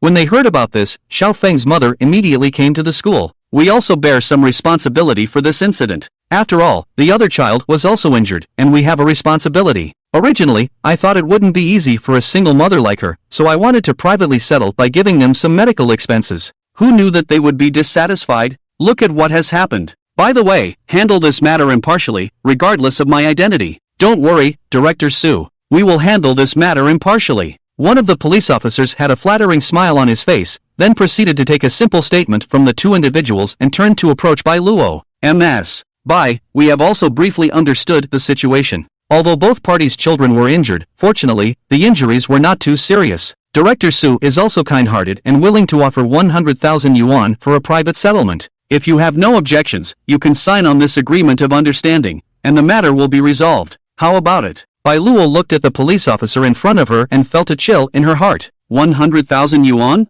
My daughter suffered so much injustice. She was kicked and pushed down by this malicious woman, causing her head to bleed. And you think a private settlement is enough? I don't want money, I want justice, Bai Luhan said coldly. Upon hearing Bai Luhan's words, one of the police officers immediately frowned and was about to speak, but the other police officer stopped him and shook his head. Then he stepped forward, pulled Bai Luhan to the side, and whispered, "Ms. Bai, actually, the evidence we have collected so far, including testimonies and physical evidence, is somewhat unfavorable to you. We understand that it's difficult for you to bear the pain of your child being injured, but we still suggest that you accept 100,000 yuan to buy supplements for your child and take good care of her injuries. Otherwise, if we really have to pursue this further, the current evidence will be even more detrimental to you. Officer, I appreciate your kindness, and I know that you genuinely want to help us. However, my daughter is truly innocent. She has suffered so much injustice, and as her parents, we must seek justice for her. We don't care about money." Bai Luhan gritted her teeth and shook her head. "Well, fine." The police officer sighed and then turned to look at the middle-aged man, shaking his head. "Officer, I know you don't believe me, but the kindergarten has surveillance cameras.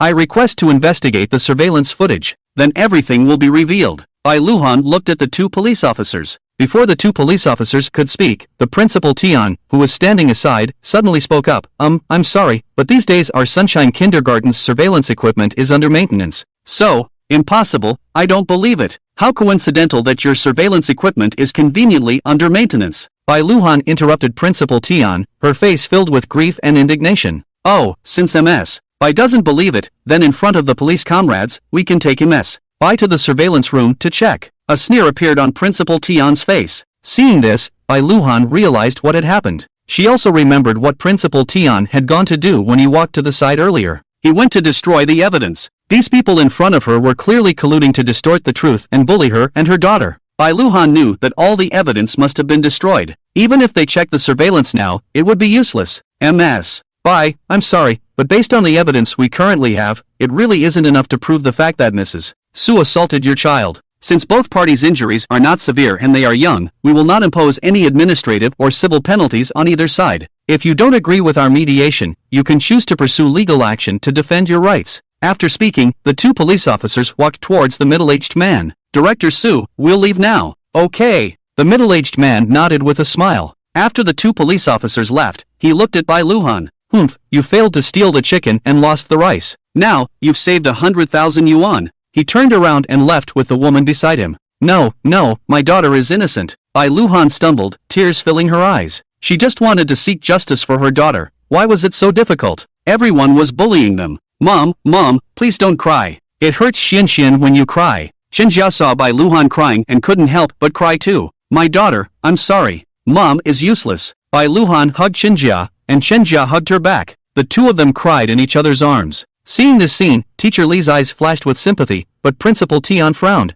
"Ms. Bai, please settle your daughter's medical expenses and take her away. Also, please don't come to our kindergarten anymore. Our temple is small and can't accommodate a big Buddha like you." After speaking, Principal Tian turned around to leave. "Why?" Ms. Bai suddenly spoke up. Why? Dean Tian frowned and looked at Bai Luo. "Dean Tian, Teacher Li, both of you are women. One is at the age of being a grandmother, and the other is at the age of being a mother. You both have children in your families, right? If your children also suffered grievances, would you still do this?" Bai Luo shouted with a torn heart, her eyes seemingly about to shed blood. Upon hearing Bai Luo's words, Teacher Li staggered, while Dean Tian sneered, "I'm sorry, Ms. Bai, I don't know what you mean." After speaking, Dean Tian turned and left. Why?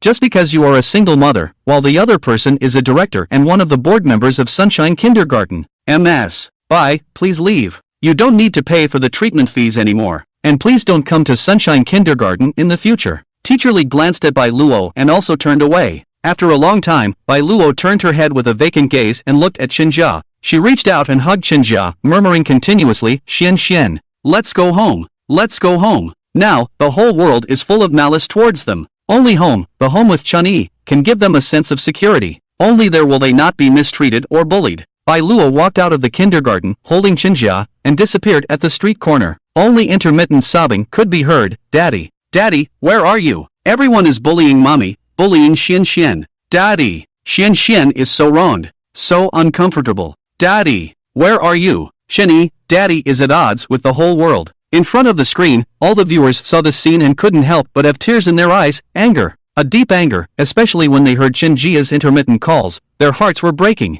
How can they treat Bai Luo and Chen Jia like this? Although I didn't see the surveillance footage, I believe Chen Jia wouldn't lie. This malicious woman actually treated a 6-year-old child so cruelly. As public servants of the people, when their own children commit crimes, instead of stepping forward to take responsibility, they actually aid and abet them. Her husband, her father, abandoned his family as an undercover agent, willingly sacrificing everything to fight in the darkness for the country and the people. But his wife and child have suffered grievances and bullying. If Chen Yi knew all of this, how painful would it be for him? Animals, how can these people be called human beings? They are animals. Everyone has joined forces to bully Bai Luo and little Shen Shen. Have they lost their conscience? They just want justice. Why is it so difficult? How helpless and pitiful Bai Luo and little Shen Shen must be now. Everyone is bullying them, subjecting them to endless grievances. Such scum are simply unworthy of being public servants of the people. And that old witch, Dean Tian, just to please this person's surname Su, had the surveillance footage deleted. She deserves to die. Listening to little Shen Shen's calls, my heart is breaking. Shen Yi, please come back soon, come back and see your wife and daughter.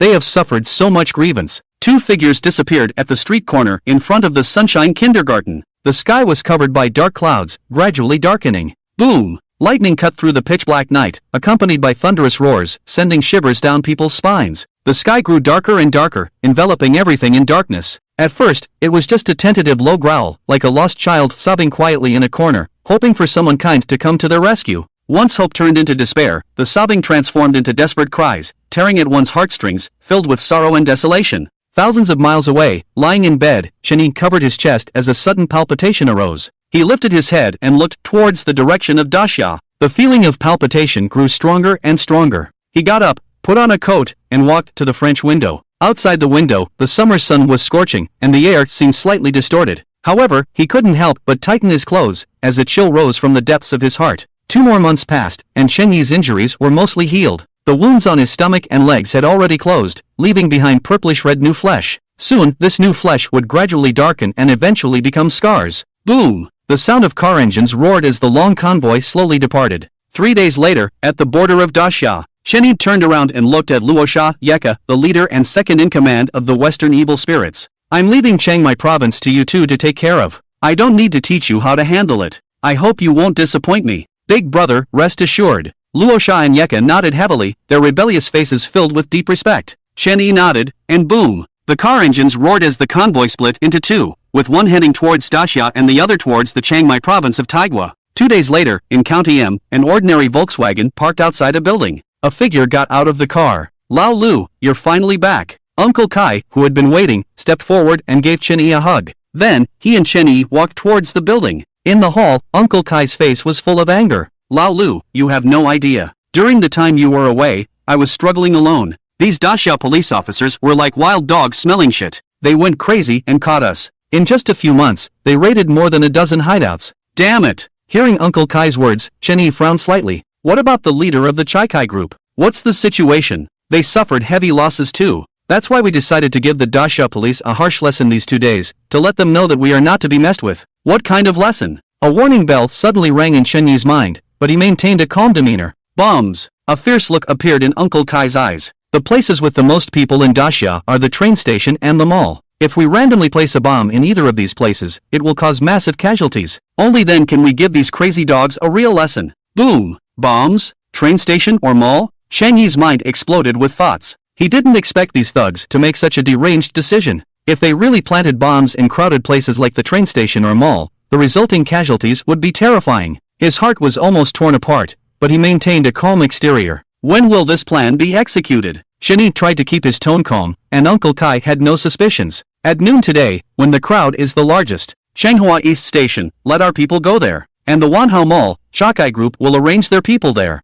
At 12:30, we will detonate the bomb at the station first, and then Chakai Group will follow by detonating the bomb at the mall. This time, I will definitely give them a painful lesson. After speaking, Uncle Kai's face showed a relieved smile. He then picked up the red wine in his hand and drank it all. Yes, we must teach them a painful lesson. I'm a bit tired from the journey, so I'll go rest upstairs. Don't bother me unless it's something important. Chen Yi cooperated and revealed a sickly grin, then stood up and stretched lazily, heading upstairs. You rest well. I'll make sure they don't disturb you. I guarantee that as soon as you wake up, you'll see this feast on the news. Uncle Kai smiled, and Chen Yi nodded. Step by step, he walked leisurely towards the upper floor. The first floor was the hall, the second floor belonged to Uncle Kai exclusively, and the third floor was Chen Yi's territory. Once on the third floor, Chen Yi slowly closed the door. In that instant, his gaze became sharp, he raised his hand and glanced at his watch. It was 10:11, there was still 1 hour and 19 minutes left. Changhua East Station, the bomb at the Marriott Mall would be detonated.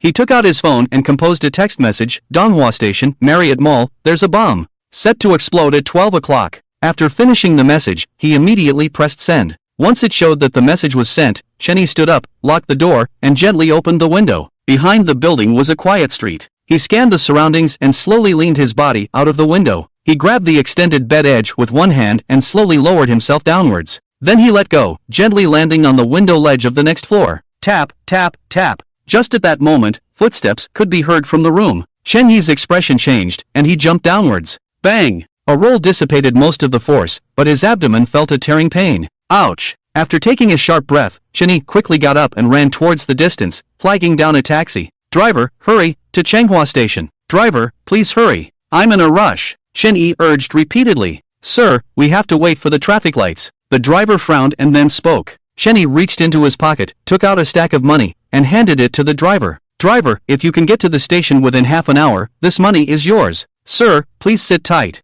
I've been wanting to run this red light for a long time. V-room. The roar of the car's engine echoed as the driver stepped on the gas pedal, speeding away like an arrow. Meanwhile, at the Dasha police headquarters, Ouyang Chen looked at the text message on his phone, and his heart suddenly became heavy. He hurriedly made his way to the headquarters, and a few minutes later, the news spread. Hee, Ouyang Chen, is this information from your informant again? The informant who personally shot our comrades? Are you trying to make fools out of us? That's right, Chief Ouyang. This is clearly their conspiracy, to make us suspicious of everything, to make the people in the city panic, or to make us lose our composure, giving them a chance to take advantage. Ouyang Chen, can't you see through such obvious tactics? After hearing Ouyang Chen's words, the high-ranking officials in the police department sneered and mocked him. No one showed Ouyang Chen any respect. The first time, the information provided by Chen Yi resulted in the tragic deaths of over 100 drug enforcement officers, including Ding Hui. The second time, the information from another informant provided by Ouyang Chen resulted in the near annihilation of Su Weigua's team, with only a few surviving members out of nearly 100.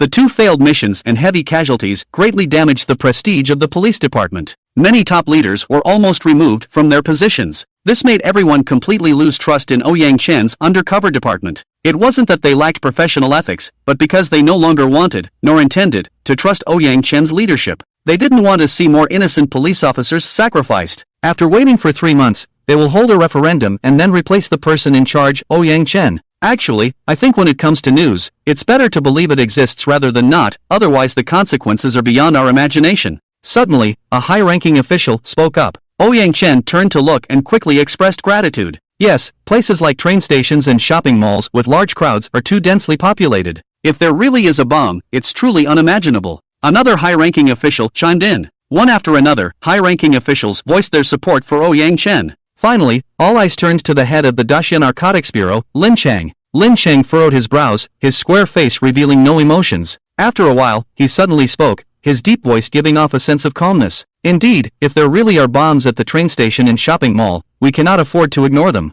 The consequences would be too great for us to bear. Immediately issue orders. The police in County M should immediately control the Donghua train station and the Wanhao shopping mall. Local fire departments and ambulances should depart immediately. The Su Tao team, currently on a mission in County M, should participate in the search and defusing of the bombs. To avoid unnecessary panic, immediately contact the Railway Bureau and suspend all train operations at Donghua train station, citing a railway disruption as the reason. Yes. Whether they agreed or not, the moment Lin Chang's orders were issued, everyone immediately stood up and went about their duties. Thank you, sir. After the meeting, Ouyang Chen found Lin Chang, his face filled with gratitude. However, Lin Chang shook his head. You don't need to thank me. As a public servant, these are things I should do. After speaking, Lin Chang turned and left. Ouyang Chen reached out his hand, opened his mouth a few times, wanting to say something, but in the end, he bitterly withdrew his hand and said nothing. The previous two failures due to faulty intelligence and the sacrifice of many narcotics officers made Lin Chang, as the head, not particularly fond of Ouyang Chen. Under Lin Chang's orders, police cars, military vehicles, fire trucks, local narcotics officers, and ambulances from County M headed towards Donghua train station and Wanhao Plaza. 30 minutes later, Chen Yi had arrived at Donghua train station. The entire station was bustling with activity, with people coming and going, shoulder to shoulder. The flow of people was particularly large. If there were a bomb, the casualties would be extremely severe. Shen-Yi first circled the entire ticket hall, but found no suspicious individuals. He casually bought a ticket and entered the waiting hall. The waiting hall was not as noisy as the ticket hall, but there were still a lot of people. In waiting halls 1 and 2, there were 5 rows of people crowded together, queuing up to board the train. Attention all staff, train number 326 is about to arrive. Please prepare to receive the train, the station broadcast announced. Shen-Yi glanced at his watch. It was already 10:55, still 1 hour and 5 minutes to go. Shen-Yi quickly walked around the waiting hall, searching every nook and cranny for suspicious individuals. None. Cold sweat covered Shen-Yi's forehead. Attention all staff, due to external factors such as track damage outside Donghua train station, all train operations at Donghua train station are temporarily suspended. Ticket sales at the ticket hall are also suspended. This maintenance is expected to take 2 days. All staff should organize passengers to temporarily leave the station. Customers who have already purchased tickets can obtain refunds at the station or through the railway hotline 123 3 days later. We apologize for any inconvenience caused. Thank you. Just at this moment, the sound of the broadcast rang again, and the entire waiting hall suddenly wailed. But under the organization of the staff, everyone still grumbled and headed towards the exit. And just at this moment, among the crowd, a figure's face slightly changed. He decisively reached into his bag and pressed it twice, then quickly walked to the exit with the bag. And just at this moment, Shen-Yi finally noticed him. His face became serious and he hurriedly ran over. He didn't chase and shout to stop like on TV, because that was only on TV. Besides alerting the enemy, it had no effect. However, after the figure put down the bag, he quickly disappeared into the crowd. This action further confirmed Shen-Yi's suspicion. His face changed drastically, and without hesitation, he ran over, picked up the bag, and opened it. A time bomb was rapidly flashing inside, with a countdown of 3:32. Less than 3 minutes, and it was rapidly ticking away. At the moment he saw the bomb, his pupils contracted sharply. Whoosh! Cold sweat instantly covered his whole body, making him feel icy cold. Even though he had received professional training, at this moment, he still felt his limbs stiffening because he was surrounded by people. In less than 5 minutes, the bomb would explode. Now, countless passengers who had already entered the platform inside the station were retreating, while the passengers in the waiting hall were rushing outside. Calm down, Shen-Yi, calm down. Shen-Yi quickly told himself in his heart to stay calm. Woo, and just at this moment, urgent alarm bells rang outside, and fully armed police quickly rushed into the station. First team, search the ticket hall. Second team, control all the exit gates of the station. Third team, help evacuate the passengers.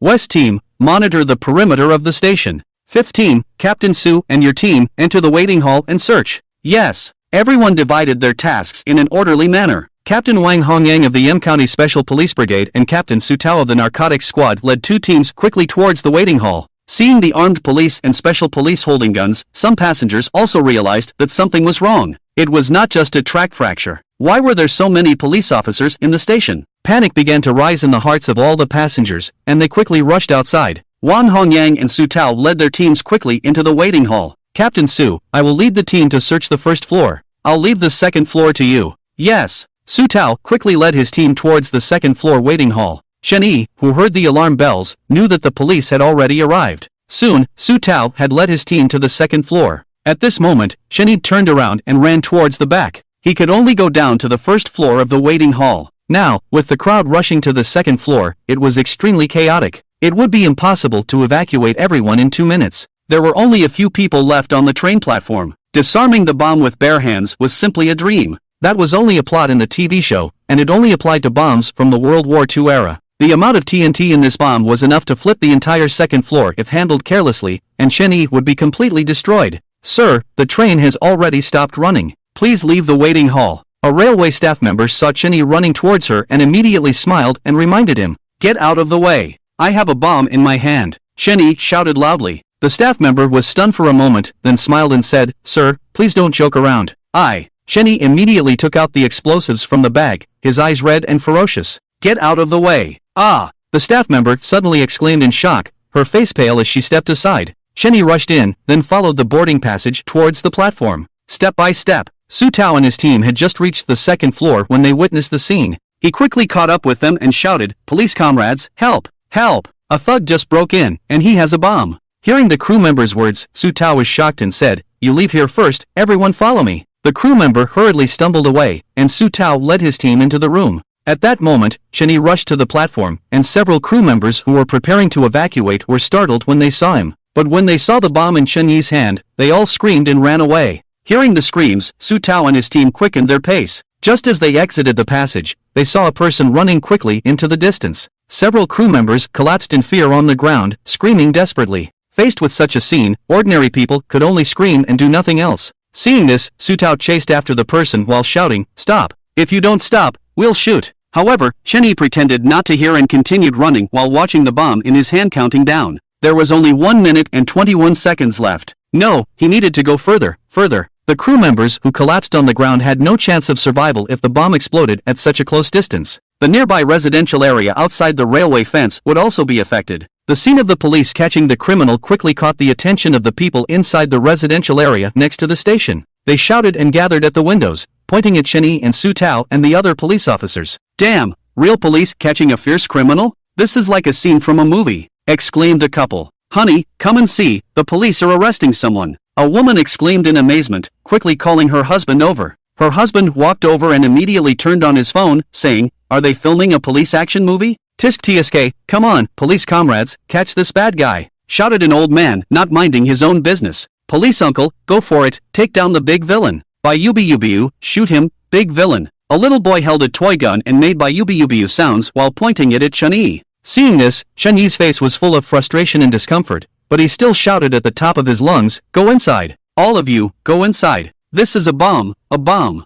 Ha ha, this bad guy is so stupid, so what if you have a bomb in your hand? Beat this scum to death." Suddenly, a man fiercely threw an ashtray at Cheney. Bang! Whether it was accurate or just a lucky shot, the ashtray hit Cheney's head hard. Ah! Cheney stumbled, almost falling down. He gritted his teeth and groaned in pain. Blood instantly flowed down his face, obstructing his vision, but he continued running forward. "Fellow villagers, it's time for us to act bravely and kill this bastard." In an instant, residents from both sides of the residential area grabbed whatever they had at hand and threw them at Cheney. Ashtrays, vases, thermos bottles, baseballs, eggs, vegetable leaves, and even kitchen knives. Bang! Cheney's body was a mess. A vase hit his shoulder hard, causing his hand holding the bomb to shake, almost dropping it on the ground. Crack! Eggs were viciously smashed on his head, mixing with blood. A kitchen knife flew past him. The bomb had only 1 minute left. People in the residential area ahead stuck their heads out of the windows, holding various objects, waiting for Cheney to approach. "You all need to leave, go away." Cheney shouted in pain. The TNT bomb itself is powerful, but the amount of explosives prepared by the Kunsar group this time is even more terrifying. If it explodes, the blast radius can reach at least 10 meters, and the affected area is even larger, reaching a terrifying 50 meters. If these residents were hiding in their rooms, with walls as barriers, as long as Cheney doesn't throw the bomb over, these residents wouldn't be in great danger. However, now all these people have come out, and if the bomb explodes, the consequences would be unimaginable. Cheney shouted in pain, but everyone ignored him. Although the Great Xia nation stands tall among the nations of the world and is one of the most outstanding nations in the world, we also have many flaws. For example, not many people would give up this so-called once-in-a-lifetime opportunity, an opportunity to watch the excitement and beat a drowning dog. They are not afraid, but rather extremely excited, as if missing this opportunity to act bravely and patriotically would prevent them from showing their courage and love for their country. Objects flew through the air, fiercely smashing towards Cheney, hitting him hard. It hurts so much, but his heart hurts even more. "My fellow countrymen, I am saving you. I am risking my life to save you. Please, quickly go inside, go inside." Tears streamed down Cheney's face, washing away the bloodstains, making him look like a ferocious demon. He felt wronged and suffered from the pain of not being understood, but more than anything, he felt sorry and self-blame for these fellow countrymen who were about to be harmed. Large drops of tears fell from Cheney's eyes, leaving 2 clear traces on his face, washing away the eggs and blood. His heart-wrenching screams were met with laughter from the residents on both sides. This bright laughter contrasted sharply with Cheney's heart-wrenching screams. The residents on both sides considered themselves as punishing evil and promoting good, defending justice as heroes. In the midst of the scene, Cheney ran desperately with a timed bomb, his face covered in blood, his expression ferocious like a hellish demon. In front of the screen, everyone watched this scene with a heavy heart, watching Cheney running desperately and in a miserable state under the attacks of everyone, watching him being hit by one object after another, blood flowing from his head, and listening to his heart-wrenching screams. They couldn't help but shed tears. "Stop attacking him, he is trying to save you." A man clenched his fist and couldn't help but roar at the screen, his eyes turning red. He punched the table in front of him, instantly shattering it. The broken edge cut a large gash on his hand, blood dripping, but he seemed unaware. A true man doesn't shed tears easily, but at this moment, tears flowed uncontrollably. How he wished he could bear even a little bit of Chen Yi's pain. Please, don't hit him, don't hit him. I feel so heartbroken. A woman cried out in anguish. Stop it, you bunch of scoundrels. He is risking his life to protect you. In front of the television, an elderly man with white hair held his cane and struck the television, making a loud noise. His cloudy tears fell in large drops. The cane slipped from his hand and fell to the ground. An old woman beside him trembled as she stood up and picked up the cane, handing it back to the old man. Old man, beat them to death, beat these ungrateful wolves. Whoa, please don't hit Uncle. Uncle is not a bad person, he is a hero. Ultraman, please save Uncle, save Uncle. In front of the computer, a little boy cried as he brought his Ultraman doll closer to the screen, trying to use Ultraman to protect Chen Yi from the harm that was being thrown at him. He desperately pressed the Ultraman doll against the computer screen, against Chen Yi's head. Everyone knows that this is just Chen Yi's memory, all of this has already happened, and no matter what, it cannot be changed. But at this moment, almost everyone lost control. Everyone cried, listening to Chen Yi's heart-wrenching screams, piercing their hearts. It's painful. It's regret. It's heartache. They unconsciously tried to help Chen Yi in their own ways, fantasizing about helping this man who was being hurt. But everything is in vain. The harm is still inflicted upon him, and regret cannot be washed away. He is desperately trying to save everyone, while everyone is desperately hurting him. He walks on the edge of a knife, shuttling under bullets, calm and composed. But in the face of your harm, he cries heart-wrenchingly. It's not that he is not strong enough, it's that he feels so wronged in his heart. He protects us with his flesh and blood, without hesitation. But seeing this scene, I touch my conscience and ask myself, do we really deserve his protection like this? Chen Yi, if you can hear me, put down the bomb in your hand, run away, escape for your life. They are not worth it. Each and every one of you is attacking Chen Yi, calling him a devil, a butcher, a demon, scum. But have you ever thought that it might be you who slowly turned him into a devil? Chen Yi, even if you become a devil in the future, I won't hate you anymore, because I don't deserve to. Chen Yi. Shen Jia, who was on the side, saw this scene, and the tears that had just stopped flowed again. You devil, aren't you ruthless? Aren't you insane? Just throw the bomb and blow them up. Stop pretending to be a good person.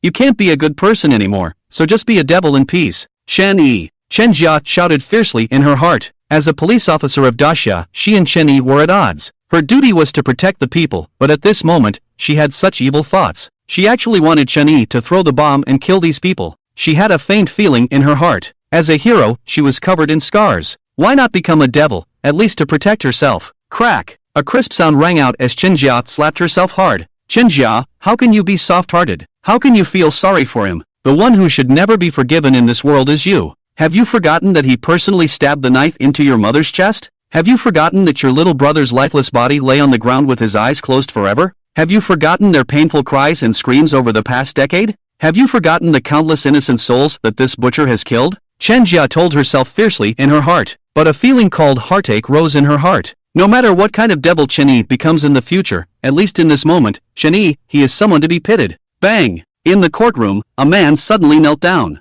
His eyes were already bloodshot, and his body kept trembling. Chen Yi, I'm sorry, I'm so sorry. We misunderstood you. I'm the one who's not human, not human. Bang! Bang! Bang! As the man spoke, he repeatedly banged his head heavily on the ground. He came to the courtroom today, intending to join everyone in judging Chen Yi as a devil, and watching him be executed, with everyone applauding. As Chen Yi entered the judgment device, everyone's hearts were filled with resentment towards him for the extreme pain he had suffered. But now, all he felt was regret. He hated himself for being one of the residents who had attacked Chen Yi so viciously in the past. He had thrown glass cups and knives at him, anything he could get his hands on. Back then, he thought he was doing the right thing, acting in the name of justice and punishing evil. But now he realized that they had all misunderstood this man who had risked his life to save them. At the same moment, people all over the country, residents of the neighborhood near the train station, knelt down in unison. Tears streamed down their faces as they watched the figure on the screen. Some bowed their heads, some slapped themselves repeatedly, all filled with regret. They kept saying, choking with sobs, I'm sorry.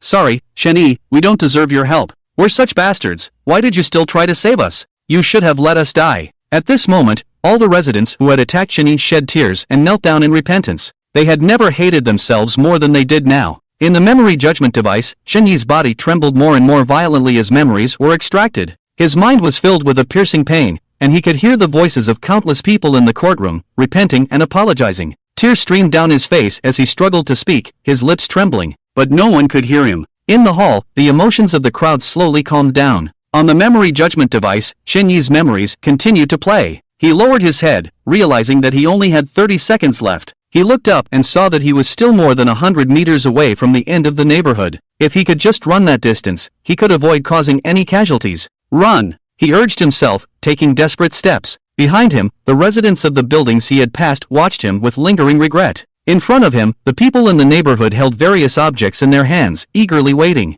As Cheney ran past them, they aimed their objects at him and threw them with force. He felt a sharp pain in his head, his vision blurred by blood. He felt a vague dizziness and confusion in his mind. Ah! Cheney roared in anger, forcing himself to stay strong. No, I can't fall. I still have a chance, I still have a chance. He kept telling himself not to stop. Suddenly, he shouted, startling the residents of both neighborhoods. After recovering from their initial shock, they became even more furious. Their grip on the objects in their hands tightened, and at that moment, Wang Hongyang and the other special police officers who had finished searching the first floor caught up. When they heard Chenyi's shout, someone exclaimed, "Oh no, he wants to throw the bomb at the residential building." Wang Hongyang's face changed, hesitated for a second, then raised his rifle and aimed at Chenyi. Su Tao, who was chasing after him, saw Wang Hongyang aiming at Chenyi and his face changed slightly. He quickly shouted, "Director Wang, stop." Bang! Su Tao's words were cut off as Wang Hongyang pulled the trigger. Ah! Chenyi felt a piercing pain in his left arm, almost dropping the bomb. He quickly used his other hand to hold onto it tightly and gritted his teeth, continuing to run.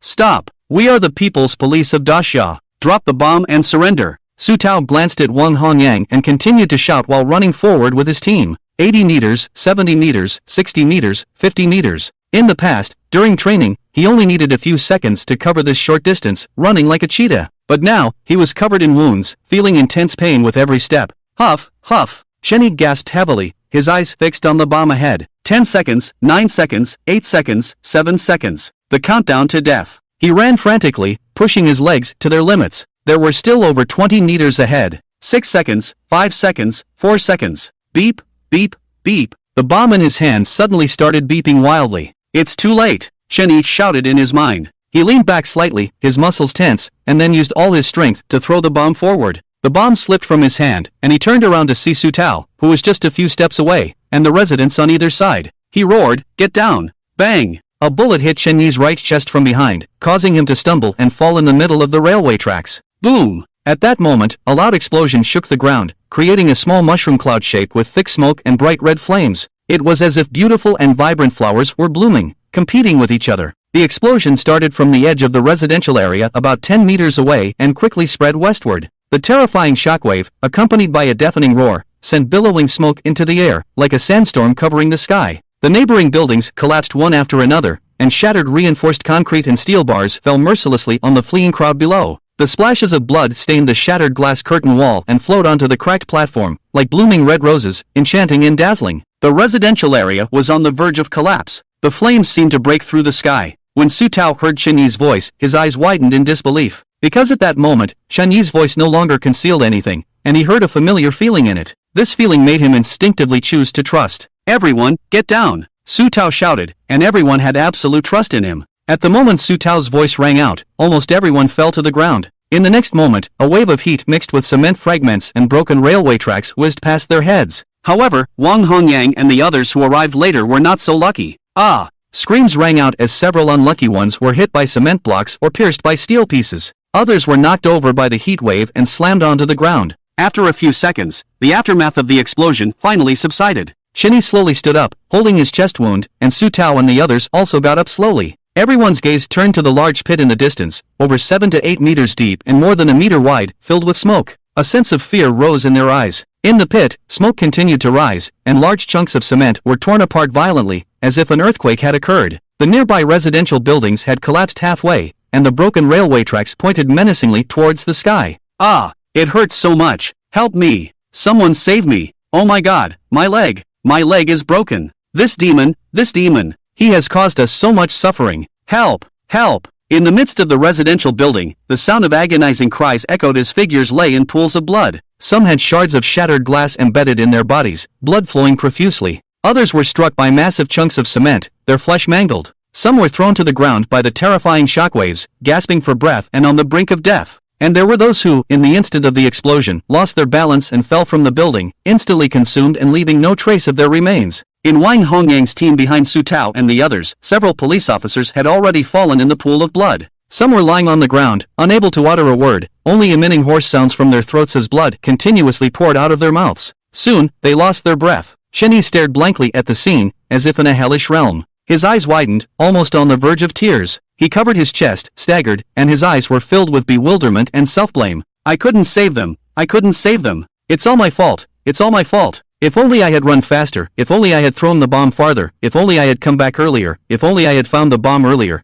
So many people wouldn't have died. So many people wouldn't have died. It's all my fault. It's all my fault. Shenyi screamed in agony, pounding his head with all his might. Extreme grief surged from his heart. Demon! You're a demon! A man angrily shouted at Shenyi, you're a demon! Give me back my husband! Give me back my son's life! A woman wailed heartbreakingly, tears flowing uncontrollably. Just moments ago, their family of 3 had been punishing evil and promoting good, relentlessly attacking Shenyi. But now, their husband and child lay in a pool of blood, their eyes turned gray, devoid of any light. You devil! The wheels of justice turn slowly, but grind exceedingly fine. You have committed countless evil deeds and will surely meet a terrible end. Devil, you won't die a good death. Devil, you will face retribution. Good and evil will be repaid in the end. Devil, your arrogance won't last long. Devil, they're waiting for you down below. You devil, you deserve to go to the 18th level of hell. Devil, I curse you to have no resting place in death. Many people were now in tears, their faces filled with boundless resentment. They continued to curse Shenyi with every word, causing his figure to tremble slightly.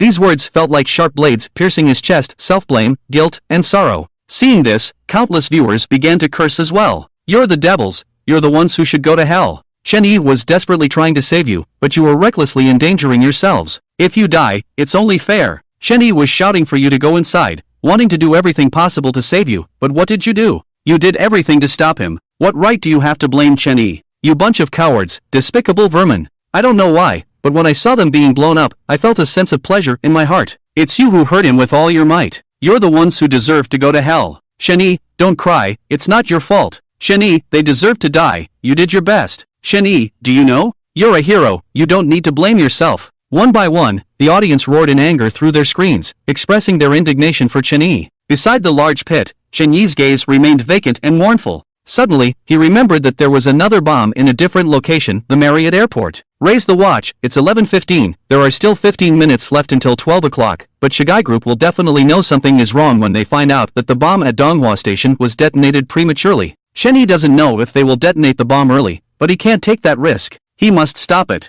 He hides his sorrowful feelings, covers his chest, and quickly runs towards the gaping hole created by the explosion, taking advantage of the smoke as cover. Wang Hongyang and other police officers see this scene resembling a hell on earth and can't help but be filled with rage and fear. Ah, devil, I'll kill you. Wang Hongyang's expression is ferocious as he leads his team into the smoke and dust, but there is no one inside. At this moment, other squads and firefighters who heard the explosion outside and were on guard, as well as doctors and nurses, have already rushed in. When they see the scene of hell on earth, everyone can't help but widen their eyes, cover their mouths, and feel a great shock. Oh my god! Wang Hongyang sees them and immediately speaks, you came just in time. Squad 5, stay to maintain order. Squads 1 and 2, help treat the injured. Doctors, nurses, hurry and save people. Other squads, follow me. He can't have gone far. Captain Su, you and your squad come with me to chase after this thug. Wang Hongyang calmly gives orders, and finally, his face is filled with anger. Alright. Su Tao nods, and under Wang Hongyang's command, the others quickly rescue the wounded. Shenyi runs onto the main street, attracting the attention of onlookers with his pitiful appearance. He stops a taxi at the station without waiting for the driver to speak. Shenyi sits in the back seat of the taxi, a sharp blade already pressed against the driver's neck. If you don't want to die, go to the Marriott Plaza. Hurry! Okay, brother, please don't kill me. I'll do as you say, I'll do everything you say. The driver has never seen such a scene before. Feeling the coldness on his neck, he is almost scared to death. He immediately starts the taxi and speeds towards the Marriott Plaza. Wang Hongyang and the others rush out, but Shenyi's taxi has already disappeared into the traffic. Finally, Wang Hongyang learns the direction in which Shenyi's car disappeared from the mouths of the onlookers. Looking at the direction pointed out by the crowd, Wang Hongyang's pupils shrink fiercely. Marriott Mall. Marriott Mall. This devil just bombed Donghua Station, and now he wants to bomb Marriott Mall. Everyone, get in the car. Our target is Marriott Mall. After getting in the car, Wang Hongyang immediately notifies the police at Marriott Mall. In an instant, the entire Marriott Mall is once again in chaos. Everyone is on high alert, and the traffic department starts to control the roads. Outside the screen, Wang Hongyang, who has already been promoted to the director of the H Police Department, has gray hair. He stares blankly at the big screen in the lobby, his eyes red, not saying a word. After a long time, he staggers into his office and closes the door. Faint sounds of suppressed sobbing can be heard from inside. In the courtroom, Su Tao suddenly realizes something and mutters to himself, "No wonder, no wonder. When I heard his voice before, I felt it was so familiar, as if it was the voice of my brother. I subconsciously felt that he didn't actually want to harm anyone. No wonder when he ran to the platform, the train attendant said that he was running towards the platform with a bomb. If he really wanted to cause the maximum casualties, he should have run towards the first-floor waiting hall. He desperately ran towards the empty distance. When he reached the edge of the residential area, he forcefully threw the bomb towards a less populated area. When he turned around, he shouted at us to get down. The bomb was about to explode. But the bomb was closer to him. If he hadn't accidentally fallen into the blind spot of the tracks and avoided the powerful blast wave, he would have had no chance of survival. He bears a heavy responsibility. He cannot reveal his identity. He can only fight alone. As his former instructor, his comrade, his brother, I should have been the one who understands him the most. I should have recognized him. I should have fought alongside him. But I sob. When no one in the world believed in him, I actually stood on the side of the whole world. At the end, Su Tao covered his face and sobbed in pain, while his comrades beside him lowered their heads and wiped their tears. If it weren't for Chen Yi's reminder, their squad would have almost been wiped out. On the big screen, Chen Yi kept urging the driver to speed up. Faint sirens could be heard from behind. At the same time, the entire traffic department of County M began to set up various roadblocks and personnel to chase and intercept. Time passed by second, and it was already 11:23. Faster, faster, even faster. Chen Yi kept urging, and the driver could only reluctantly step on the accelerator, swiftly weaving through the traffic, narrowly crossing red lights. They were getting closer, closer, even closer. From a distance, Chen Yi could already see the building where the Marriott Mall was located. Inside the Marriott Mall, a large number of police officers were evacuating the crowd quickly. However, even so, there were still many people who hadn't left. Firefighters and ambulances were in position. Bomb disposal police were searching for suspicious crowds, checking various possible locations for bombs, such as trash cans and restrooms. Inside the Marriott Mall, countless people were in panic. The first and second floors were fine, but only half of the crowd on the third floor and above had come down. In the baby products store on the west side, a group of pregnant women anxiously watched the crowded crowd. Each accompanying husband desperately pushed through the crowd to escort their wives out. However, a small number of pregnant women who came alone were anxiously clutching their bellies, but they dared not squeeze down because it could endanger the lives of their unborn babies. "Mom, don't be afraid. I'll protect you." Chen Jia, who was less than a meter tall, reached out with two small hands, protecting Bai Luo behind her like a mother hen protecting her chicks. Her face was full of determination and seriousness. Bai Luo's heart softened, and a tender spot was deeply touched. Looking at the sensible and heartwarming Chen Jia in front of her, her nose couldn't help but feel sour. She touched her already visibly pregnant belly, and at the same time, an image appeared in her mind. "If you were here, it would be so good." At this moment, at the entrance of the baby store, a pregnant woman with a similarly large belly looked at the crowded crowd and the blaring sirens outside. A sinister expression flashed across her face as she gently caressed her belly and slowly walked towards the crowded crowd.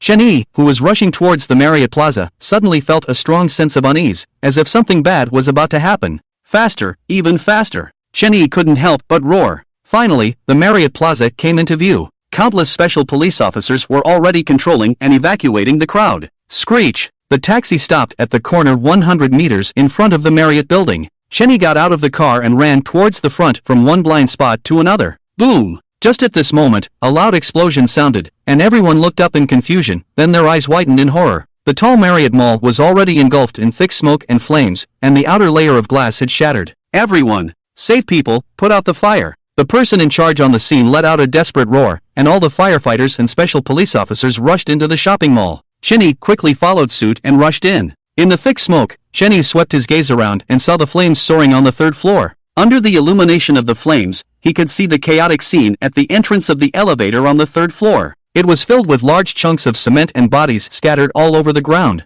The crimson blood turned the scene into a hellish sight. The platform on the third floor had a large gap caused by the explosion, and the broken part revealed twisted and menacing steel bars. The elevator connecting the second and third floors had been blown apart. Behind it was a clothing store that was already engulfed in raging flames, licking the walls of the West Wing. "Help! Help!" Some severely injured victims lying on the ground were desperately wailing and groaning, shouting for help. The customers on the third floor and the West Wing, who were temporarily safe, were crying and shouting in despair. The scene was chaotic. "No! No, no, no!" Chen Yi shouted in despair. He failed to defuse the bomb at the train station, resulting in the deaths of residents on both sides and some police officers. Now, the bomb at the Marriott Mall had exploded prematurely, causing even more casualties. It was like a hell on earth, and it was all his fault. It was all his fault. Quick, quick, save people. Where are the firefighters? Put out the fire. The person in charge on the scene shouted at the top of his lungs. The special police officers and medical staff quickly came in and carried the injured victims out. As for the bodies that had been confirmed to have no signs of life, they could only tearfully ignore them. Now, they could only give their time to those who still had hope of survival. The firefighters aimed their hoses at the raging fire on the third floor, and the water sprayed out with a loud rumble. But at this moment, the natural gas in a self-service barbecue restaurant in the West Wing, which had been continuously licked by the flames on the third floor, was ignited in an instant. In the next moment, the terrifying sound of the explosion was deafening. The entire restaurant instantly turned into a towering sea of fire, swallowing the customers hiding inside. Some people lost their lives in the explosion, while others rushed out screaming, their bodies engulfed in flames, unable to see the path ahead. Some fell from the West Wing and turned into minced meat. The fire instantly spread to more than half of the West Wing. Ah! Help! Someone help me, I don't want to die. Woo-woo, help! The surviving crowd was terrified, filled with fear and panic. The sense of impending death made their hair stand on end, as if they were in an icy abyss. Their minds went blank, and they could only instinctively cry for help. Save people, save people. Firefighters, suppress the fire. Use the air cushion, set up the fire ladder, and escort the people from the third floor and the West Wing downstairs. Special police officers and firefighters rush in and rescue the injured. As long as they are still breathing, save them, damn it. The people of the whole country support us in peacetime. If anyone dares to retreat today, don't blame me for turning my back on them. Follow me. The person in charge on the scene roared, then took the lead and rushed forward. Chinny quickly followed suit and rushed in. The special police officers and firefighters risked their lives and rushed into the raging fire, carrying out the injured who still had breath. The uninjured crowd quickly evacuated through the fire ladder or fire exits. Many simply jumped onto the safety cushion below. The police officers and firefighters rushed into the sea of fire, and when they came out, they carried or held a charred figure. At this moment, a figure suddenly rushed out from the most intense part of the fire, with flames burning on his body, and he was still holding someone in his arms. When the commander on the scene, Hu Jianfei, saw this figure, he was slightly stunned, and then a wave of excitement surged in his heart. Water, water, water! Spray him! Hu Jianfei shouted, and the firefighter next to him slightly adjusted the nozzle, then raised it and sprayed water onto the floor above Chen Yi's head. The water then fell down, drenching Chen Yi and extinguishing the flames on his body. He quickly tore off his burned clothes, revealing a red and blistered face and charred hair. Chen Yi handed the person in his arms to the special police officer who came to assist, then turned around and rushed back into the fire with wet clothes draped over his head. Hu Jianfei witnessed this scene and was slightly stunned. Which department is he from? He asked. Commander, he seems to be a civilian who just followed us in. One of the police officers who had seen Chen Yi replied. The commander was taken aback by the news, his eyes turning slightly red. He clenched his fist and exclaimed, "Damn it! Look at that! He's a true hero of our great nation. Brothers, keep following me and charge forward. We can't take a step back, because behind us is the people. We must continue to fight." Hu Jianfei shouted. Seeing Chen Yi's bravery, Hu Jianfei felt his blood boil and a surge of energy rush through his body. As a true man of the nation, he was willing to sacrifice his own 3 feet of flesh for the country. Hu Jianfei led his team towards the most dangerous and intense part of the fire. Soon, they emerged carrying injured victims who were barely clinging to life. Some of the victims were severely burned, their faces unrecognizable, but they were still alive. Some had been suffocated by the thick smoke and would have been burned alive if it weren't for Chen Yi, Hu Jianfei, and the others who risked their lives to save them. Huff! Huff! Hu Jianfei and the others handed the injured victims to the rescue personnel, then bent over, hands on their knees, gasping for fresh air. Their eyes were red from the smoke, and they looked extremely disheveled. Some had inhaled too much smoke and felt dizzy, coughing uncontrollably with tears and mucus streaming down their faces. They couldn't utter a word. At that moment, another figure rushed out, and the fire truck's water drenched them, extinguishing the flames on their body. Steam rose, and the person in their arms convulsed, but they were still alive. They handed the injured victim to the medical staff, and Chen Yi turned around. Just then, someone grabbed his arm. "Son, it's enough. There are no more survivors inside. Even if we rescue them, they won't survive," said Hu Jianfei, holding on to Chen Yi. Looking at Chen Yi's face, red and almost cooked, he couldn't help but feel a pang of pain. This child. He was only a little older than his eldest son. There might still be people inside. Chen Yi's eyes were red as he choked up. There's no hope left. Give the chance of survival to those who are still alive. Hu Jianfei's voice trembled, his eyes also red. As police officers of the people, they should have stood in front of the people in times of danger. Even if they died, they should have died in front of the people. But now, so many people who needed their protection had died in front of them. They felt extreme heartache, self-blame, and unbearable pain that made it hard to breathe. Hu Jianfei knew that he should have risked his life to save people, but now all he could do was minimize the casualties and give the chance of survival to those who were still alive. Commander! Commander, there's a nursery here with many pregnant women and children. Just then, a hurried voice came from the west building. Hu Jianfei's heart skipped a beat. Pregnant women and children. They were the ones who needed the most protection and were the future of the country. Save them! Hu Jianfei shouted loudly, and at this moment, a figure rushed out like a cheetah. Hu Jianfei quickly followed, watching Chen Yi's figure with a sense of relief and pride. This kid, we must get him into the police force afterwards. Such a good child, it would be a waste to do anything else. What Hu Jianfei didn't know was that Chen Yi was not only a police officer, but also an undercover agent in the highest-risk drug enforcement unit. The baby room was just next to the explosion at the self-service barbecue restaurant, although the fire was not very big. However, the explosion on the third floor affected the elevator from the third floor to the west wing. Ordinary people could barely climb down, but for them, it was like climbing to the sky. The entrance of the baby room was full of cracks, and it looked like it could collapse at any moment. The sudden explosion and towering flames made them instinctively retreat into the baby room. Except for the pregnant women who had relatives accompanying them and managed to escape at the beginning, most of the pregnant women could only hide in the baby room, crying and screaming. Some pregnant women on the verge of giving birth were already lying on the ground, convulsing and weakly wailing. The amniotic fluid had started to break. Woo woo, my child, my child. Child, mommy is sorry, mommy is sorry. Woo woo, husband, where are you? I'm so scared. I don't want to die, my child hasn't been born yet, I want to give birth to my child. Each pregnant woman covered her belly, tears streaming down her face. Their unborn children were facing the threat of death before they could even be born. At this moment, the fire in the west wing, at the elevator area and the exploded self-service barbecue restaurant became more severe, rapidly engulfing the baby room in the middle. The fire demon showed its fangs and claws, ready to devour them. Helpless, they could only cry and pray fervently, clasping their hands together, begging for the salvation of Buddha and deities. But at this moment, Buddha and the deities still did not appear, only the fire demon continued to rampage, constantly harvesting innocent lives. Despair, powerlessness, the hope of life was gradually being devoured by the encroaching fire demon. It seemed that their lives were about to end here. They put down their hands, using their last bit of strength to protect the small lives in their bellies. They turned around, facing the approaching towering flames with their backs, even if it meant death. Women may be weak, but they become strong as mothers. They wanted to use their frail bodies to block the fire demon. If they were still alive for one more second, they would not allow their unborn children to be harmed. This was the last protection a mother could offer to her child. Whoa, mommy, I'm scared. Even the strongest and most sensible child was still a child. Shen Jia couldn't help but cry. Xian, don't be afraid. Don't be afraid, mommy is here. Bai Luo's heart was filled with fear as well, but at this moment, she still had to step forward to protect her child. She tightly embraced Chen Jia in her arms. Like everyone else, she turned around, facing the approaching flames with her fragile back. In her mind, a figure appeared. If you were here, it would be so good. It seemed that there was no hope left. The entire baby room was filled with despair and sobbing. The Grim Reaper held his scythe, watching intently. The eyes of the people became confused, dull, and devoid of the color of life. Death was finally approaching. And at this moment, figures rushed through the flames and broke in, like gods descending from the sky. They braved the flames and desperately rushed inside. There are still many pregnant women and children here. Fire trucks, spray water here to suppress the fire. Everyone else, do your best to rescue the pregnant women and children. Hu Jianfei shouted loudly when he saw a group of vulnerable pregnant women turning around and facing the flames with their fragile backs, listening to the desperate cries. Tears finally fell from their eyes in big drops.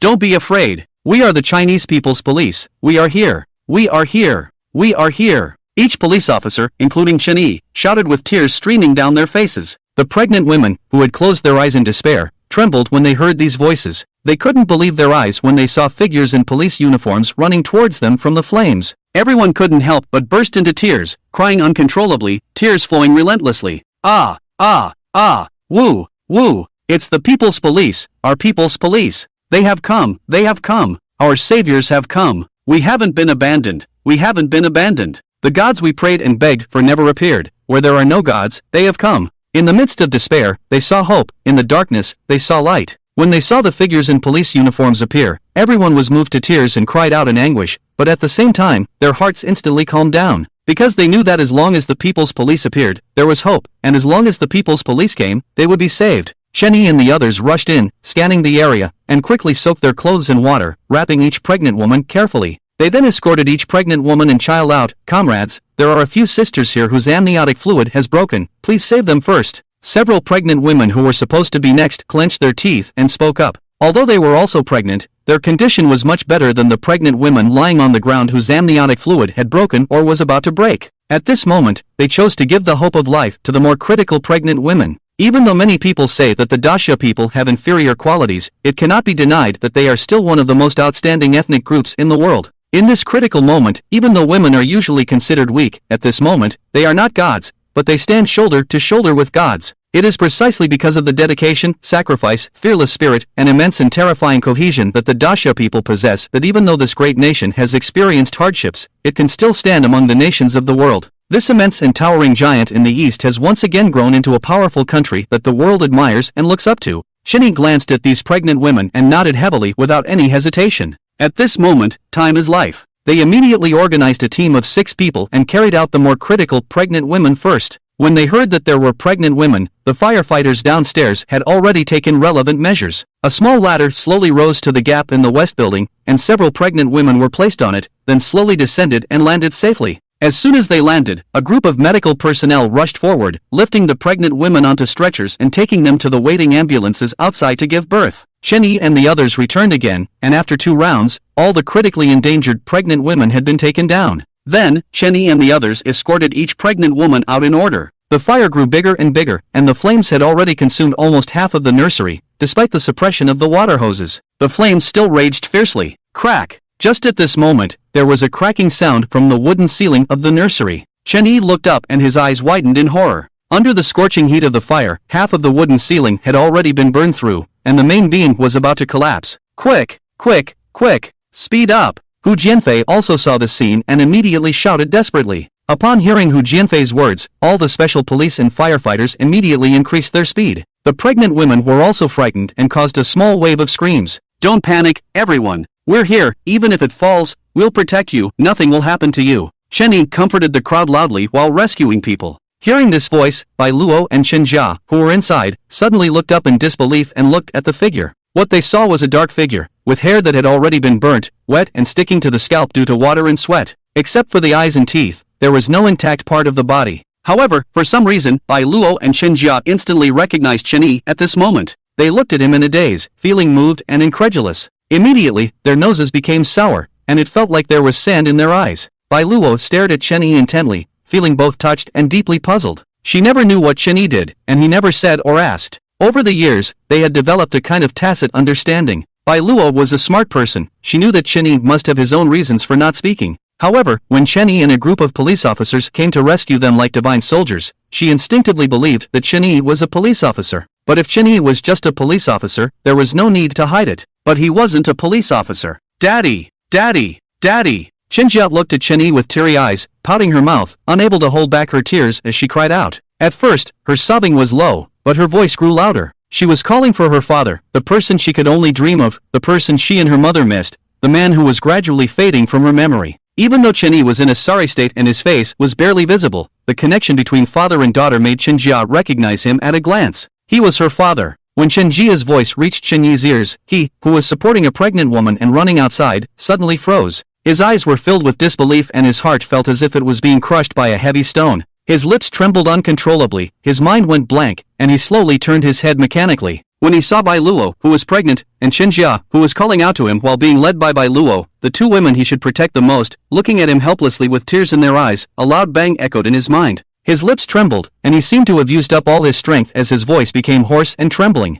Bai Luo, Xian, what are you doing, kid? Why are you standing here? Don't you know that time is life? Hu Jianfei, who had rescued a pregnant woman and returned, looked at Chen Yi standing still and scolded loudly. Hu Jianfei's scolding was like a wake-up call, and his mind quickly became clear. Yes, time is life. Hesitating for even a second now could cost someone their life. Bai Luo, Xian, I'm sorry, wait for me. Shen Yi silently shouted, then quickly ran outside with the panicked pregnant woman. In that moment of turning his head, tears had already moistened his eyes. As a husband and father, he should have rushed in immediately to rescue his wife and daughter. But as an undercover agent, a soldier of the country, he couldn't allow himself to have any selfishness. The lives of all the people were equal in his heart. This decision was difficult but resolute. Mom, it's Dad. Dad, I just saw him calling Xuan's name. Is Dad here to save us? Chen Jiasen was overjoyed, tears streaming down her face, but she smiled brighter than ever. Bai Luo was even more unbearable, her tears blurred, and she could only nod heavily. Soon, Chen Yi's figure appeared again, and Chen Jia's eyes were full of anticipation. She reached out to Chen Yi and said, Daddy, Xian is here. Your precious Xian is here, Daddy.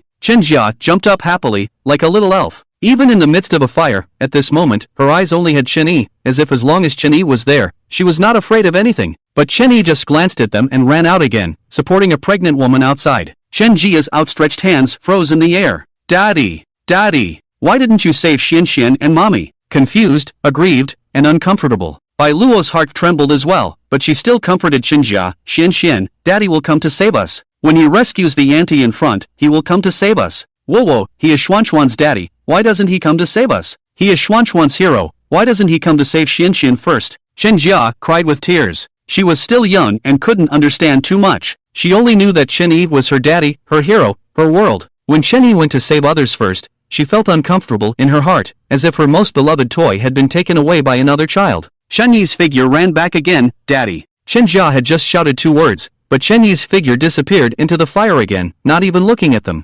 Disappointed, sad Daddy, does he not want Xian anymore? Crack! Another terrifying sound of wood breaking came from above, bang. In front of the store, a broken wooden beam fell heavily to the ground, burning with raging flames. Several pregnant women nearby screamed and cried loudly, quickly crowding towards the back. Chen Jia almost got trampled in the sudden retreat, but fortunately Bai Luo pulled her into her arms. Even so, Chen Jia still got kicked several times and even got hit on the head by the elbow of the person behind her. In an instant, Chen Jia cried in pain, don't push back. There are children behind, you're stepping on them. Beside Bai Luo, a pregnant woman saw Chen Jia almost getting trampled and couldn't help but shout. She was the only one who vaguely heard Chen Jia calling Chen Yi daddy, but the scene was chaotic and noisy, and no one could hear her voice clearly. Or rather, in the face of death, they heard it, but they still wanted to push back. Faced with death, no one could remain calm. Just now, some people desperately pushed forward to be rescued faster, but now that the front was filled with danger, they desperately retreated. They even thought, why not let Bai Luo and Chen Jia face death first? Whoa, mommy, it hurts. Chen Jia in Bai Luo's arms raised her head, tears streaming down her face, several bruises on her forehead, which made Bai Luo's heart ache as if a knife was cutting into her own flesh.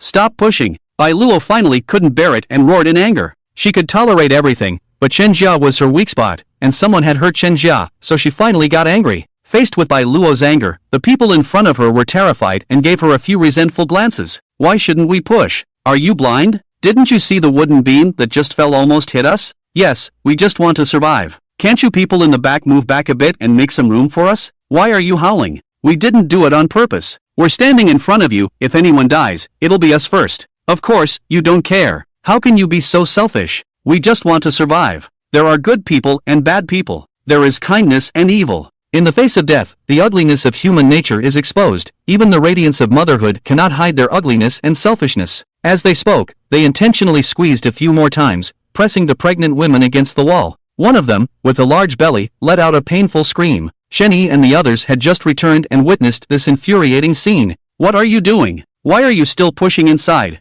The pregnant women who were being squeezed in front panicked slightly. Their previous resentment and selfishness immediately disappeared, replaced by a pretense of helplessness, tears welling up. Comrades, the police, you're finally back. You don't know, we almost got crushed to death just now. Please save us and get us out. We're so scared. Sob, it's finally our turn. We can survive. Comrades, please come inside quickly. A female comrade is bleeding from being squeezed. Just then, a panicked voice came from the inside. Chen Yi and the others immediately rushed towards the sound. Seeing Chen Yi and the others leaving, the pregnant women in front became anxious. What are you doing? Why are you going to the back? It's our turn, please save us. It's clearly our turn, why aren't you saving us? One of them even grabbed Chen Yi and the others. Comrades, didn't you see? Someone inside is already bleeding. I don't care, you must save us first. Her bleeding has nothing to do with us. You rotten police officers, we've been providing you with good food and drinks, and now you have an obligation to save us. Do you know who my husband is? Do you know who I am?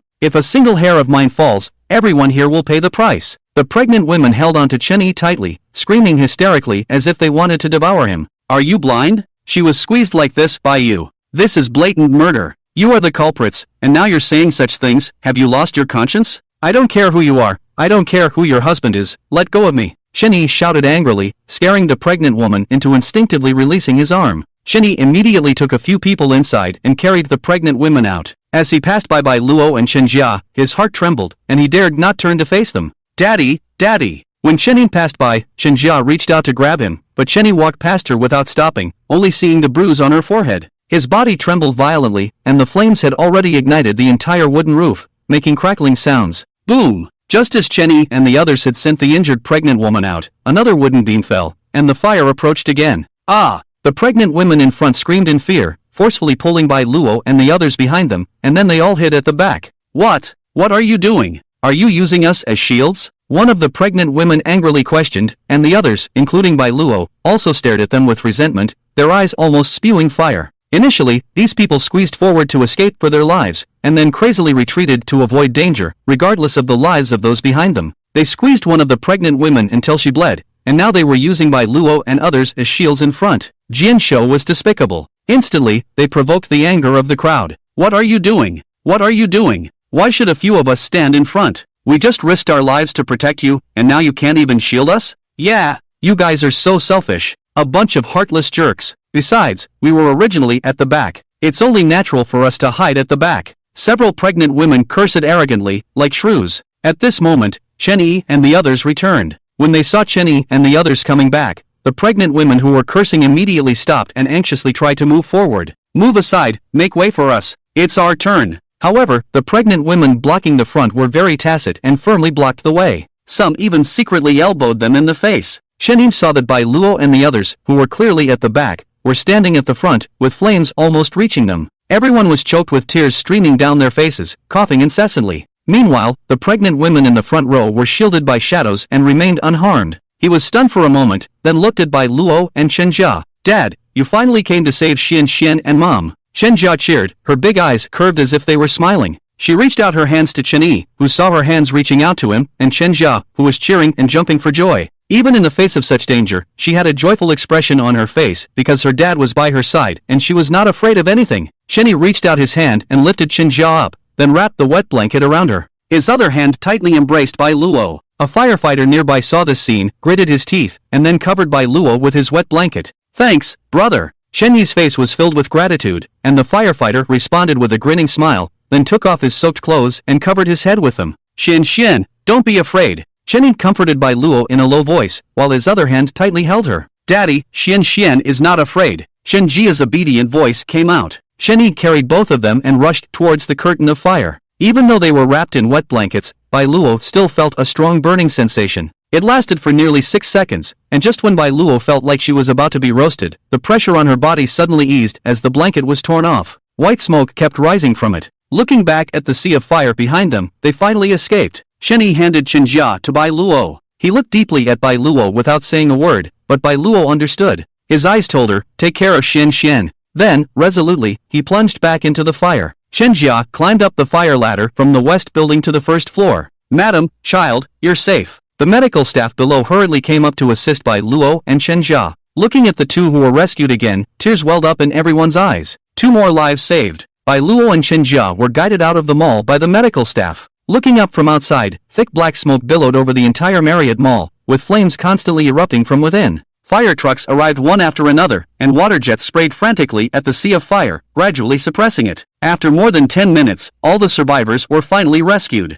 The fire inside the mall became more fierce. The rescue operation was over. Firefighters and police officers ran out of the fire one by one, lifting their wet blankets. Each person's skin was roasted red, even with a right feeling. There was a smell of grilled meat in the air. Medical personnel approached with towels, wanting to wipe their faces, but they hesitated when they saw their red faces, afraid of accidentally wiping off their flesh. Luo held Chen Jia and kept looking inside, searching. But after everyone came out, that figure had not appeared yet. In the corner of the mall, a figure looked outside through the thick smoke. His gaze fell on the person he had been thinking about. Looking at this woman with a big belly, holding Chen Jia, constantly gazing, tears uncontrollably flowed from his eyes. Luo. Xian, I'm sorry. He turned around and disappeared into the thick smoke. He wanted to recognize his wife and daughter, to hold these 2 girls who only had him in their eyes tightly in his arms. He wanted to loudly tell them, don't be afraid, I'm here. But he was a person who couldn't see the light. Chen Yi knew that after turning around, a slight mistake could result in his body being shattered. But some things had to be done, even if the wound hadn't scabbed over yet. As long as the country needed it, as long as the people needed it, he would go without hesitation.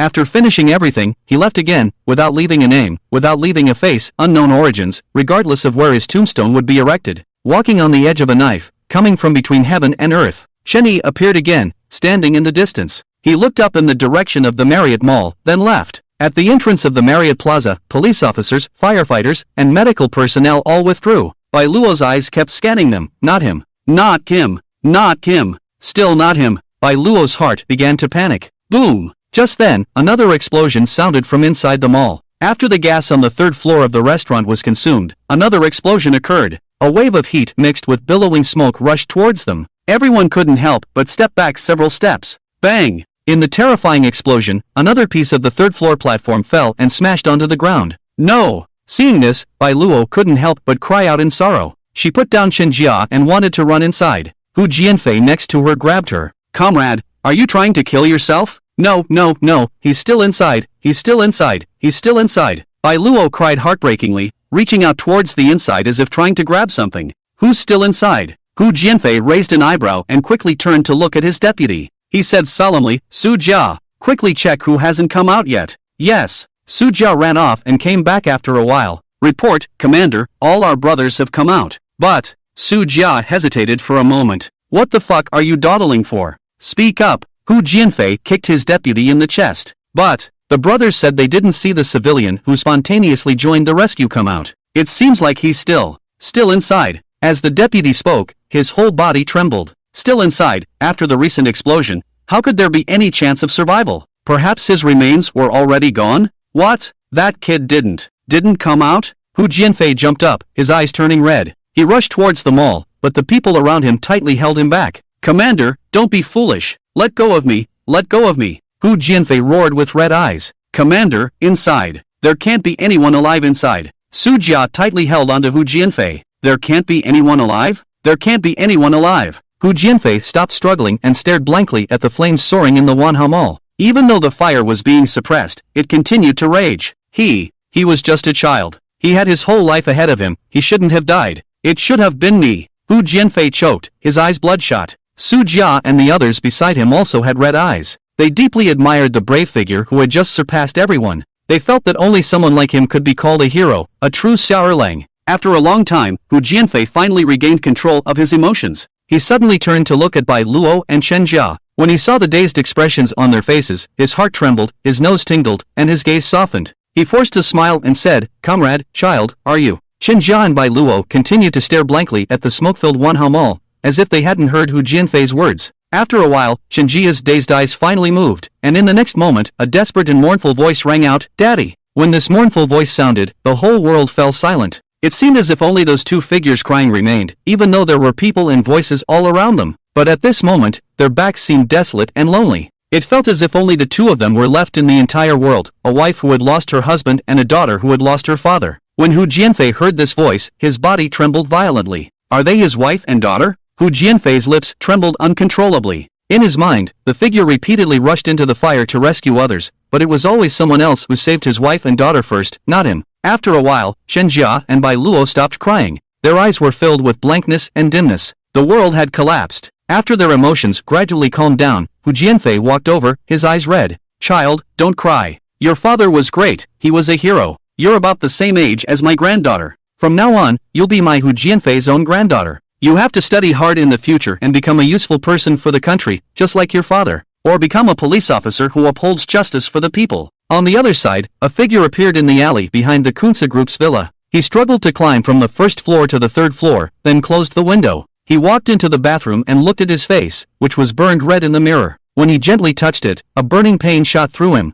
He took off his outer clothes and then his undershirt. Hiss! Ouch! The tearing pain in his back made Chen Yi groan, almost screaming out. The scorching heat had practically fused his shirt with his skin. He almost bit his teeth off, and the extreme pain almost made him faint. Shaking and staggering, he finally took off his clothes. Huff, huff, gasping for breath, pale-faced with almost no trace of color, Chen Yi looked at his clothes and saw a thin layer of red tissue-like substance on his back. The clothes had already been stained black and red by fresh blood. The bullet hole on his left arm had temporarily stopped bleeding due to the high temperature, presenting a purplish-red color. Chen Yi walked into the bathroom, repeatedly rinsed with cold water to temporarily cool down the burned area, and then disinfected it with iodine. Every time he touched his skin, he couldn't help but tremble and let out a low, muffled groan. After completing all of this, he changed into a clean set of clothes and sent a message to the third person in the West University Evil Ghosts group on his phone. After dark, cut off the power in the entire M County and come pick me up. After sending the message, Cheney deleted it, walked to the bathroom, and took out something similar to a plain cream to apply on his face, covering up the reddened complexion. Time quickly passed, and at 7:30 in the evening, the entire villa suddenly went dark. On the third floor, Cheney's eyes opened instantly. He opened the door and walked out. Downstairs, there were only a few dim emergency lights. Uncle Kai stuck his head out from the second floor and roared loudly, "Are you all pigs? Go turn on the backup power." "Yes, Fifth Master." One of his subordinates quickly ran towards the basement. Cheney ignored Uncle Kai and walked towards the first floor. "Sixth Master. Sixth Master." The little brothers respectfully bowed, not daring to look at Cheney. Cheney nodded expressionlessly. "Old Six, are you going back?" "Yes, I have something to do." "All right, finish your business and we'll gather again. Consider it a celebration for your promotion." Uncle Kai didn't suspect anything. "No problem." Cheney waved his hand without looking back, walked out of the villa gate, and the green ghost was already waiting. When he saw Cheney coming out, the green ghost quickly and respectfully opened the car door. "Sixth Master." Cheney didn't say a word, just sat in the car. The car started and drove away, quickly heading towards the bustling city. At an inconspicuous corner, another car approached from the opposite direction. As the two cars crossed paths, their speed suddenly decreased significantly. The green ghost continued driving the car that Cheney initially rode in, while the driver for Cheney was switched to the Old West from the West University Evil Ghosts, the Jiang Ghost. The Jiang Ghost drove the car around the county town for a few laps before heading towards Cheney's headquarters. Sixth Master. Upon arriving at Cheney's headquarters, the Jiang Ghost got out of the car and respectfully opened the car door. However, the car was silent. "Sixth Master?" The Jiang Ghost called out again, but there was still no response. The Jiang Ghost leaned in to take a look and was instantly shocked. Cheney had already fainted, his face extremely pale and covered in cold sweat. "Sixth Master?" The Jiang Ghost carefully carried Cheney and quickly walked inside. "West brother, what's going on?" The Jiang Ghost carried Cheney cautiously as they walked inside. Along the way, many people saw this scene and couldn't help but show confusion and shock on their faces. "Fei Zhu, immediately go and get Dr. Luo. Hey Hu, close the door. From now on, no one is allowed to leave, but if a fly flies out, I'll hold you responsible. All other brothers, be on high alert." The Jiang Ghost's face was filled with seriousness. "Yes, yes." As the Jiang Ghost finished speaking, a fat man quickly took out his phone, and a man as sturdy as a black tower immediately closed the door. The entire hall immediately became tense. The Jiang Ghost carefully carried Cheney upstairs and placed him on the bed. Soon, Fei Zhu came in with a bald-headed man in his 50s, Dr. Luo, who had a medicine box on his back. The Jiang Ghost led Dr. Luo upstairs and placed the medicine box on the table, then looked at Cheney. At a glance, Dr. Luo noticed that something was wrong. "Get me a wet towel." The ghost turned and glanced at the fat pig. The fat pig nodded and quickly ran out. He soon came back with a wet towel. Dr. Luo gently wiped Cheney's face with the wet towel, revealing his skin that had been roasted red. Dr. Luo's expression became solemn. "Take off Luya's clothes." The ghost hurriedly approached and carefully took off his outer garment. Hiss! As soon as the outer garment was removed, the ghost and others couldn't help but gasp. They saw that the inner layer of clothing was stained with blood. "Take off this one too." Dr. Luo spoke again. The ghost carefully helped Cheney up. As soon as he reached for Cheney's clothes, the ghost felt a moist sensation. He slowly pulled the clothes up from the belly, and a strong smell of blood instantly filled the air. On his left arm, a grim bullet hole continuously oozed crimson blood, while on his back, it was even more terrifying. Under the light, it was a bloody mess, with the most intact piece of charred yellow skin. In some places, the charred skin was torn and peeled back, revealing the crimson flesh inside. It was enough to make anyone's hair stand on end and their sweat instantly break out. Lu Yi, how did he endure until now? How painful must it be? The ghost couldn't help but exclaim, his eyes red. As one of Chen Yi's trusted subordinates, he felt deeply distressed seeing Chen Yi suffer such severe injuries. The saying goes, if the ruler is humiliated, the minister should die. Chen Yi's injuries were their greatest responsibility. Tread, tread, tread. The sound of hurried footsteps rang out, and the person who arrived was the third ghost of the Western Evil Ghosts, Qing Gui. As soon as he entered, he smelled the strong scent of blood and immediately saw the blood-soaked Chen Yi. Lu Yi! Qing Gui let out a low roar of grief and anger, quickly running up. His eyes were filled with anger and killing intent, and a terrifying aura emanated from him, almost suffocating Dr. Luo who was standing nearby. This was the unique aura of someone who had killed before. What happened? Qing Gui turned his head and looked at Dr. Luo, his eyes filled with a desire to kill. Dr. Luo wiped the cold sweat from his forehead. Lu Yi was shot in the left arm and suffered severe burns, especially on his back where the skin has completely necrotized due to excessive blood loss. Enough, I didn't call you here to hear all this. Now, how do we save Lu Yi? Xing Gui interrupted Dr. Luo. The most important thing now is blood transfusion. Then let's do a blood transfusion. Xing Gui growled. But I didn't bring the blood transfusion equipment, and I don't know Lu Yi's blood type. And most importantly, I don't have a blood bank. Dr. Luo lowered his head, feeling a little scared of Xing Gui. After Dr. Luo finished speaking, Xing Gui pondered for a moment and then immediately spoke up. The blood transfusion equipment. Let Fat Pig go back and get it for you. As for Lu Yi's blood type, I remember last time in Wadian, they transfused him with type B blood. As for the blood bank, I have type O blood. Let's use my blood to transfuse Lu Yi. That's great. Dr. Luo finally smiled and quickly handed the keys to Fat Pig, asking him to help bring some equipment and other medicines. Shortly after, Fat Pig returned with all the necessary tools. Dr. Luo cleaned Chen Yi's wounds, applied medicine, and removed the bullet from his arm. Finally, he took out the blood transfusion equipment and began to draw blood from Xing Gui's body, then transfused it to Chen Yi. After more than an hour, Chen Yi's complexion finally had a hint of color. Xing Gui covered his hand and got up from the bed. Third brother. The ghost hurriedly walked up to support Xing Gui. Get lost, why are you helping me? Xing Gui glared at the ghost, then walked out with him. The two stood on the second floor. Just now, how many people saw Lu Yi? Everyone saw him. Did we let anyone go? No, after I brought Lu Yi in, I immediately had Haida close the door. Not a single fly flew out. That's good. The expression on Xing Gui's face eased slightly, and he suddenly spoke with a calm and unruffled voice. Recently, during the time we were away, a small gang has been causing trouble. I want you to take your men and wipe them out. But they fell into an ambush, and except for Lu Yi's loyal followers, everyone else died a miserable death. Remember, all of them died miserably. Xing Gui repeated again, his tone calm. Xing Gui paused for a moment, a hint of reluctance flashed in his eyes. Third brother, those were more than a dozen brothers. And they. That's why. Why are you Lao Shi and not third brother? Xing Gui interrupted Xing Gui, shaking his head slowly. Remember, our lives and dignity were given by Lu Yi. Anyone who poses a threat to Lu Yi must be killed. Do you understand? Xing Gui suddenly looked up, his eyes shooting two sharp rays of light like swords, causing Xing Gui to instinctively lower his head and not dare to meet his gaze. I understand. I understand. Xing Gui's voice trembled, and Xing Gui patted Xing Gui's shoulder twice before turning and leaving behind only one sentence. If one day you also threaten Lu Yi, I will not hesitate to kill you. I will do the same. The next day, Chen Yi slowly opened his eyes. The light was dazzling. He closed his eyes and then opened them again. Ha! Suddenly, he instinctively sat up, his muscles tense, his gaze alert and sharp as he scanned the surroundings. After recognizing the familiar environment, he slowly relaxed and looked down at the bandages on his body, finally letting out a sigh of relief. Pang! Hearing the sound in the room, Xing Gui quickly pushed open the door and entered. When he saw that Chen Yi had already woken up, a hint of excitement flashed across Xing Gui's face, and his eyes shimmered with tears.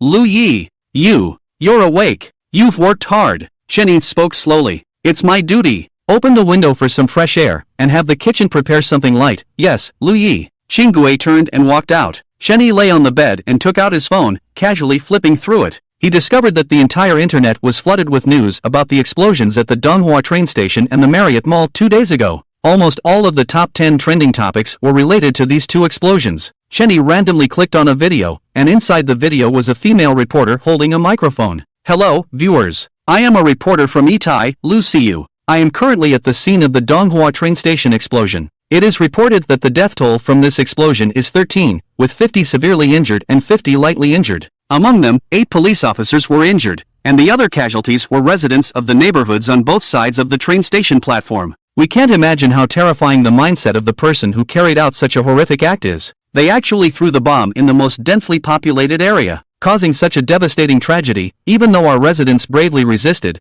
they ultimately suffered from the poison. Seeing this, Chen Yi's heart suddenly tightened. Below the video, there were countless people condemning Chen Yi. His hands began to tremble as he continued scrolling down. Suddenly, his gaze was drawn to a headline, #Marriott Mall Explosion, the weeping widow of an unknown hero sacrificed. Chen Yi clicked on it, and as the video played, a desperate and mournful voice rang out, Dad. The figure was lonely, the voice was mournful and heart-wrenching. Seeing this, Chen Yi couldn't help but burst into tears. He reached out his hand, wanting to touch Chen Ji's face, but all he felt was the cold screen of his phone. Hearing this cry, he opened his mouth and desperately moved his lips, finally letting out a hoarse voice, hey. He promised, but she couldn't hear. After a long time, Shenny put down his phone, struggling to stand by the window, his gaze looking through layers of obstacles towards the small courtyard in the suburbs. I'm sorry, Bai Luo, I'm sorry, Xin. The previous Chen Yi died yesterday. From now on, only Chen Buming is alive. Bai Luo, forgive me, Xian, forgive Daddy. In this lifetime, Daddy owes you. In the next life, Daddy will be a cow or a horse. Suddenly, Chen Yi stopped, and he laughed at himself. Forget it. In the next life, you should stay far away from Daddy. Maybe in the next life, Daddy will still be an undercover agent? Stay far away from Daddy. I've caused you trouble in this lifetime. How can I let you suffer in the next life? Chen Yi laughed at himself, laughed, and tears flowed. 3 days later, in the evening, under a bridge in County M, Chen Yi leaned on the railing, a cigarette in his right hand, his eyes fixed on the fish swimming happily under the bridge from time to time. I heard